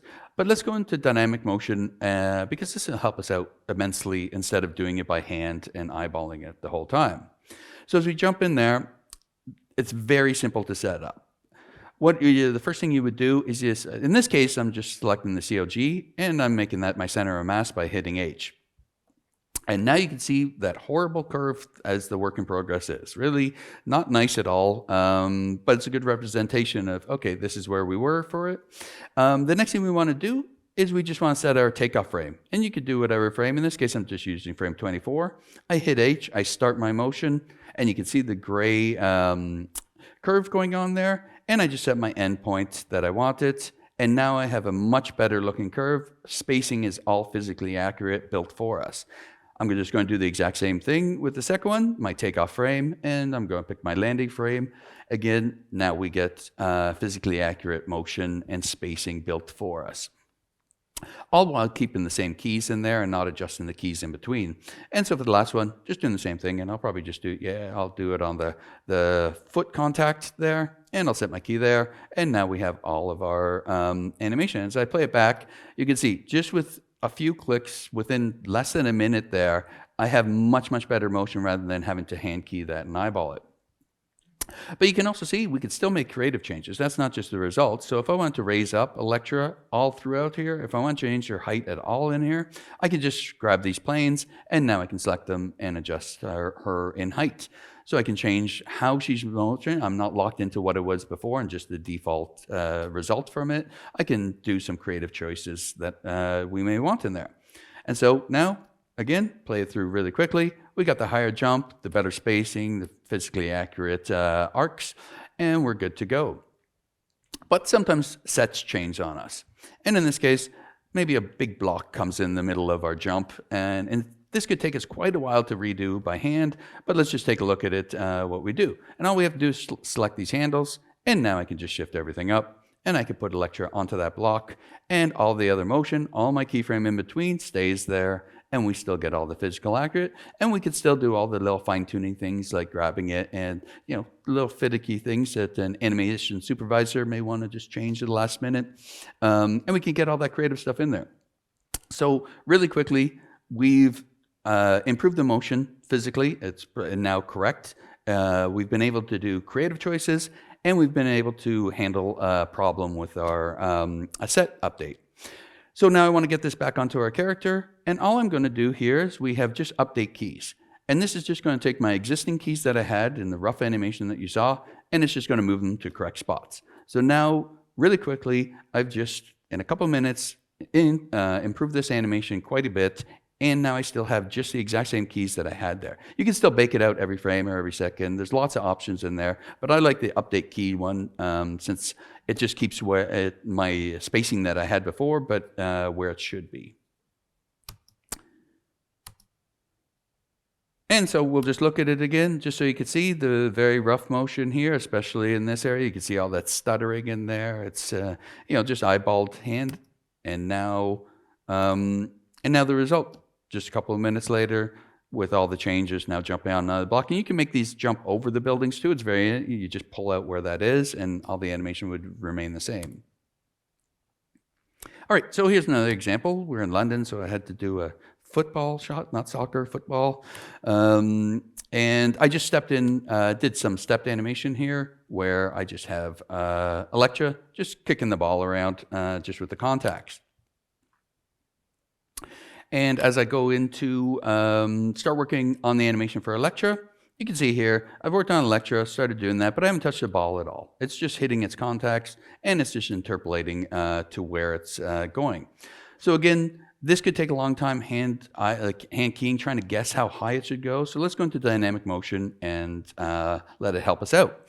Doing the exact same thing, setting the start and ends here. Now, really quickly, I get physically accurate motion built for us, just based on its contacts. And now we have our kicking the ball around, which is great. But again, let's get this onto our control. So in this case, I'm just going to bring in our graph editor just so we can take a look here. And you can see our TY. And when I look at it here, you can see the contact keys and how spliny that motion was. So we'll bring up our baking tool again. And in this case, I'm going to use bake essential keys. And this will just give us the fewest keys needed to represent that motion. So you see the spliny curve, and now we have a really nice looking curve with very simple keys ready to animate and go without having to bake every frame together. And so, again, really quickly, just with a few clicks, now we have all that spliny motion, but now we have the nice bouncy kicky motion on our keys ready to go. And while we're here with the graph editor, we've had a lot of improvements here, and here's just a few. So now when you select your keys, you use the middle mouse button, you move it vertically, it will constrain it in value. And if you move it horizontally first, it'll constrain it in time.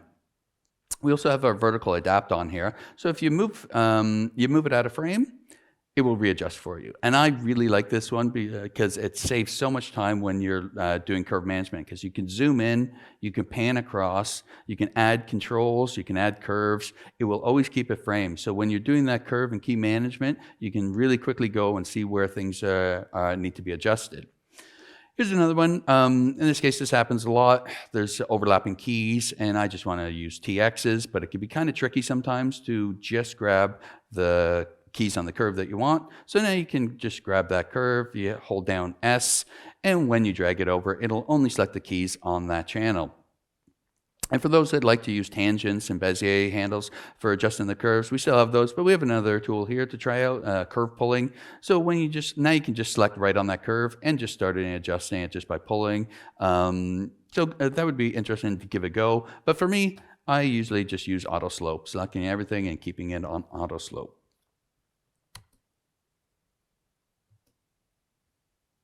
And again, so we'll just go through really quickly. You can see this spliny little motion just going to the contacts. And really quickly, now we get the really nice motion with very little effort, still fully keyable for the animator since we have all our keys right on it. All right, so let's take a look at Ragdoll now. So in this example, white Electra, the top Electra, I have barely done any animation. I've just moved her up and down and started the throw. You can even see the hands intersecting with the leg, and there's very little motion on here. So let's see what Ragdoll can do for us. So with our Ragdoll setup, you can see it here, and I'm just going to open up our HUD and just toggle offset. So now we can see these two together and see what's happening. And so with our Ragdoll setup that we've got, as I press play, you can see that the hand's no longer intersecting at all. We got some motion on now on the legs and the head and the arms, and we're ready to go. And you can see, if you wanted to change anything, you just select the part of the rig and you can hold G, and now you get your HUD, where you could set your stiffness, your dampening, all the things when it's turning on and when it's turning off. So now we have our motion, we got the throw, the toss, and hitting into the chair and all that nice detail. Again, now we want to work on getting this onto our character. And we can do this several ways. And one of the ways it's doing is just selecting what controls you want to put it on. So I just have a set here, which is just the arms, legs, and head. And if I go down, you can see I'm just going to start recording poses. And I don't want to make it every frame. I have my key set up the way I prefer to do it. So I just want to update them. And now just as I go through the keys, now you can see my controls are being updated based on the Ragdoll result. And I don't have to go all the way. I'm just doing it on the keys that I want to do it on. And so I can stop the recording. And what we now have, that Ragdoll, very sparse keys on there, really easy, the way I would like to continue animating with it on. And we have no more intersection. And now we have some movement on the foot. So good spot for me to start going from there. But I want to get all this nice tossing and throwing and all the detail into the chair as well. It's essentially the same thing. And you can see here, I've just actually jumped into a bookmark. So now we could just focus on that area. So I'm going to just do the exact same thing, except I'm going to select a different set that has more controls in it. And I could do the chair at the same time, but I'm going to just show you as an example doing it separately. So the exact same thing, I could start recording poses. And the thing I love about this is I don't have to use the whole result of the Ragdoll. If I just see a few poses in there, I can just grab these. If that's a key pose I like, that's a key pose I like, that's a key pose, I could just stop there. And now I can continue animating without having to worry about all that extra data that comes along. But in this case, we do have the collision with the chair and Electra. So there's a certain area, I'm like, let me just make sure I get every frame on there just to get all that detailed motion. And so if I just hold it down and drag across, you can see it's giving me recording every frame. You can also hit play to do the same thing. So I just stop a little bit early because I plan on doing some animation, and I could just set a key at the end. But in this case, I want to have it just matching the whole way through. So I'm just going to, again, drag all the way through. And now really quickly, if you look at the two of them, we've just recorded all the Ragdoll motion onto our character's controls, and except for the chair, because I decided to do this separately. So let's do the chair now. And as we turn on the chair, because we don't need all those keys that Electra needed as she was flying through the air, now we could do the chair separately, so we don't need all that extra data. Let's just do it right before the contact, and now we could just drag it on there, again, every frame, just because I want to get all that detailed motion. And so stop recording, and now between the two of them, we have gotten all the motion that we want and that we'd like to do, and we could start either using that as, just right as is, or start continuing animating if we wanted. So let's just go back out to animation. And there we go. So what this has allowed us to do is it allowed us to key what characters we want, what controls we want, when we want those keys, and how dense we want those keys. So it allows a lot of flexibility to, instead of the default, let's brute force bake everything on every character, and then having the animator having to go through and clean that up, they can decide it as they go. And so again, here's the straight out of the Ragdoll just by recording it on, so flopping into the chair. And here's one where I just did a little bit of animation based on it. I turned her head a little bit, just added a few things, and instead of flopping, I made her sit up. So really quickly, you can just adjust it and quickly get the Ragdoll motion, and then use it to animate for your stuff. And finally, you can see here, we have our 3 characters, and I just added Ragdoll to it with a lot of the other tools that we use there. And it's really quick to be able to, will this play again? Oh, well. All right. We'll just end it there then. So thank you very much.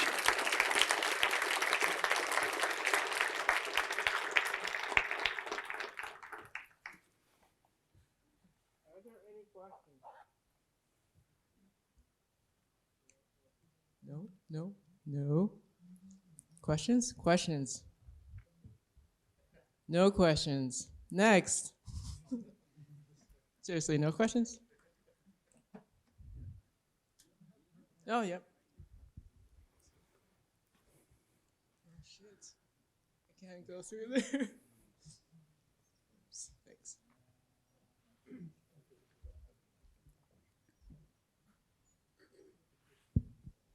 Hi. Those quick locators, like temporary locators that you use to change the pivot, can you place them into an animated object, or they're gonna be just where you position them at first and that's it? The locators for the chair and everything? You mean? Yeah. Oh, no, because with the pole one, I'm not sure I mentioned it, but the locators that are at the end were attached to the pole so that they could be there as well. So so you can move it, you'll have to see it, like play around to see, because if you're moving it, it depends how you want to do it. But yeah, and you can actually chain those together. I think in Esther's one, she shows putting locators together. So you can build a little FK locator thing so that you could do things as well and use them around. So you should be able to use them at like wherever you want. Experiment with them. I think that's the biggest thing. A lot of this stuff, I was like, let me try this and see how it turns out. But yeah, you should be able to animate them, have them constrained to other objects, have them just in space, or however you want to do it. So, thanks. Great talk. Anyone else? Okay, thanks, all right. Warren. Well, thank you very much, everyone.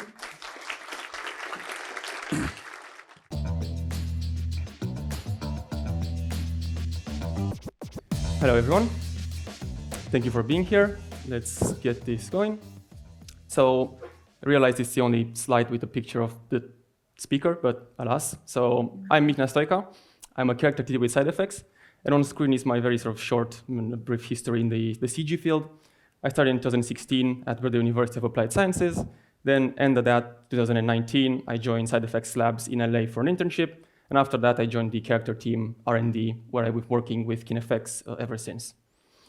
So this presentation is going to be about Ragdolls. So Warren showed just in the previous one some Ragdoll results that he's got, and he also showed dynamic motion and how he set up dynamic motion. Of course, over Ragdoll, he kind of skipped a bit because Ragdoll is a bit more complicated to set up than dynamic motion because it involves all the body parts. So that's why we sort of split things up. So in this one, we're going to have a look at his scene again. But this time, we're going to dive into actually what goes into setting up Ragdoll for this particular scene, and not so much about what he did, because he obviously already talked about that. So to reiterate what's the Ragdoll component in this scene, here's again the scene with no Ragdoll, where Warren just hand-keyed some bits on the white character. And then as we apply the actual Ragdoll onto the same character, we see some collisions going on, and then the actual throw-off with the character colliding with the chair. So that's the actual Ragdoll section, and that's what we're going to be looking at today. So let's start with the data, because we have this scene of 3 characters, 2 characters basically in a chair, which is essentially 3. But how exactly does this look like, and what can we do with it to configure it for Ragdoll? So here's the Houdini interface. I'm going to go window by window, so it's very clear. We have here on the left a file SOP. So our scene has been configured and then exported as a BGO file. It's a bunch of packed primitives. I'm going to touch on that in just a second. We basically want to bring in our scene, because it's already been set up for us by somebody. And we want to use the same data to configure our Ragdolls. This currently has no animation, and that's fine, because we don't need that for the Ragdoll. While Warren works on the hand key animation or blocks out his shot, we can actually start configuring stuff already. This is how the data looks in the viewport, which perhaps doesn't tell you that much. We have 1 character, presumably, a chair, and a bunch of white lines, which we're not going to talk about. They are the apex graphs. Rig tree. Then this is where the actual data gets listed nicely for us, okay? Because if you go back to this, where the ugly white lines doesn't help us very much, but when we look at the actual structure of the data, it's a lot easier for us to see exactly what we're working with. So looking by the indents there, let me bring this a bit higher on screen. We see we've got 3.char stuff, which Esther talked about before as being characters. Under each of these .char, we have a base, rig, shape, and scale. The base is just the random default name, so it doesn't have to be that. The extensions outline what that data is. So we see our chair is an actual character, and we've got a push E and a push R. The push E being the white character, the push R being the brown character. And what we're interested in for each characters are a rig, so an apex graph, a shape, so the skin, right? Your classic skin that you sort of weight your skeleton to, and a skeleton which, if you know KineFX a little bit, is basically a KineFX skeleton, right? So we've built the characters like this. This is what we have to work with. So then we can have a look at using this data to get the Ragdoll stuff going. If you're not familiar with Ragdoll, I'm going to try in 5 seconds to explain what Ragdoll needs. So it uses an RBD solver, so rigid body dynamics solver, which means it looks for rigid bodies, obviously. A character usually is organic, right? So you're going to have some skin that's being deformed by some joints that have been weighted to that skin. So that's usually it's not easy to separate that into clear segments and sort of cut the skin just from that data. So we need an extra step inserted in there that would allow us to create these rigid body shapes for our character that then we can send to the solver so it can then simulate on top of. And for that, we have a SOP called Ragdoll Collision Shapes. So this SOP has existed in Houdini 19.5 as well, but we've sort of reworked it a bit and made it hopefully easier to use and faster. You can see on screen the parameter interface. We're not going to be looking at that too much, but I just want to point out that I really like it because it's clean and it doesn't have a lot of things like it used to.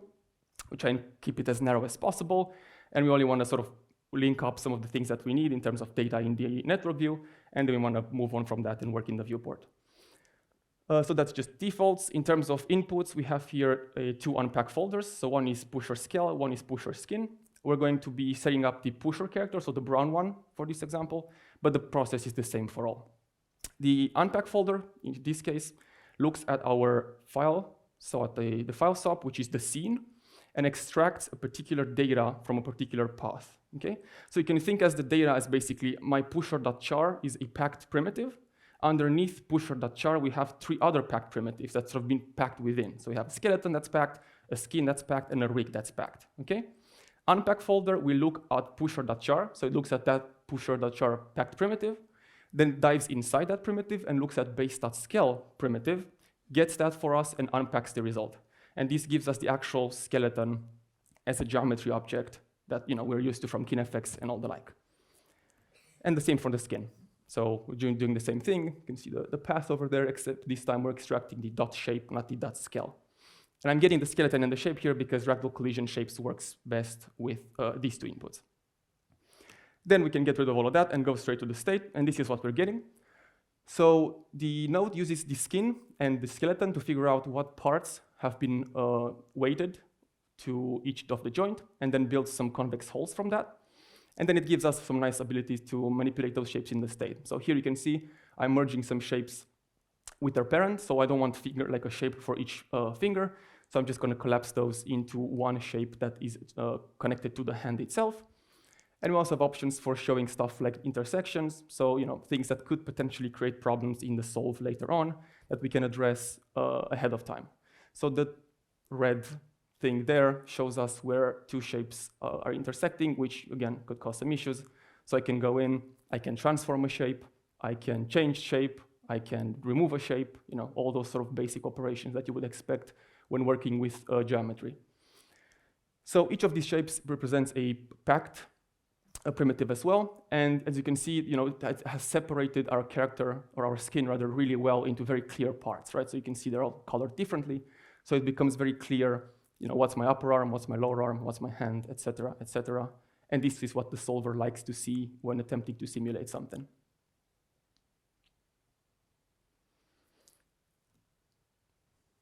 Next up. So this was sort of the first step. Now back to the 5-second Ragdoll crash course. Once we've got the collision shapes set up, then we can give those to the solvers, of course, to the solver, which will take it as a whole and just make it sort of fall to the ground as like a statue sort of thing. But because we're working with characters, we also want to make sure that we tell the solver what the range of motion is for each of the shapes, right? Because the Ragdoll, as we've seen also in Cameron's video, is supposed to basically be a Ragdoll, like fall down and have each of the shapes like rotate around their parents to create this sensation of motion. So that's an extra data that we need to configure. So now we have the shapes. So we can go to the next step, which is basically for each shape, i.e. joint, because they're sort of correlated, we want to set that range of motion. And for that, we have a configure joint limits SOP. So we used to have configured joints, we still do, that had limits as well as some other stuff for the physical full body IK, like weights and local center of mass. We've decided to split off into a configured joint limits. That's a specialized node for dealing only with rotation and translation limits, mainly to, again, keep the parameter interface a bit more narrow and cleaner, and also to allow us to do some more interactive work that are tailored specifically for limits. In terms of wiring it up, we just basically plug the first input of our Ragdoll collision shapes into the first outputs, or into the first input, which is the skeleton. And that's what we're going to be operating on. We're going to be setting some attributes on the skeleton via this node. Now, something to point out here is that for Ragdoll collision shapes, we were able to get the skin and use that as our starting point for the shapes, right? Because going in and for each joint trying to create a new shape by hand is tedious. So the solution for the shapes is using the skin and getting the capture data from that to build the shapes. For the limits, however, we can't use the skin, obviously. So as an alternative, what we decided to do was to provide a motion clip input, which, if you know roughly what a motion clip is, a bunch of poses over like a bunch of packed poses basically over a timeline. So it represents an animation that's been stashed out, right? So it's no longer time dependent. And that means that we can have like an X amount of poses stored as a stashed geometry, which each pose having a different range of motion for each of the joints, right? Because that's basically an animation. So that's a great way to get some defaults for our limits. But of course, where do you get the motion clip from? So if you're lucky enough to have like a calisthenics clip or something like that in-house where you can retarget your calisthenics clip to your character's skeleton, that's great. You could use that. If not, we've decided to include an example file. So you can go under the help card of the configure joint limit SOP. And then we have an HTA which you can load into your scene. And this one has within it a few things, including a stashed motion clip that Warren helped us animate. So it represents a sort of a basic range of motion for a particular character, like a biped. So you could just use that as a starting point. We also show some tips how to pose your character and get the range of motion configured by yourself. So that's what I did here. I just loaded that file and I copied that stash from within that file and pasted here, which is the motion clip. So in my case, I'm lucky because we've configured the motion clip on the same mannequin character. But in case you have a different character, which you probably will, we also have a very simple retargeting network included in an example file. So you could just use that in order to get the motion clip sort of transferred over to your own skeleton. And this is how the that motion clip looks like. That's basically the ranges of motion that weren't configured for us, right? It's just a bunch of poses. There's no interpolation. We don't care about that.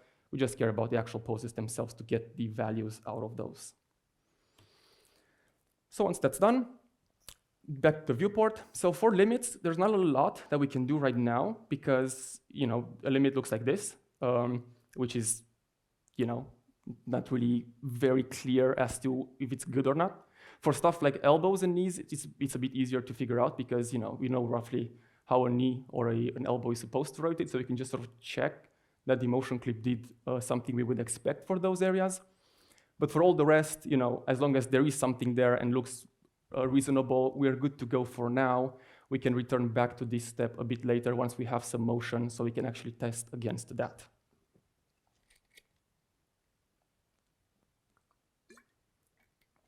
That's what I said about not making a lot of sense.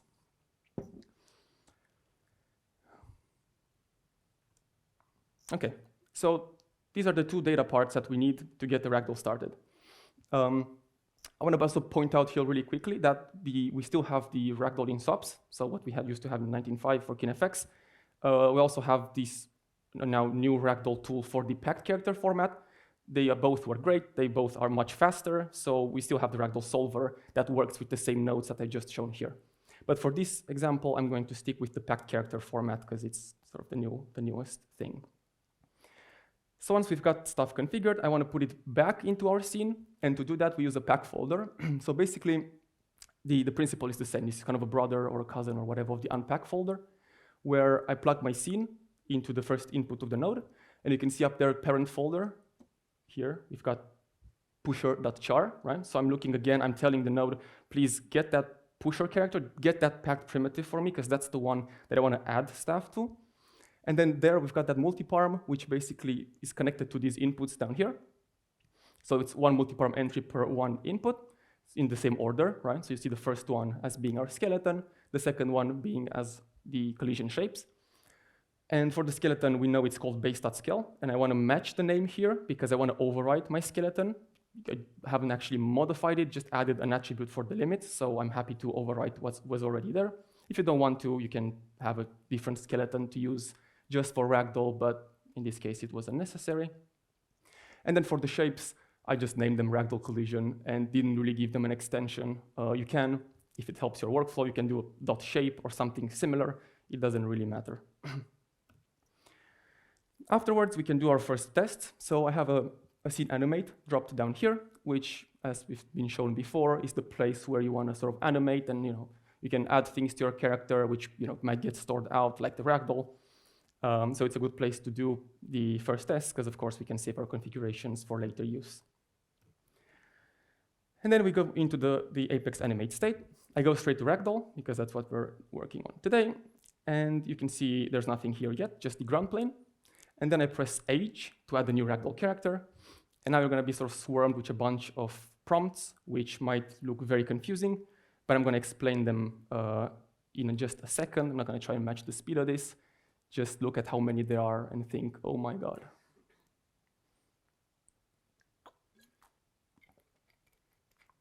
This one is probably the only one that's clear.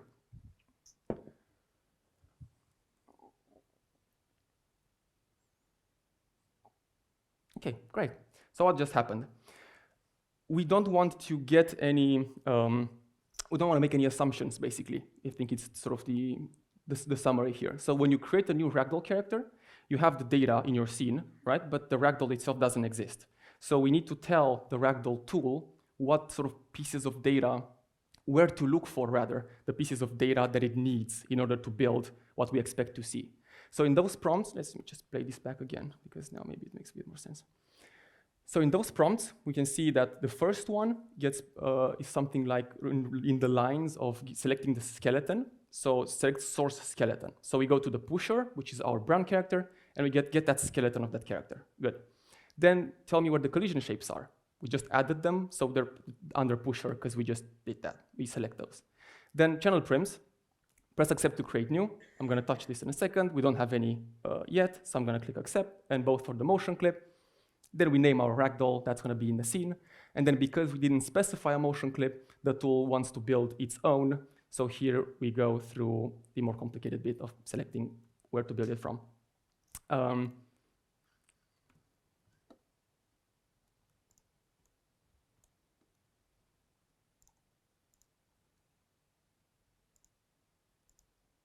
Okay. So build motion clip. This one is probably the most difficult one to understand. If you've paid attention to the previous talks, you've seen that we no longer store the actual animation on the skeleton like we did in KineFX, right? So in KineFX, you had a skeleton, you were animating the skeleton, and then the points would transform and, over time based on set keys. We no longer do that in the packed character format, but rather we store the animation on some things called channel primitives, which I'm going to explain in a second as well, which then drive the actual rig, right? So imagine a control of a hand which has like a vector, like a translate vector exposed to the apex graph, right? The rig. You move that control around, and that's a simple translation, and that's our animation in this case. And then inside the same rig, there's basically a bunch of things you can also do. But one of the things that we also do very often is we also expose the skeleton itself and the skin so you can see the output. So imagine the layers being like this. We get a skeleton, which is at rest pose, right? So just of the A pose. We give it to the rig and say, this is the skeleton. We get the skin, again, at rest pose and with the capture weights. We give it to the rig and say, this is my skin. Then we have a bunch of controls with either vectors exposed, like I just mentioned. Then we do our animation and whatever. And then at the end, once our rig has evaluated and we have all the updated transforms of the controls, we have the option of writing those transforms back to the skeleton. So we now sort of circle back and go to that KineFX picture where our skeleton starts to move. We don't store it there, that's very important, but we can get the output of that. So we can get the skeleton moving out of a rig. In certain cases, also the skin that's actually been bone deformed as well. But for the motion clip build step in particular, we care about that skeleton path. Because a motion clip, again, it's a bunch of poses over, that's been stashed with the time attribute to determine where should they play. So we need a skeleton with some animation on it, right? Because we want to basically give our ragdoll. That's the whole purpose, which you probably should have started with. We want to have the ragdoll match the animation of our character, right? That's the whole purpose of this. Because as Warren showed in the throw-off scene, we want ragdoll to inherit that throw-off and then have the simulation take over. So we need to figure out how can we build that motion clip out of the components we've got. And the way to do it is we look at, let's find the rig that holds our animation, that is supposed to evaluate and give us the resulting animation, which in this case would be pusher.character, because that's the one we're configuring, based on the rig, right? That's our rig. Then we say, we know we have the rig. We care specifically about the updated skeleton output of that rig, right? So we want to write out the transforms of the controls onto that skeleton and get that output from there. So we go output node, that's just the name of the output node, it can be anything, my node or whatever, and base.scale. So this is kind of something you have to have in the rigs for Ragdoll specifically, because Ragdoll works on a skeleton, so it expects a skeleton both at rest pose, which we selected at first, and both as the actual animated output of the rig. And once we sort of given the Ragdoll the path to that skeleton, it can finally figure out what to do with it and build a motion clip under the hood for us so the Ragdoll can inherit the motion. And then let's move on. And basically, we are getting a default Ragdoll. So you have a character that sort of just flaps to the ground with the limits we've configured and the shapes we've configured.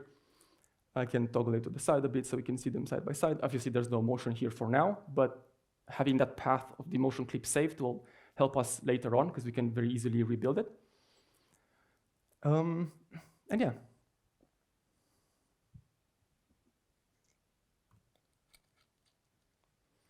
Next up here, I wanted to also play with some options just to make sure, things look sensible with the limits and shapes and whatnot.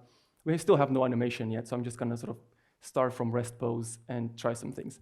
So one of the bits that also are needed in Ragdoll, especially with working with rigs like IK or stuff that's not just pure FK, we need to tell the tool what shape corresponds to what control in order to know, when Warren was showing the baking of the poses, right? It needs to know like what transform to bake, basically from which shape to which control. Because we can't really match it by name in this case, because your IK can be named anything. That's what I mentioned FK would work, because usually that's, if you keep the FK names the same as the joints, it's a bit easier since the shapes are named as the joints. But in case of an IK or a more complicated rig where you've got, God knows what names, then you have to create this mapping step in between, which again, you only have to do once. It's gonna get stored on the character itself, and you can reuse it later on. And now we're gonna do some configurations here. So here's the windows that weren't shown. I'm gonna touch on those in a second as well. And here I just wanted a very basic pose where I just rotated the source character from the root control and I position it a bit higher up. Just wanted to test how the limits behave when the character lies sort of horizontally. So I'm adding a key there, just to keep the pose. And then we go over to our Ragdoll character. We do reload target animation, and we tell the tool for which Ragdoll character we want to reload it, in this case, the push or motion clip. Because we've already set the path to the motion clip, it knows where to look for, and this updates our Ragdoll motion. So this is all, you update the motion when you want. So it doesn't update automatically, which means you can go back and forth between a particular clip anytime you want without sort of updating the Ragdoll without you wanting to. And then I'm also setting some match world transforms constraints there, just so we can see how the limits behave when the character sort of keeps the pelvis in place, so it matches the source character pelvis position, but everything else just flaps with pure Ragdoll. And then at the end, we also want to test the poses. I'm here doing a dense baking just to see if there are any issues with our mapping. Maybe we did some mistakes, or maybe there's something wrong, but this seems to be fine. So once we sort of did the initial tests, we can now ask Warren how's the block-out going, so we can actually test on that as well before sending him the file, so he can actually take it away and configure to his own liking. Here are the options for Ragdoll. So these are, obviously I'm not going to explain each of them because that's not really useful. You can check on those if you're interested in the docs. The point is we've got options for like sort of constant, we call them. So basically like physical options for the shapes like density, bounce, and friction. So that's also something we will probably be configuring at this step. If you have some shape that's really big compared to the rest and it sort of seems to be driving the Ragdoll in a direction that you don't really want to, you can lower the density of that shape and we can sort of adjust it per shape. Then we've got animated stuff like adding constraints for wall transforms and local transforms, making a character inactive or a shape inactive. This is all stuff that Warren's going to probably play with when he actually does the shot, but we can still make sure everything behaves correctly for our current configurations. And then some stuff for the ground plane here, which are pretty self-explanatory, I hope. Then we finally get the block out from Warren, and we can test that as well really quickly before sending him the result. So here's again the same network. Nothing really changed, except we just reloaded our file SOP up there, and now we've got some new data in it, which are the actual animation as channel primitives. So let me touch on that really, really briefly here, because I think channel prims are a new concept in H20. So imagine a channel primitive being what a motion clip is to an animation, basically. So we take the animation curves that you see, and we put those into packed primitives that we call channel primitives, and we store the keys basically on there. So it no longer plays by the timeline, it's no longer time dependent, but it's rather stored as a sort of a stashed static bit. So again, basically like a motion clip for our channel curves. And that's how we store animation now in this packed character format. That's what we get in that file SOP now. And we don't see anything, of course, in the viewport because we're not really evaluating our scene yet. But if we go to, yeah, that's it. Debug limits. So actually, this is a sort of an in-between point here. Before we go straight to Ragdoll and test the scene, this is where the configure join limit state becomes a bit more useful. Because again, before, when you have a character at rest pose that you build some limits for, it's, they either look very off or they look pretty good. You're not really sure exactly where the problems might occur until you get the actual clip where you can sort of test against. And the first test that I sort of recommend you try and do is you get an invocation of the scene. So if you're a bit unsure what this means, is we're basically saying I want the push E in this case. So it's the white skeleton of the white character. it doesn't really matter. We say, I want a skeleton from my scene.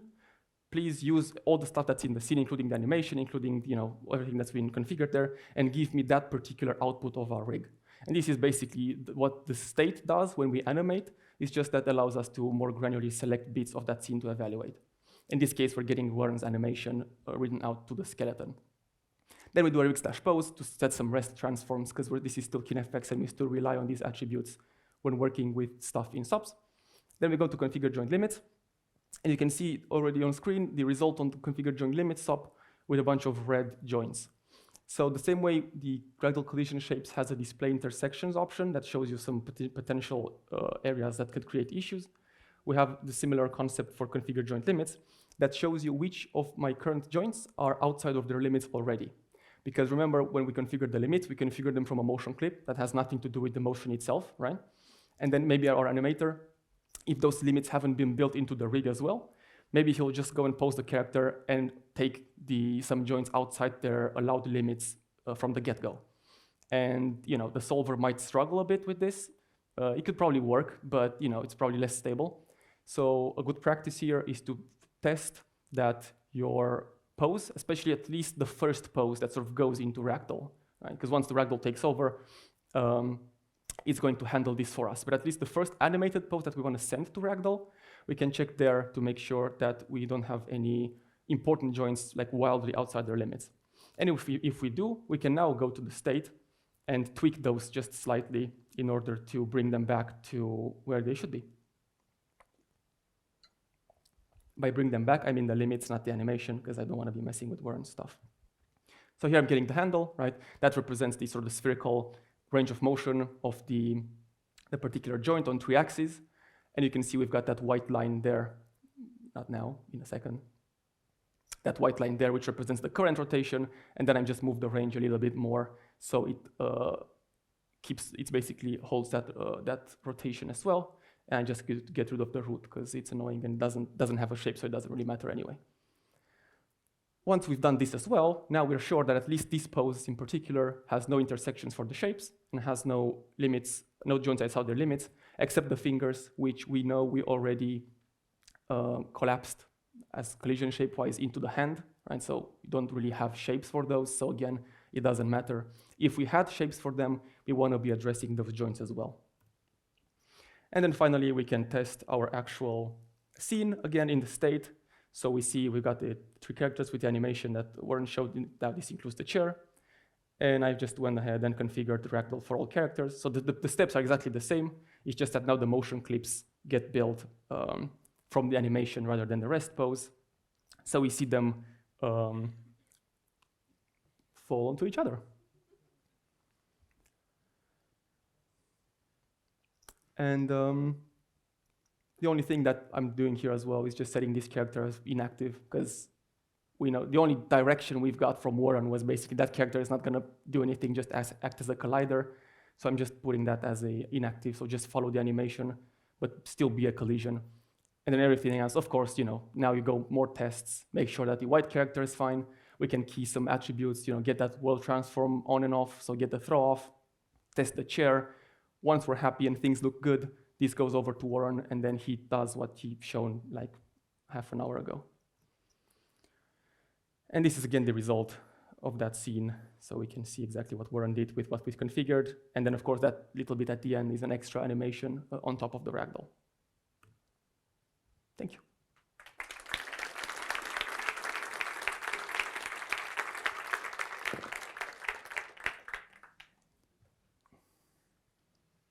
Are there any questions?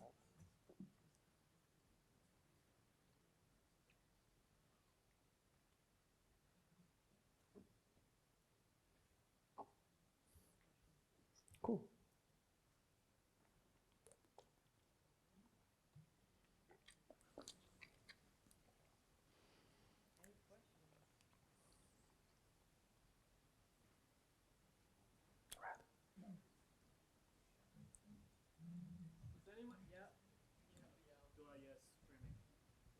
Hi, Chair. Blah, blah. What do you mean configured as characters? Yeah, there we go. Okay. Like they're all coming packed as what's the name of character? The packed folder? Yeah, packed Yeah. folder. For any kind of like colliders that we want to have, is there any way to bring them in for the Ragdoll system, or do they need to be packed like that? So you can, again, like the step of getting the shapes, right, was that sort of Ragdoll collision shapes, and then we add them, all of them under the character. So to get them in the animate state, to work with them in the Ragdoll tool, they need to be in the packed format, because that's what the tool looks for. But in terms of how you bring them to that packed format, it's really up to you. You can use the Ragdoll collision shapes, you can, hand model, you can even sculpt, I guess, your shapes. And then as long as they have a name, it's the only thing that they need, I believe. You just put them in the pack folder, right? That's all there is to it. If you're working with the packed character format. If not, Ragdoll Solver expects them as just geometry as an input, so no. Thanks.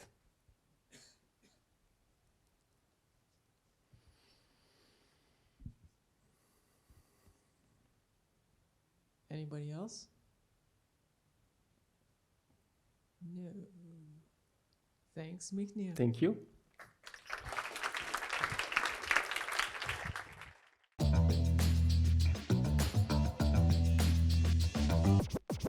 All right, let's get started. I'm Jonas Sorgenfrei. I'm an FX and pipeline TD at RiseFX in Berlin, and thanks to Side Effects, I'm here today to present Houdini 20 Feathers. I think first to mention, I didn't do that eagle. That was Andri, and yeah, but I'm today gonna show you how to do actually a groom, how to start from nothing to getting something rendered. So hopefully a step-by-step solution. So once Houdini comes out, you can dive right in and get your stuff started. So at Rise in summer this year, we had a project where we had to use feathers, and since Houdini 20 announced their new feathers tools, I had the chance to look into them and to use them. Unfortunately, this project is still ongoing, and I cannot show anything from that show here today. So I had to build everything from scratch at home after work. Luckily, this means I can share all the files, so you have something to start with once you want to dive into feathers. Yeah, I'm going through the whole process from feather creation, the grooming, how to simulate them, how to actually rig them and animate them, and how to export them, plus in the end some pitfalls and tricks that I found by the time of creating the presentation using the tools. So to get everyone on the same level, here are like the 3 main points of, or like 3 main keywords of a feather: the shaft, which is the main core of the feather; the barbs, which are little filaments which come out from the shaft; and we have like the extra barbulus, which are like very tiny, hairy filaments on the barbs, especially on the lower regions of the feather. So before I start with the new data structure, how the feathers works, let's take a look into how it was done before. People have been doing some feathers with Houdini, and prior to Houdini 20, most of the times, or most of the feather systems that I found were like one curve, and every barb is represented by its own curve, which creates its own entity with all the overhead that comes with extra points and extra geometry. In Houdini 20, this overhead was tried to address, and instead of having like a lot of polygons, we just have one polygon, which represents the whole feather. And sorry. And the feather or the barbs are defined by arrays, which are stored as attributes to the points on the shaft curve. So the points on the shaft curve define the barbs, and the barbs are stored in this array and are oriented based on the barb orient attribute. This makes it especially like very fast to draw on the GPU with its procedural shader. An OpenGL geometry shader is used, and later in Vulkan, a tessellation shader will give us even some more speed up, as we will see later in this presentation. Yeah, as you might know from the hair in the viewport, we can visualize the width. So activating this shader is still possible using the Shade Open Curves option on the geometry node, which will enable us to see the feather. So once you start your first feather scene and you don't see anything, make sure that Shade Open Curves in viewport is enabled. Additionally, to not being in wireframe, because in wireframe you will only see the curve. Okay, let's start. How to define our feather, and there are two main tools which are new. The Feather Shape Organize node, which lets us define in an artistic way how to create the feather, and the Feather Template from Shape, which actually create the feather, and I show this in the following video. Afterwards, we can use the Groom Process node to give us some extra detail to the feather barbs in a way that we already know it from the hair workflow. Okay, so here we have we create the feather template, and we have our feather shape where we can define the shaft curve, and this shaft with this curve and the outline of it, we can define the shape of our feather. And yeah, in an artistic way, inside of the viewport, we can drag and drop those points, and using the typical curve tools that we know already. Additionally, we have the second input to the Feather Shape Organize node, which lets us define the profile of the barbs. And yeah, as you can see here, I can add those details. And using, for example, our reference behind our main feather, you can then match it to your reference. After having this already set up, we can control with our feather template node the barb density, and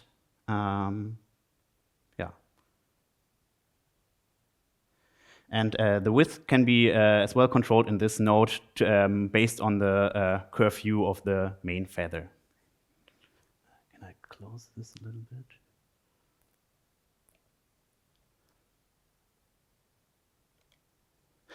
Okay, here I created a network, which you will find as well in the files which are attached, and the feather uncondensed in this case creates actual points from our curve as that we can then use to split up, for example, the barbs from the shaft, and then the barbs on each side to actually create our detail that we want to add to our curve. In this case, I use the clump node, and as you can see in the second input, I have my shaft curve in, which is the skin.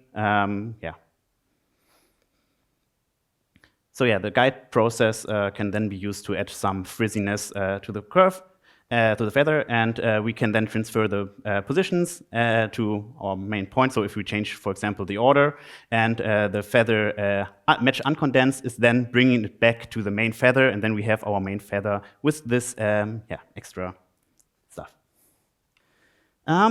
So using this method, we can create our feather library, which is a subset of all the feathers that we might use for our groom. And we can use it for either direct placement or interpolation, which you see in the following slides. I found two really nice websites which I wanted to show here, and they have really good references with size and colors and shapes of feathers, which you can just plug behind your feather as reference.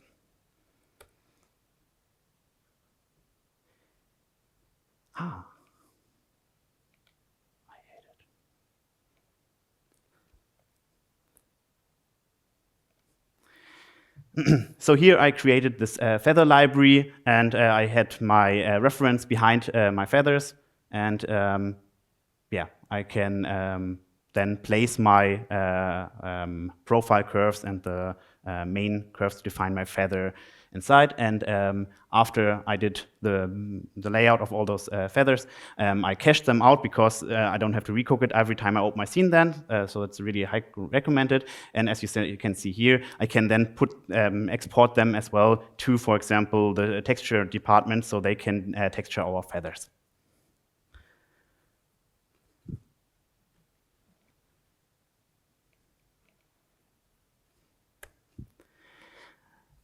So then we can use the guide groom node to actually place our feathers as we did it with hair previously on other characters. And yeah, the following video shows how to do this.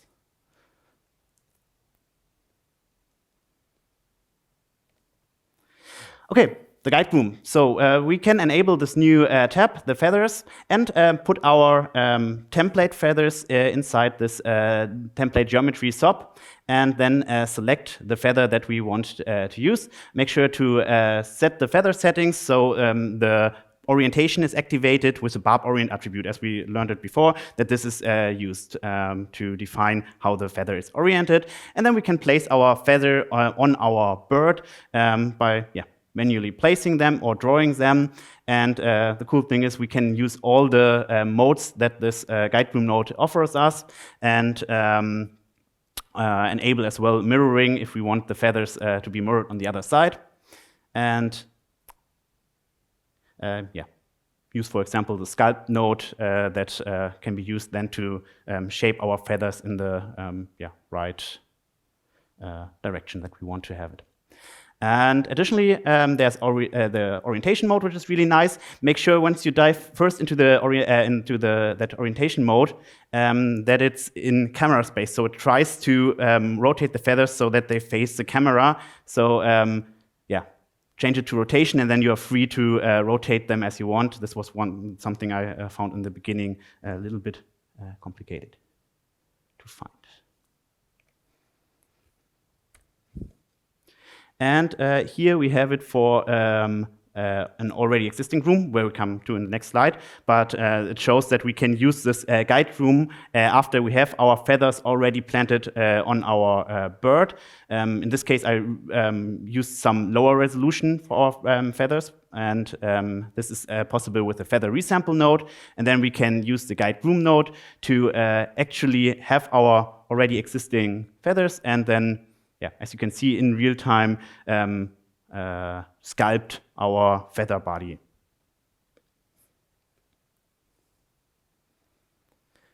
And with the feather visualize node, you can actually show a surface representation of the feathers. And here, as you can see, the colors are taken with you. So, for example, to define different kinds of feathers, they can be visualized using this.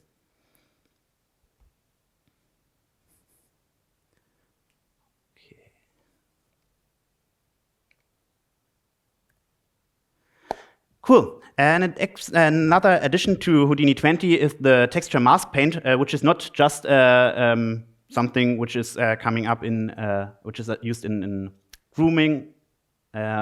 This can as well be used for every other purpose as an alternative to the attribute paint node. So you can now draw geometry resolution independent on that geometry in UV space. And this example shows you how to, for example, draw different kinds of feathers. And the feather interpolate node, which is added here as well, is coming alongside with it to then use an interpolation. So here I drew it, and you see maybe in between the color, which is showing how the feathers are interpolated in between. So the feathers and the attributes of the feathers can be interpolated.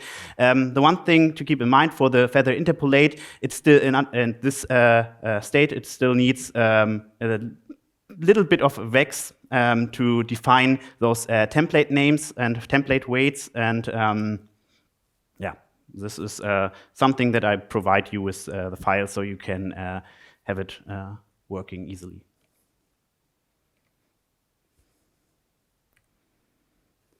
And here I show the same workflow on an actual bird, where I did some feather masks. One thing which I already prepared here is having a base groom as a hair groom. So I skipped this process to keep it a little bit smaller. And then I use this node, this feather interpolate node to interpolate feathers based on the input curves that we have here. So this is just some curves with a hair generator, then sculpted with a guide brush. And then we can have our feather instance on it based on this feather instance node workflow. And we can even paint in real time on it. And as long as your feathers are not too high res, so I had a little bit lower resolution for the feathers here in this view as well, it reacts in real time as well, depending on your hardware, especially on your GPU hardware. All right. And here it shows how it actually works when using this interpolation. So we have the feather template interpolate, which actually does the interpolation. So every curve or every feather that we have in the end is its unique variant. So it does an interpolation, and even the same feathers will be unique feathers. Additionally to this, we have the feather instance pool, which is a node that is creating packed agents and does some instancing of the same feathers. So it tries to figure out which feathers are similar, and then we have it. And maybe if you see the frame rate on the bottom, you saw that the normal instancing mode is a little bit slower. Once we use this instancing workflow with an actual packed agents or packed feather agents, it will be faster. And in the end, I showed an example of how it will be in the Vulkan viewport with the tessellation shader. We get a speed up even on our feather template interpolate already around 30 FPS. Cool. Then we have the feather blend node. This node enables us to sculpt our feathers on the bird, and this is really cool. We can use it with the sculpt tools or with other geometric operations, for example, booleans, to create our outer surface, and the feather surface node tries to match this outer surface and fills the volume of the bird, which is where I had some problems getting this done nicely with just a guide process lift operation. So here I paint some areas on our surface, and the feather surface node will interpolate the feathers so they match this new shape to generate some nice volume.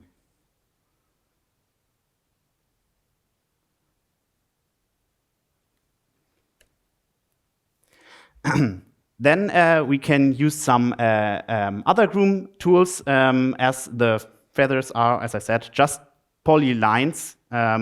They can be groomed with the existing guide process nodes, and some of the modes got some additional barb mode, which is working on the barbs and not on the whole curve. And we have the feather noise and the feather clump node, which can add extra detail on the groomed feathers in world space. So we had in the beginning the details on the feathers, and now we can add this extra detail on the extra feathers.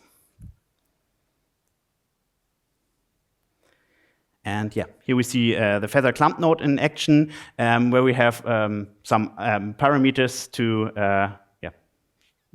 control the clumpiness.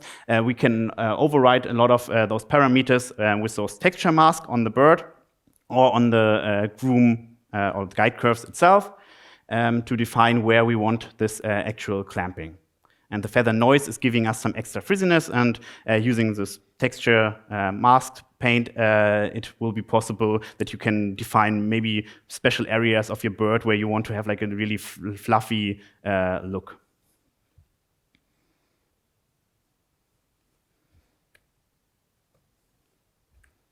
Oops.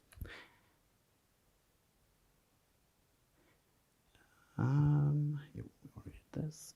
Cool. And after we have your basic room set up with all those tools, you can use the feather deintersect node, which enables you to order the feathers so they get this typical pattern that we already saw, for example, on that eagle before. And this node is GPU accelerated, so it will be super fast. If you have like a huge room with a lot of detail, it might get a little bit slower, but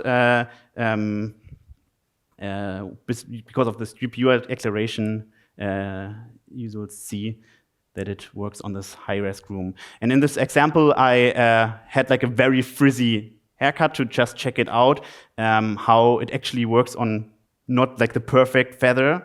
And yeah, as you can see here, it does some nice alignment, and we can use the thickness of the feather to define the distance between the feathers. To deintersect them accordingly. The deintersection is based on some surface deintersection and then transfers this new deformation to the actual feather.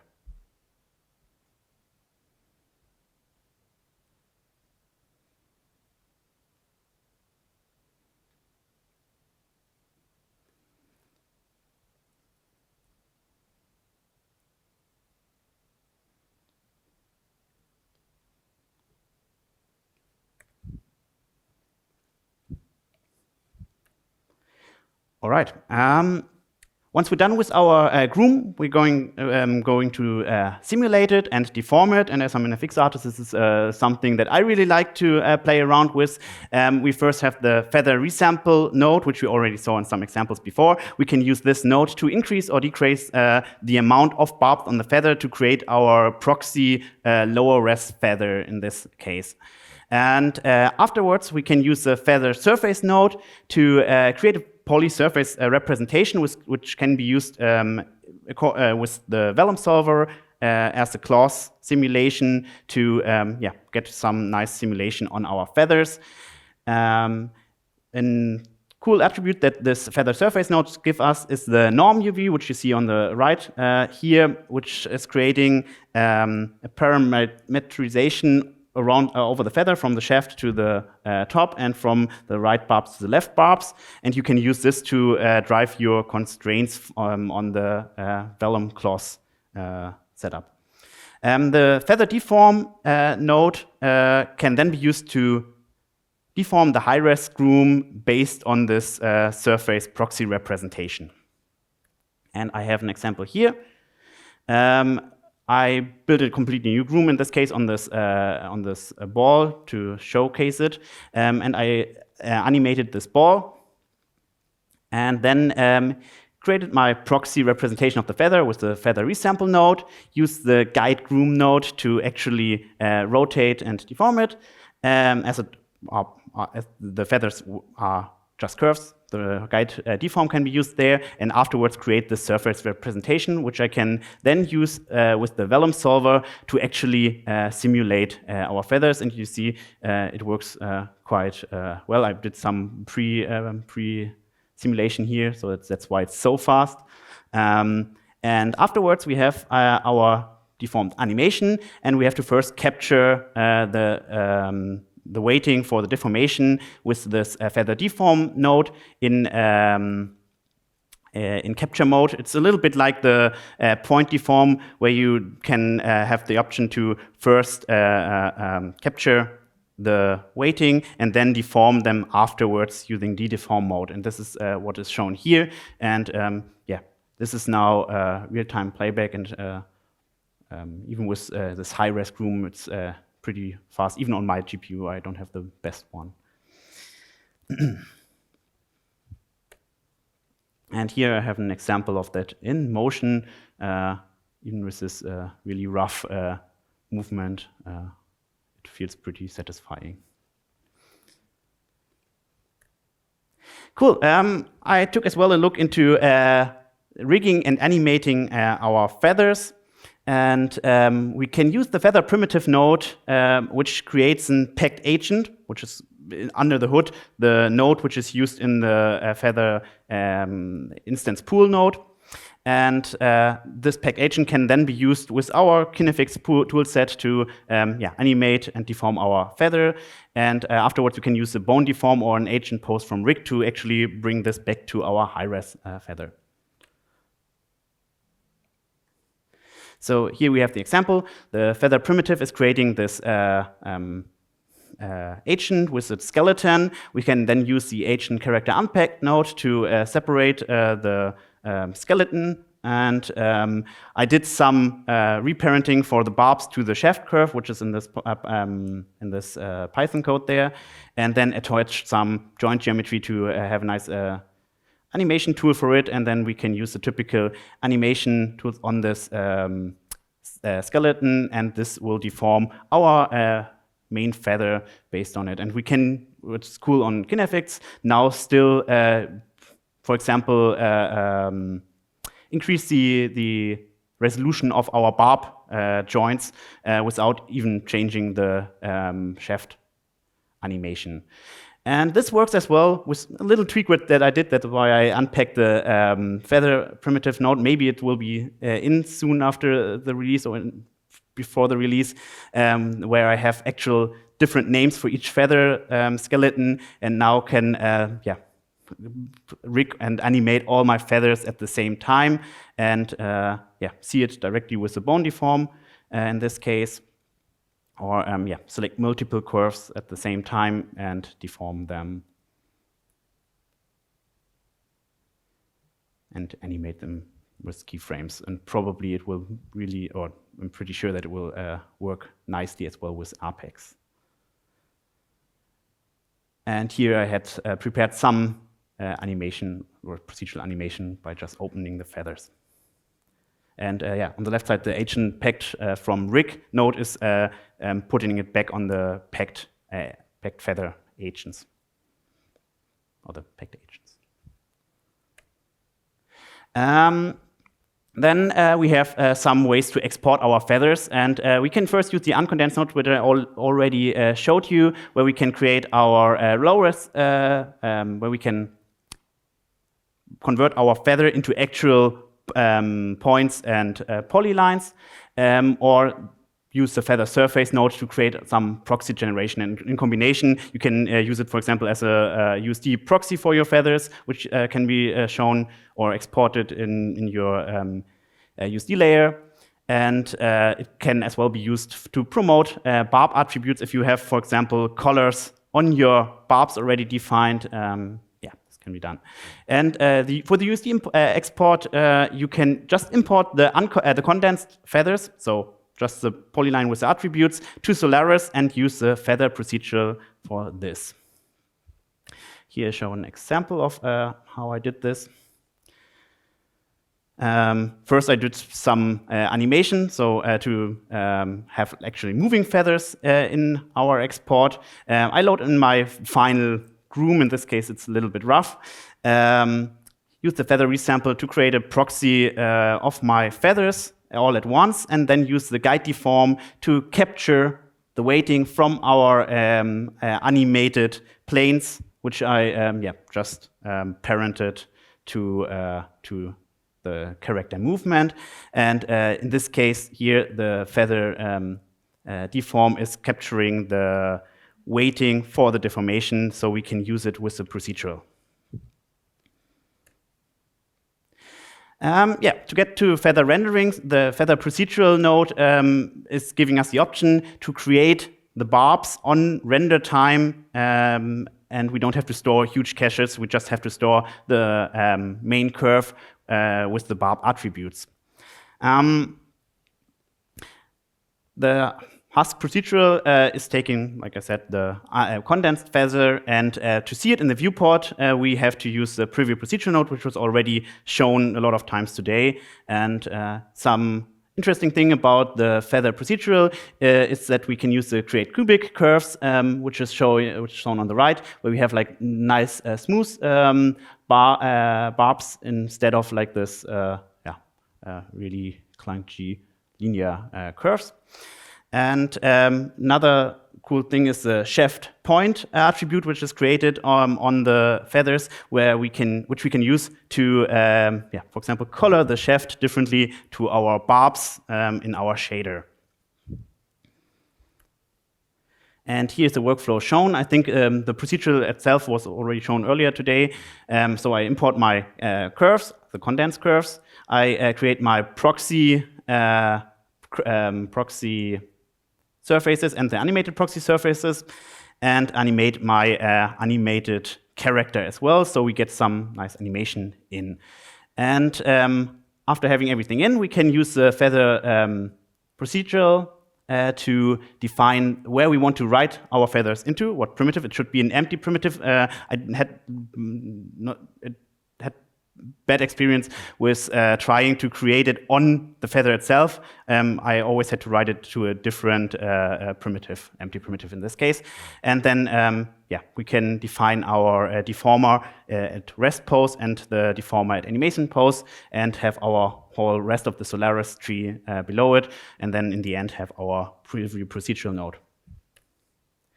And here we have, I've activated Karma XPU to have my bird, and you see it updates really fast even on my GPU. We have this new Karma fur material, which has melanin option, as already said, which is really nice for white hair, as we saw it on the eagle before.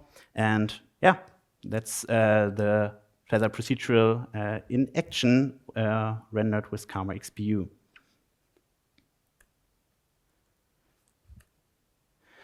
All right, so just for the end, for everyone who's more in the pipeline stuff, the cool thing with the new feather system is you don't have to throw your existing tools to the trash. You can just use them still with just some minor tweaks using some Vex. So this goes a little bit above just the normal grooming process. This is more for the pipeline side.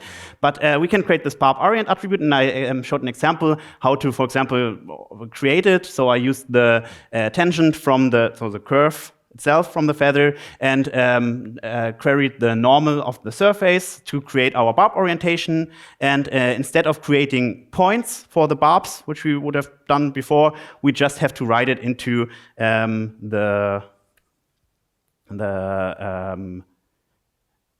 array attributes, the P barb L and P barb R, and this is shown here. So you see your code gets a little bit smaller with the new feather procedural, and here I take this direction, which is in shaft or in barb space, Q invert. So I invert the rotation of the barb, which we will store, and put my direction in and store it as this barb attribute, and using for each loop to iterate over each barb point, we can easily have this working. And one thing I forgot to mention is we have to create those attributes before, because the size has to be defined. So we have to create those P barb L and P barb R using an attribute create. And additionally to the P position, we can as well use UV underscore barb L barb R. So everything suffixed with barb L and barb R will be a barb attribute that can be used. And here are some last, and I think it can switch back. So that was everything with videos. And I have some last pitfalls. It's my last slide.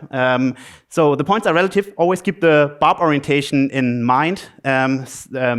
So if you want to define it, you have to bring your world space into barb space by inverting the rotation and bringing it back to the position defined by the shaft point. So the shaft point is defining the origin of the barb. It might get complicated to get really de-intersected feathers which are really close. For example, on some chickens, you might see it feels like already a surface, and I had like a hard time to get this really nice on a concave character.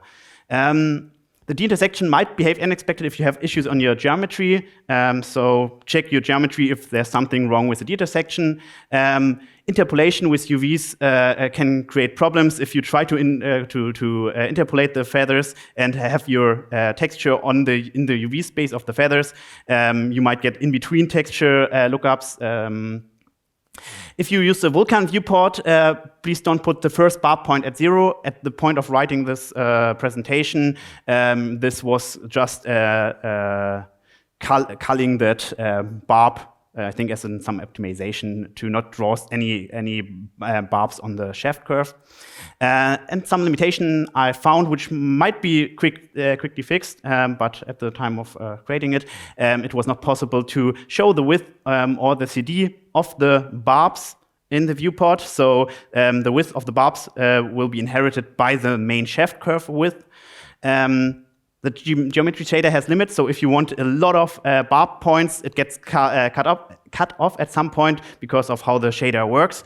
And so you might see that the half of the right barbs is missing, but it will be rendered completely. And once you uncondense your feather, it will still be there. So it's just not drawn because of the limit of buffers.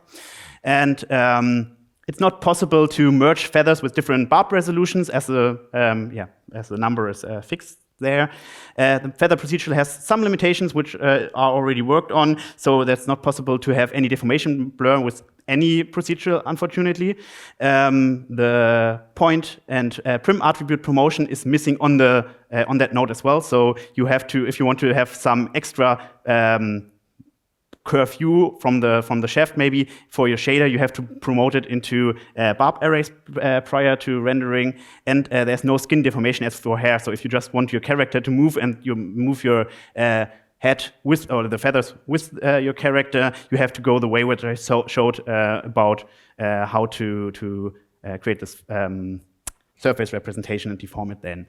And as last point, it's not possible currently to create barbulus out of the box, but as you see here in this slide, there are ways to go around it, and it's either to create hair, which will be deformed with the surface, or create your own feather procedural with barbulus, and I added some examples for those two things as well. Thank you very much. Sorry for the videos which were not working first, but yeah, I think we don't have any time for questions, so I'm here afterwards if you like to ask any questions. Thank you.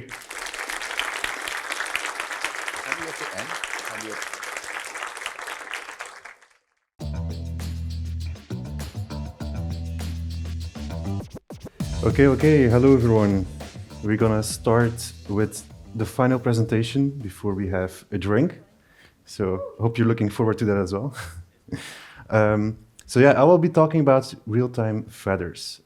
As you have seen from today or from yesterday, Houdini 20 offers a lot of feather tools, and I had a small project where I did some more of a real-time version of it to work with game engines like Unreal or Unity or other engines you might be using. So my name is Verstraete. I'm a freelance technical artist using Houdini a bunch of times, so I will, of course, show you a bit more what I will talk about.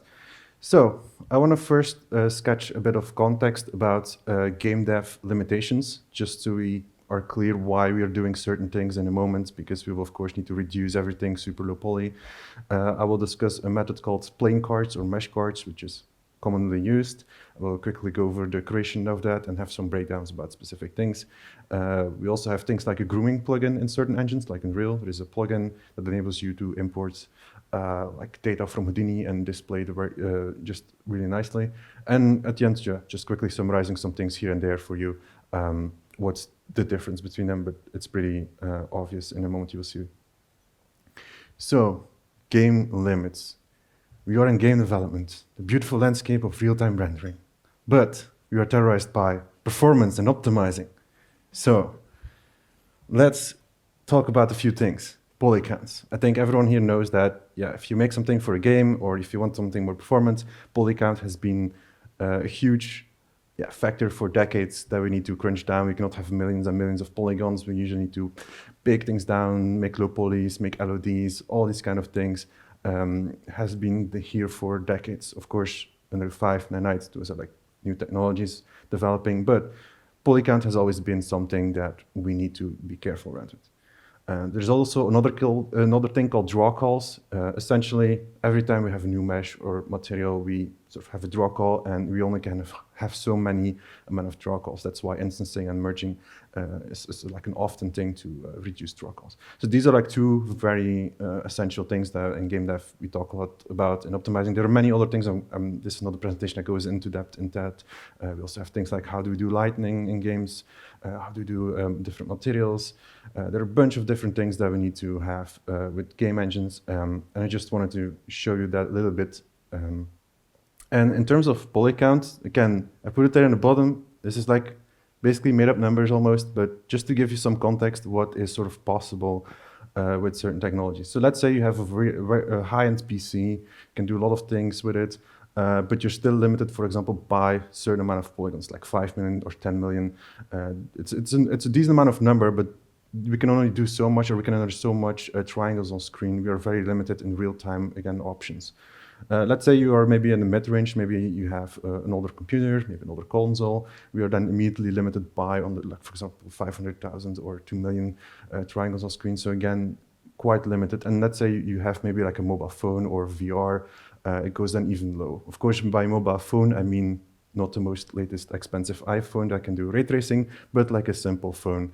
Or a cheaper phone, because you will see if you play mobile games, they're often very simple sprite games or low poly shapes, because mobile game developers want to make them as broad as possible. So they don't want to make something that's too heavy and that no one can play. So yeah, poly counts, as you can see, again, these are like very, very rough estimates, but it's just for you to give you some context with the next things I will talk about. So for my little project that I had to do is, this eagle you have seen here for a few times now already. I had to make like sort of like a real-time, more friendly version of that. So I will use what I had from Houdini. I was provided with some files that was created for me. So this eagle was created fully in Houdini with all these new grooming tools. Jonas did a real great talk showing you a bunch of these tools. But again, this is, of course, in Houdini, has a lot of different feathers.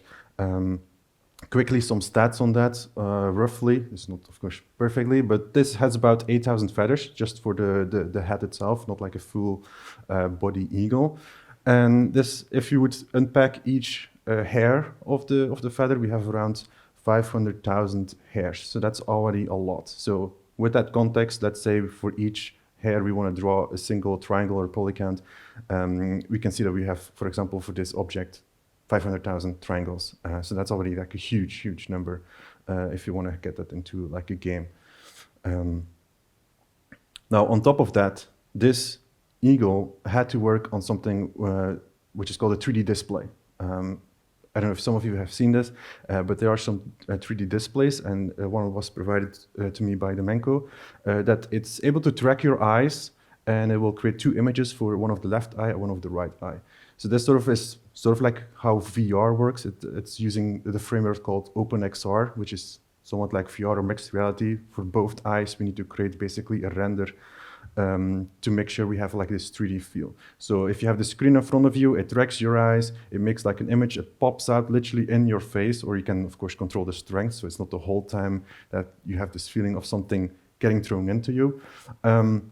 And this screen is also at a 4K resolution, which, it's a high resolution, and we need to do something at, real time. So definitely, we'll probably do some upscaling to like get back some of that performance.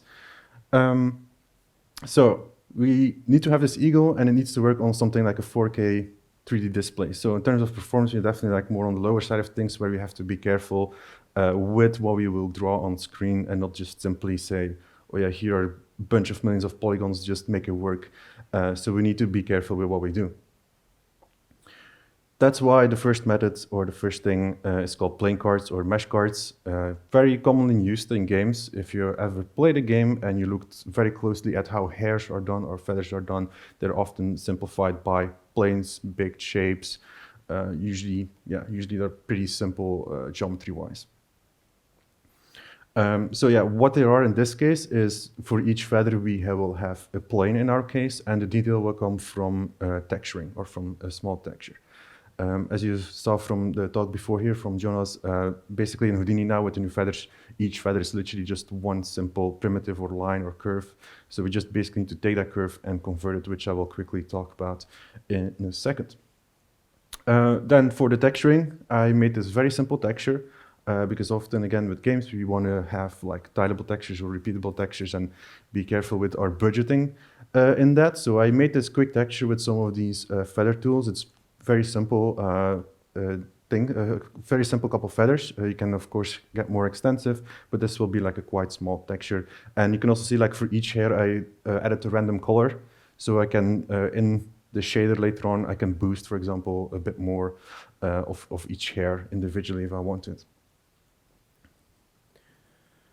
Then, yeah, we are in Houdini. So we will probably want to do a tool for this. So we probably want to think about making HDAs and processes to take something that looks very high quality cinematic and try to process that automatically because we want to build tools to do things for us automatically.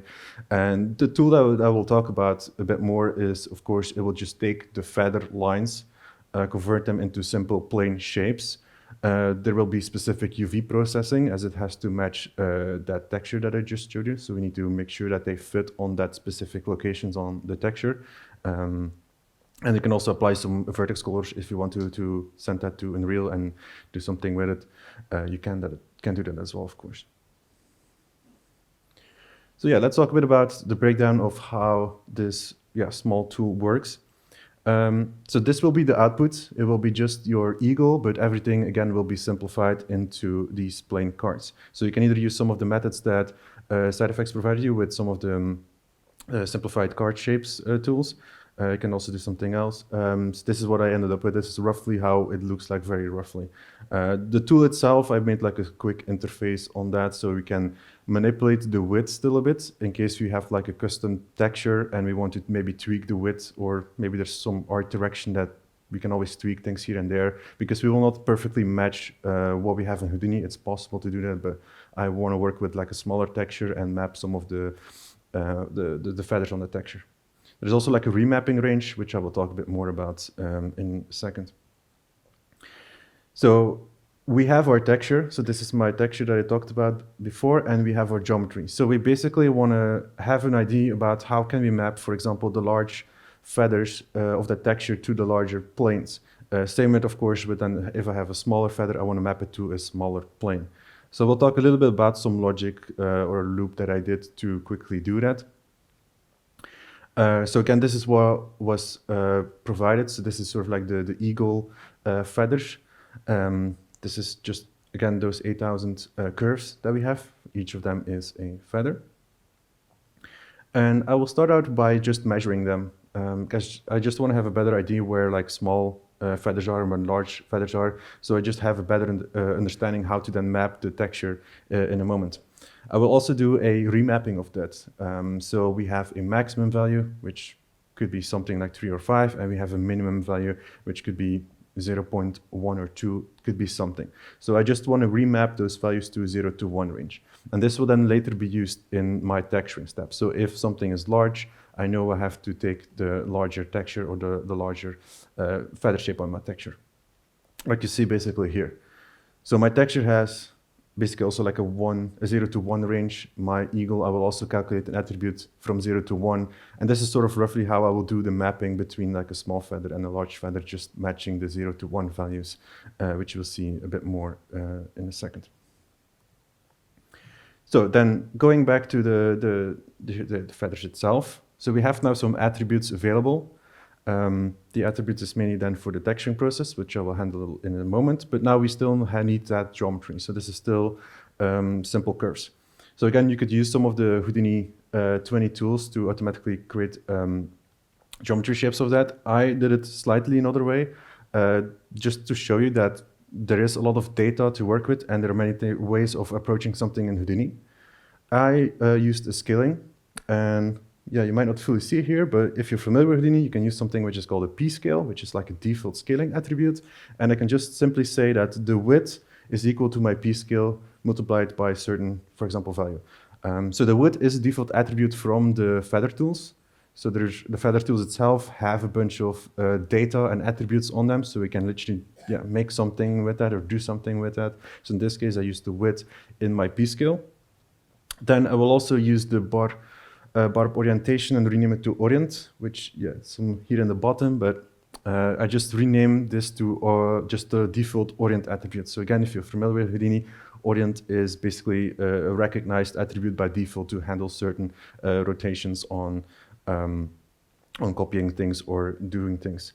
So with that information about scaling and rotation, this is then used in a sweep node. So again, this is just by default recognized, and we can have these plain cards basically from a sweep node. So in this case, I just simply use the sweep node. So just set on ribbon method with like the lower poly count, and also it's all the way down here in bottom, there is a toggle to enable UVing, which is really cool.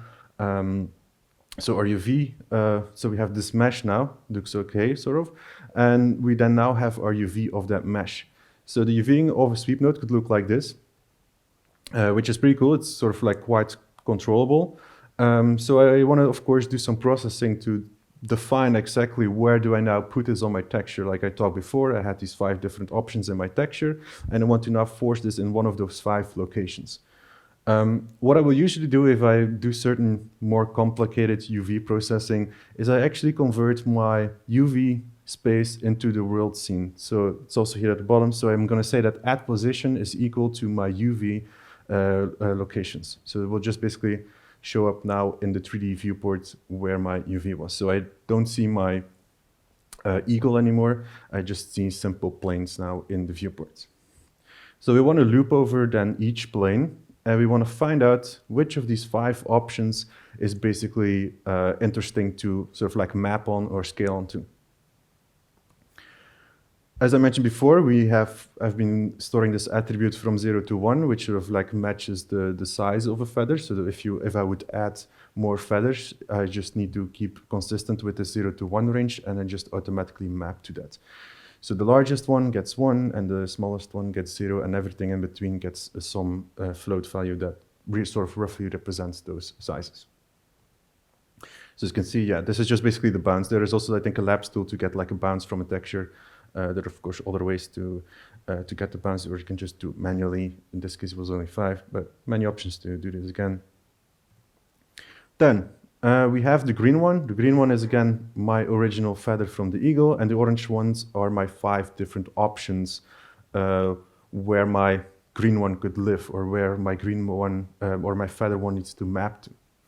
So I'm just quickly displaying here those values that I made internally. Again, those 0 to 1 values, those scale reference values. So let's say my green one or my current feather one is 0.5, and I need to find something that sort of roughly is as close as possible. This can be done by a little code snippet.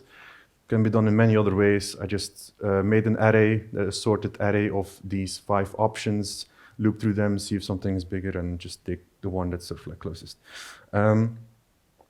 Then I extract the one that is sort of like the close one, and I will just do a match size. So this node will be able to force that into location, and we can also scale it up to that. So I'm taking the feather and I'm sort of like scaling and stretching it a bit on that texture, so it has that detail from the texture automatically. So as you can see, we just map on the texture because the bounce shape is representing that correctly. So this is roughly how my loop would look like. So on the left side, we have all the eagle planes, so the simple card shapes from our eagle. And on the right side here, we have our texture plane. So these 5 options that I had where the feather could live. The first step that I did is just promoting the UV data from vertices to points, so I can convert them into world space. So a simple wrangle saying at position is equal to UV. We can get everything into world space.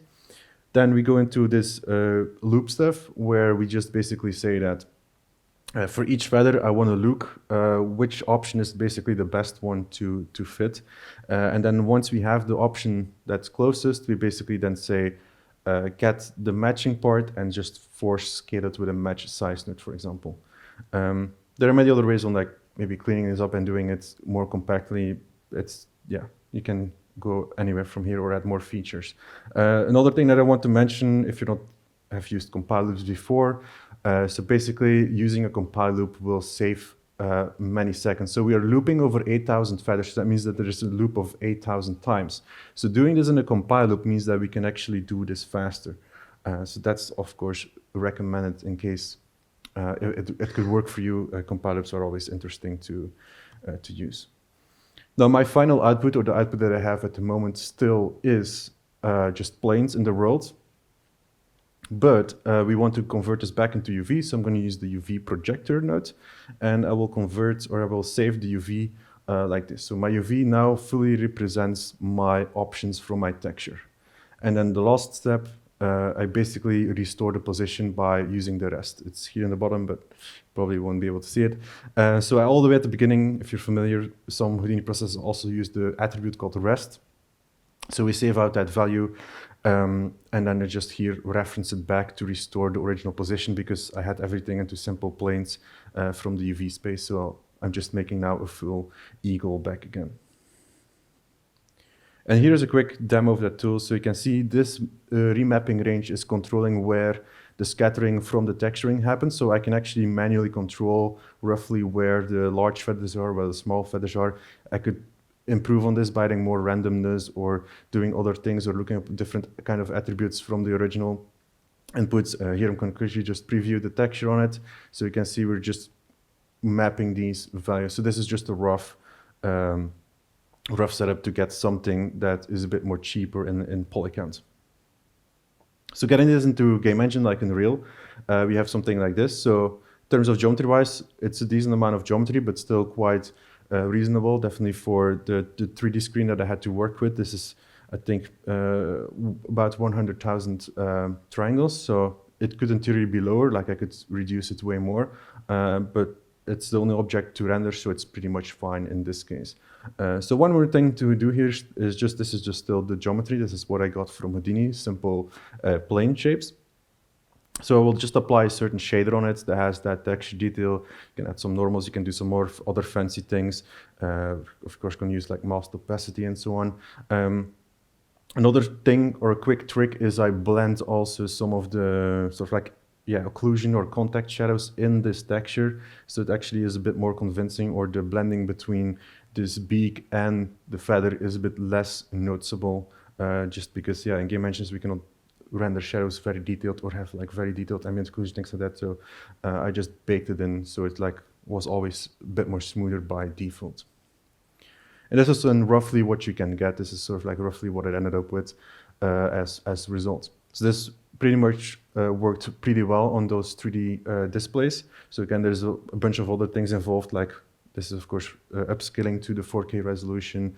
The settings are like pretty intermediate, because I had to make sure this runs on like multiple PCs. So this was not to run on like the latest graphics cards, but also just on older systems. So there's some like tweaks and settings just to make it sure it runs really well on a variety of systems. Now, this was the playing card method, which is just generally often used in games, and this will work for many different games and applications. Or if you just need like a cheaper version, you can just use those playing cards. Now, going to the other method, which is called the grooming plugin. This is what Unreal has as option.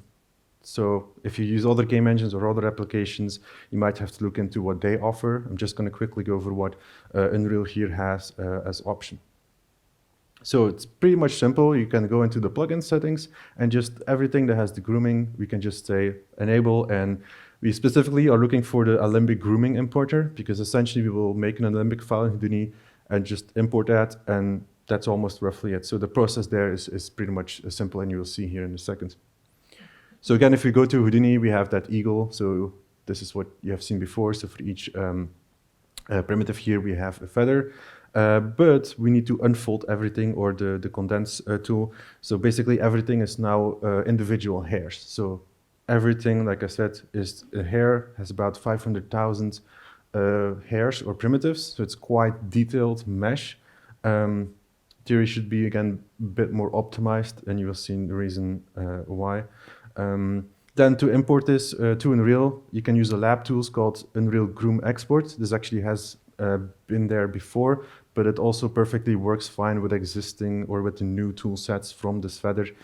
So you basically need to plug in all these hairs and some guides, and it just will be able to make those Alembic files for you. So it basically will store attribute data that could potentially be used in Unreal as well. So dragging this Alembic file into Unreal, we will see this pop-up that says like, hey, this is actually a groom import. So we can see some validation. So in case you want to send over some additional attributes like the color or the roughness, there is some options for that as well. I kept it quite simple, and pretty much we get this out of the box. This is in Unreal 5 rendered. So there's not much tweaking that I did here. This is using almost like the default shading they provide. They provide, of course, shaders for this, materials for this. So besides enabling this plugin, they provide you some content to make sure the hairs roughly look good. So this looks pretty much, quite convincing. You can really feel like it's hair-like, fur-like. So it's pretty much quite good.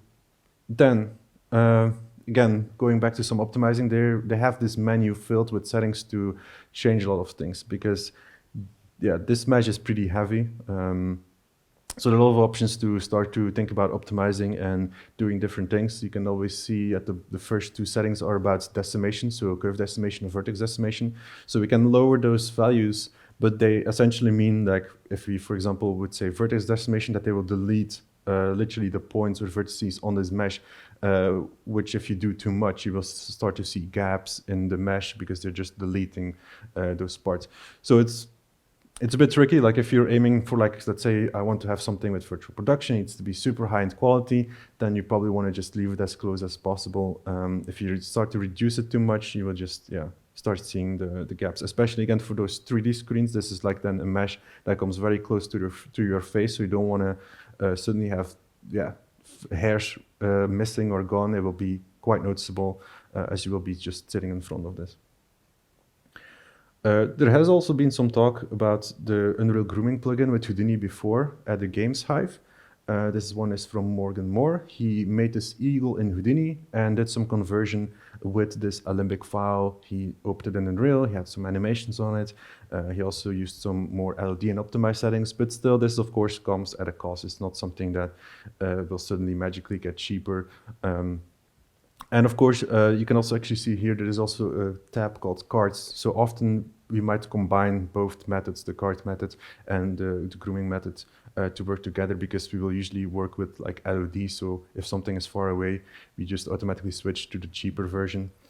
And then if you want to quickly get, I just quickly put as the stat comment in Unreal, and this was about almost 20 million triangles to draw. So that's a huge amount of triangles, especially again, has to work on those 3D screens, which was not really much in favor. So even if I would try to optimize this, it will be still difficult. So like any million amount of polygons will be too much for this 3D screen in this case, if you don't have like the most fanciest hardware. Then quickly gonna summarize some of the things that I've talked about here. Comparing those two, I think it's the difference is definitely noticeable. Of course, like the lightning and the shading is quite different. I could have tried to like match it super close, but that would have take some more time and more thinking. But it's definitely like interesting to just know that you can have something more performant, or you can have something that looks really high quality. If you want to have something cinematic virtual production, it's definitely doable with Unreal. So quickly, if you use planes, of course, it's more optimized, it's more low poly. You have more control in Unreal in terms of the shading, so you can do a lot of things with the textures as well. So I kept it simple by having one simple small texture with 5 feathers. You can expand on this, you can do something more fancy, you can do some more VFX with shadings and so on in Unreal. The downside of this is that, of course, there is some sort of like setup involved into making these cards, making sure there are UVs or it's baked down. So there's a few steps involved compared to the other method. And in this case, it's not 100% the same. As you can see, it's just built with cards and a simple texture. You can get quite closer by, for example, baking the texture more accurately to the original eagle. So that would be possible, but it's still might not be 100% the same. If it's really important for you, it's the same. Then the other part is like the grooming plugin. Yeah, I mean, this pretty much is getting more realistic. It's pretty much the same as Houdini because we're loading the exact same data. So it's just the Alembic file that has every single hair. So it just opens it and has the same data. And yeah, one of the bigger downsides is just performance. We have to make sure that what type of platform or project you're working on might change here. And that's basically it. So thank you very much for watching my talk.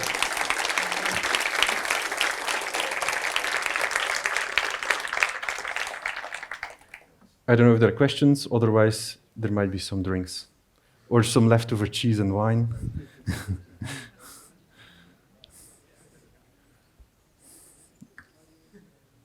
Tick, tick, tick, tick, tick, tick. Okay, question. There is one. We've got a couple of minutes for questions. Let me get the mic to you, though. Oh, no. I can be loud without a mic. This goes to the Houdini groom, or excuse me, the Unreal Groom plugin that you had used with all of the Alembic stuff. Did you do that with physics simulation enabled, or was that just purely static? Yeah, mostly it was static. At the beginning, I did some animation on the playing cards, but for some people watching it on a 3D screen, they felt too comfortable because if it's the first time you see this 3D screen, people prefer to see something a bit more static. So I did not try any more fancy simulation on top of that.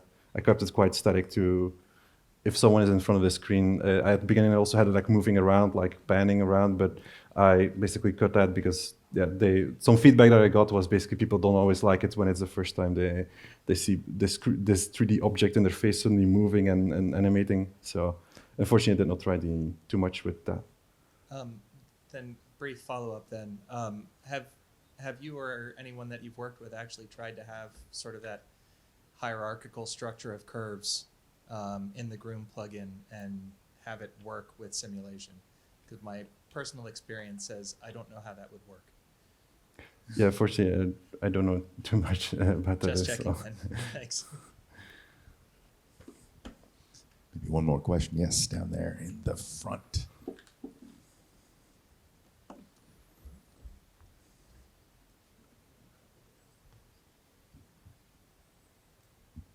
Yeah, great presentation. A question about sort of the first card method. Like, what's the reason for not, for example, just replacing the cards with just instances of it? Because you have the length of the curves, and you could, I guess, just instance like the couple of ones that you have there on the points, get the skills from it, and I guess it would be even more optimized. Or are there like downsides to doing it like that? Because then you just have the points, and you could crank up, I guess, the amount of feathers even, or. I mean, instancing is with instancing we still have we spamming still like a lot of polygons, right? The main thing that we do is to just reduce the poly counts, and often this has to be if this in case would be animated in games, it's much easier if it's just like one unique mesh that's, for example, animated. That would be easier to work with skeleton meshes or something rather than trying to like instance all these components. But instancing, in theory, you could try to do that, but most of the time they just keep it to one mesh. It's easier to handle with. And it's also just loading as one object, and the game doesn't have to then keep that in mind. Thanks. Thanks so much, Simon. Awesome. Thank you. Thank you.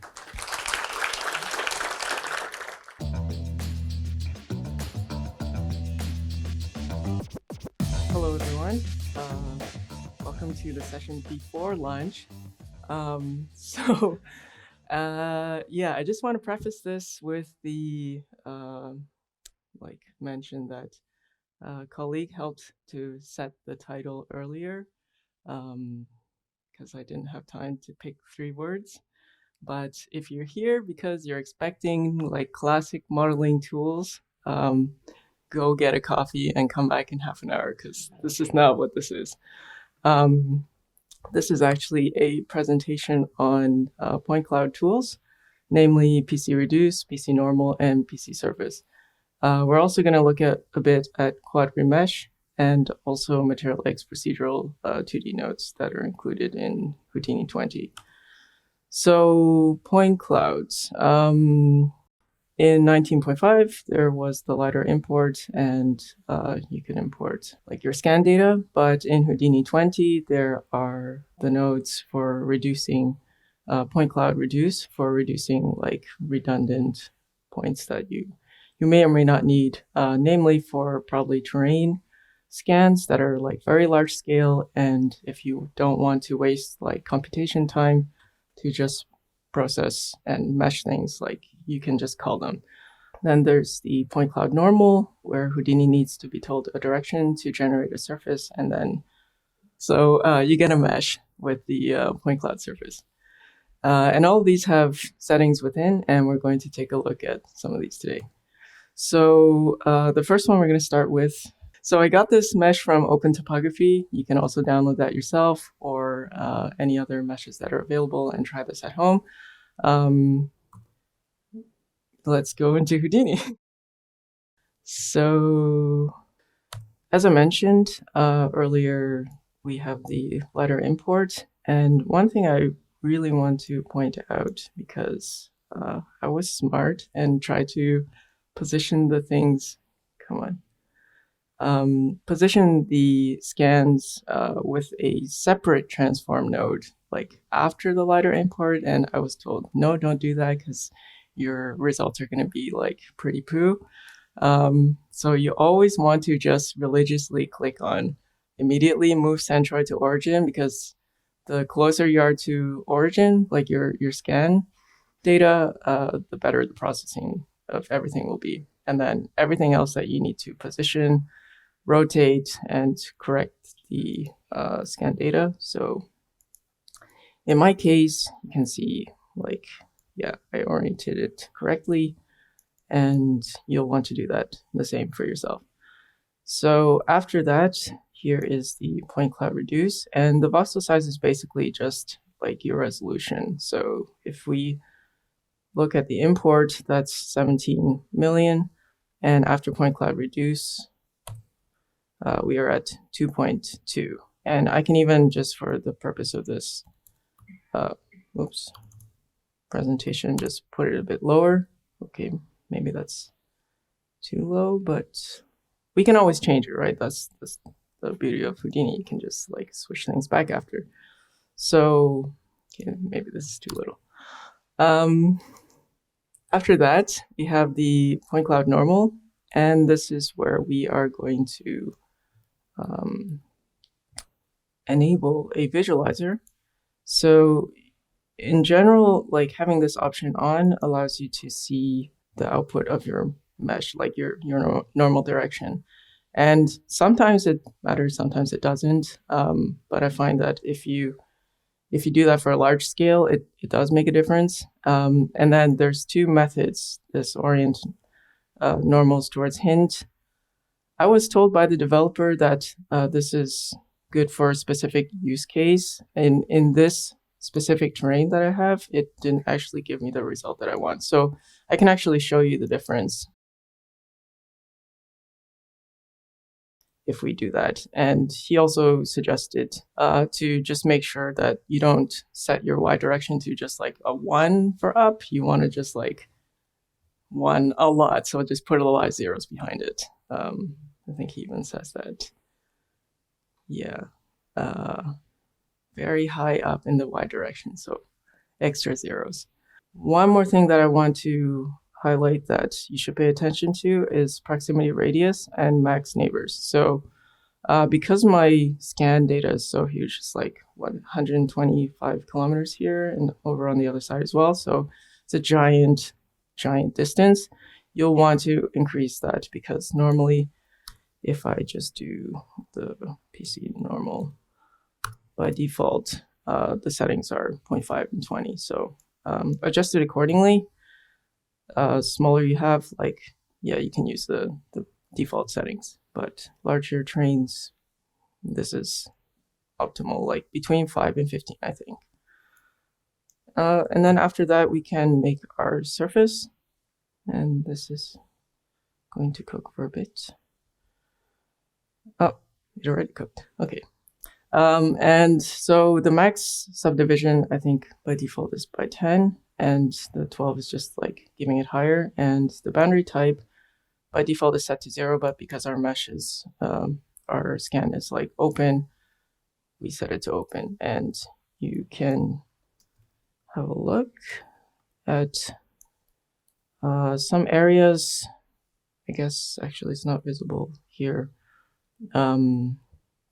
The scan data should show there were a lot of holes and gaps, and what the PC surface did is try to fill those. And some of those are kind of not usable, so you might as well just cull them, which is what I did here. So in the end, I get something like this, and well, I don't even want that part, but I can just adjust it afterwards. This guy. Yeah, so that's the terrain example, the large scale example. The other version we're going to look at, or the other example, is like a smaller scale one where it's like a shoe scan. So I have the shoe here, I'll show you after, but basically I didn't need to use the point cloud reduce because I'm okay with that amount of points. And yeah, the point cloud surface is used after that. So here on the left is my import. After that is my surfacing. And then over here actually is where I applied quad remesh. Why? Because I wanted to print the shoe. And yeah, this is the shoe, the tiny shoe. So you're welcome to check it out after. Because it's always cool to, like, you work in 3D and, you know, you just look at it all the time. But when you have it in your hand, it's like a totally different thing.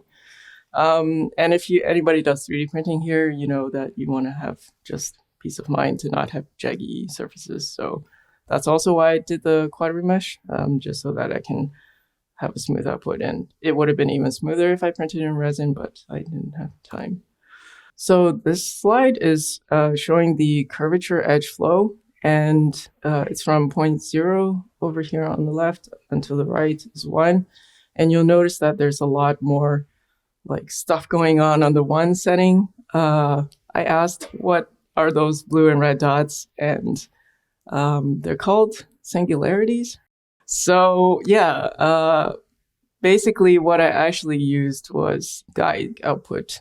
It may, like, I'll show you guys the difference after, and it might not even be noticeable, but again, like, everything depends on like what you need, what kind of mesh you want to get, what you're working with, what scan data you're working with, and what are your requirements. So here you can see the like curves being visualized in the quad remesh node as like guide weights, and they're at the max. And yeah, I have to say thanks to Matt Estella, because this was actually his attempt, because I was just going to show vanilla quad remesh. So because we don't currently have a way to easily generate the curve guides within quad remesh, this was the kind of like, this is what we had to do in the meantime on the interim. So up here is my shoe. Let's go through.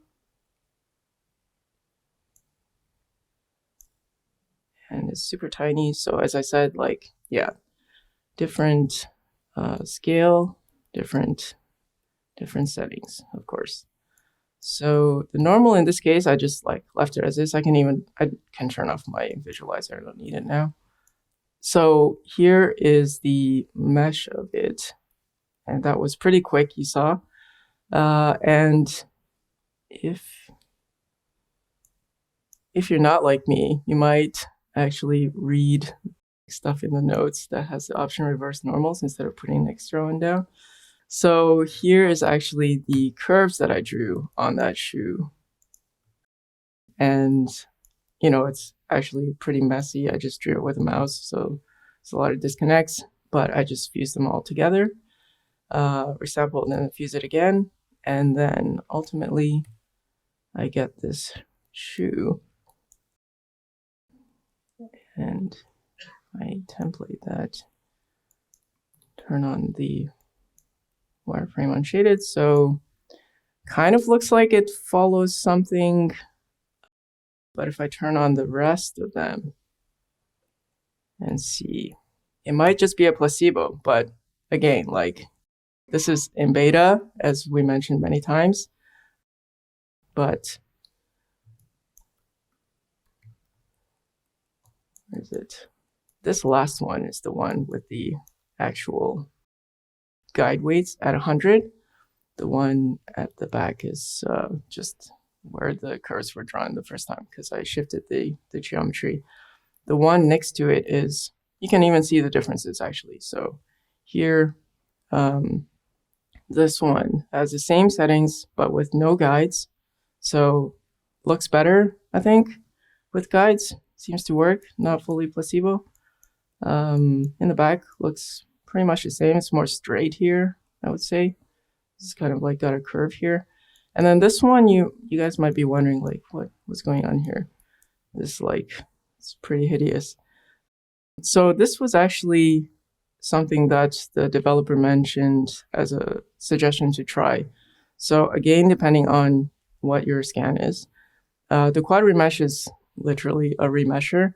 So it will, as a first pass, mesh your geometry. So let's just do that. And there's two options in this output, which is extracted mesh, which are those two that we have on this far end. And then this global parameterization is actually the meshing, like triangulation of it. And I'm gonna turn on some of the visualizers within Quad Remesh to show you. You can see, oh, let me turn this off. Okay, so everything's triangulated, and if you hit enter to get to the view state. So those field singularities, these are those blue and red dots. I will ask Justin to do a masterclass to explain in like proper mathematical terms what these things do. He said something about them being like a puncture in the mesh, and it sounded like a tear in space-time continuum. And then the yellow things are seams. I found that this is not my PC, this is Attila's, but when I was working on a MacBook or also my PC at work, the seams and field singularities visualizer made it quite slow. So if you don't care to see those, then just turn it off and it will be much snappier. And then the direction field is where this is like, doesn't have any guides. So that's why the mesh I showed earlier was just like having different, can I actually see it? No, I can't. To do that. So that's where I got all this like kind of irregularities, because it's not looking at anything. But if I change that here to the crease, but that's, yeah, the direction field. And so you can see these things that are the star shapes. Those are the arrows that are oriented some specific way, and where all the super concentrated areas is where the action is happening. There's also an edge option in field, and basically I was told don't use that, so don't use that. So what about the other goodies? In Houdini 19.5, for the Material X procedural 2Ds, we had just what you see here. And in 20, we have quite a bit more. These are just like a few that I've highlighted. And I don't believe that we had time to cover any of these or even mention it. Maybe you caught it in the feature scroll. These are some of them, 2D procedurals. And I know Rob Pieké has already covered like Material Linker and everything, Material Catalog and the AMD Material Library. But these are kind of like just patterns that you could use to, you know, change your shading. And there's quite a few of them, and they all have their own settings that you can adjust. So I think that's kind of it. Is there time? I don't know. Do you guys want to see like the Material Linker and loading the like some of the default materials that are available, or pass? Yeah, I heard a yep, but just a small. I don't want everyone else to be no. Okay. Okay. All right. So then I have a material linker here. Oops. Should leave it on this guy. And so you have these two tabs that are the rules and catalog. And by default, this I think set to the material catalog. But if you want to use the material X library, then you have to pick. Oh no, this is not my PC. Attila, I'm gonna just write more things to your disk. So yeah, there's a filter here, which works for actually material, the AMD material library, as well as our material catalog. So I'm just gonna pick some that I found were interesting. This guy, for example. Then you'll see it populate. And I will mention also, even though it's probably not proper, but just so that nobody's surprised, on the Mac, the selection and assignment of the materials doesn't quite work yet, but on Windows it does. So we're going to do it this way. And let's pick wood. So let's just grab this one and assign that. And I'm going to collapse or expand everything and go back to rules so that I can just let Houdini know this is what I want assignment for. So this one I already assigned it actually. Looks like it's grabbing from a previous assignment. And I'm going to disable this because I want to see everything. And I just want to assign the stand to the wood, which is already there. So that's strange. I'm just talking to myself now, but you all hear. I don't actually, let's try refreshing.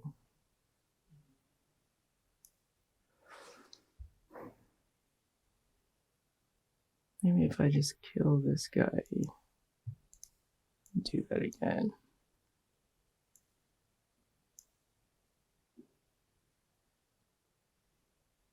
Okay, there, just had a weird hang. So I think that was mostly what I wanted to show, just like accessing the material linker, like the assigning materials from within material linker and the 2D procedurals with the new patterns. And that's it. Thanks.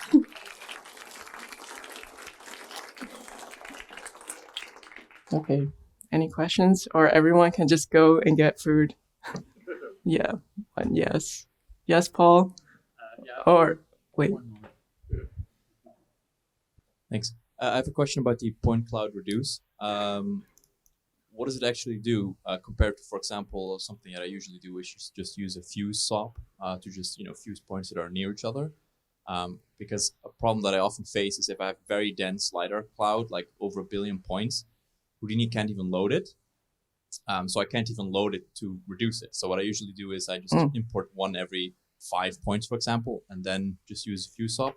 So I was wondering, what are the benefits of using that SOP over just a fuse workflow?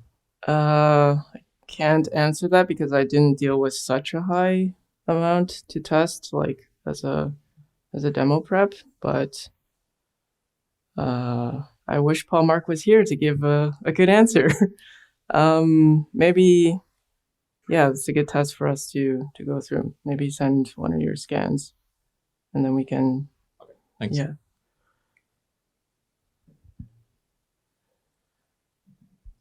Okay, no more questions. Thank you very much.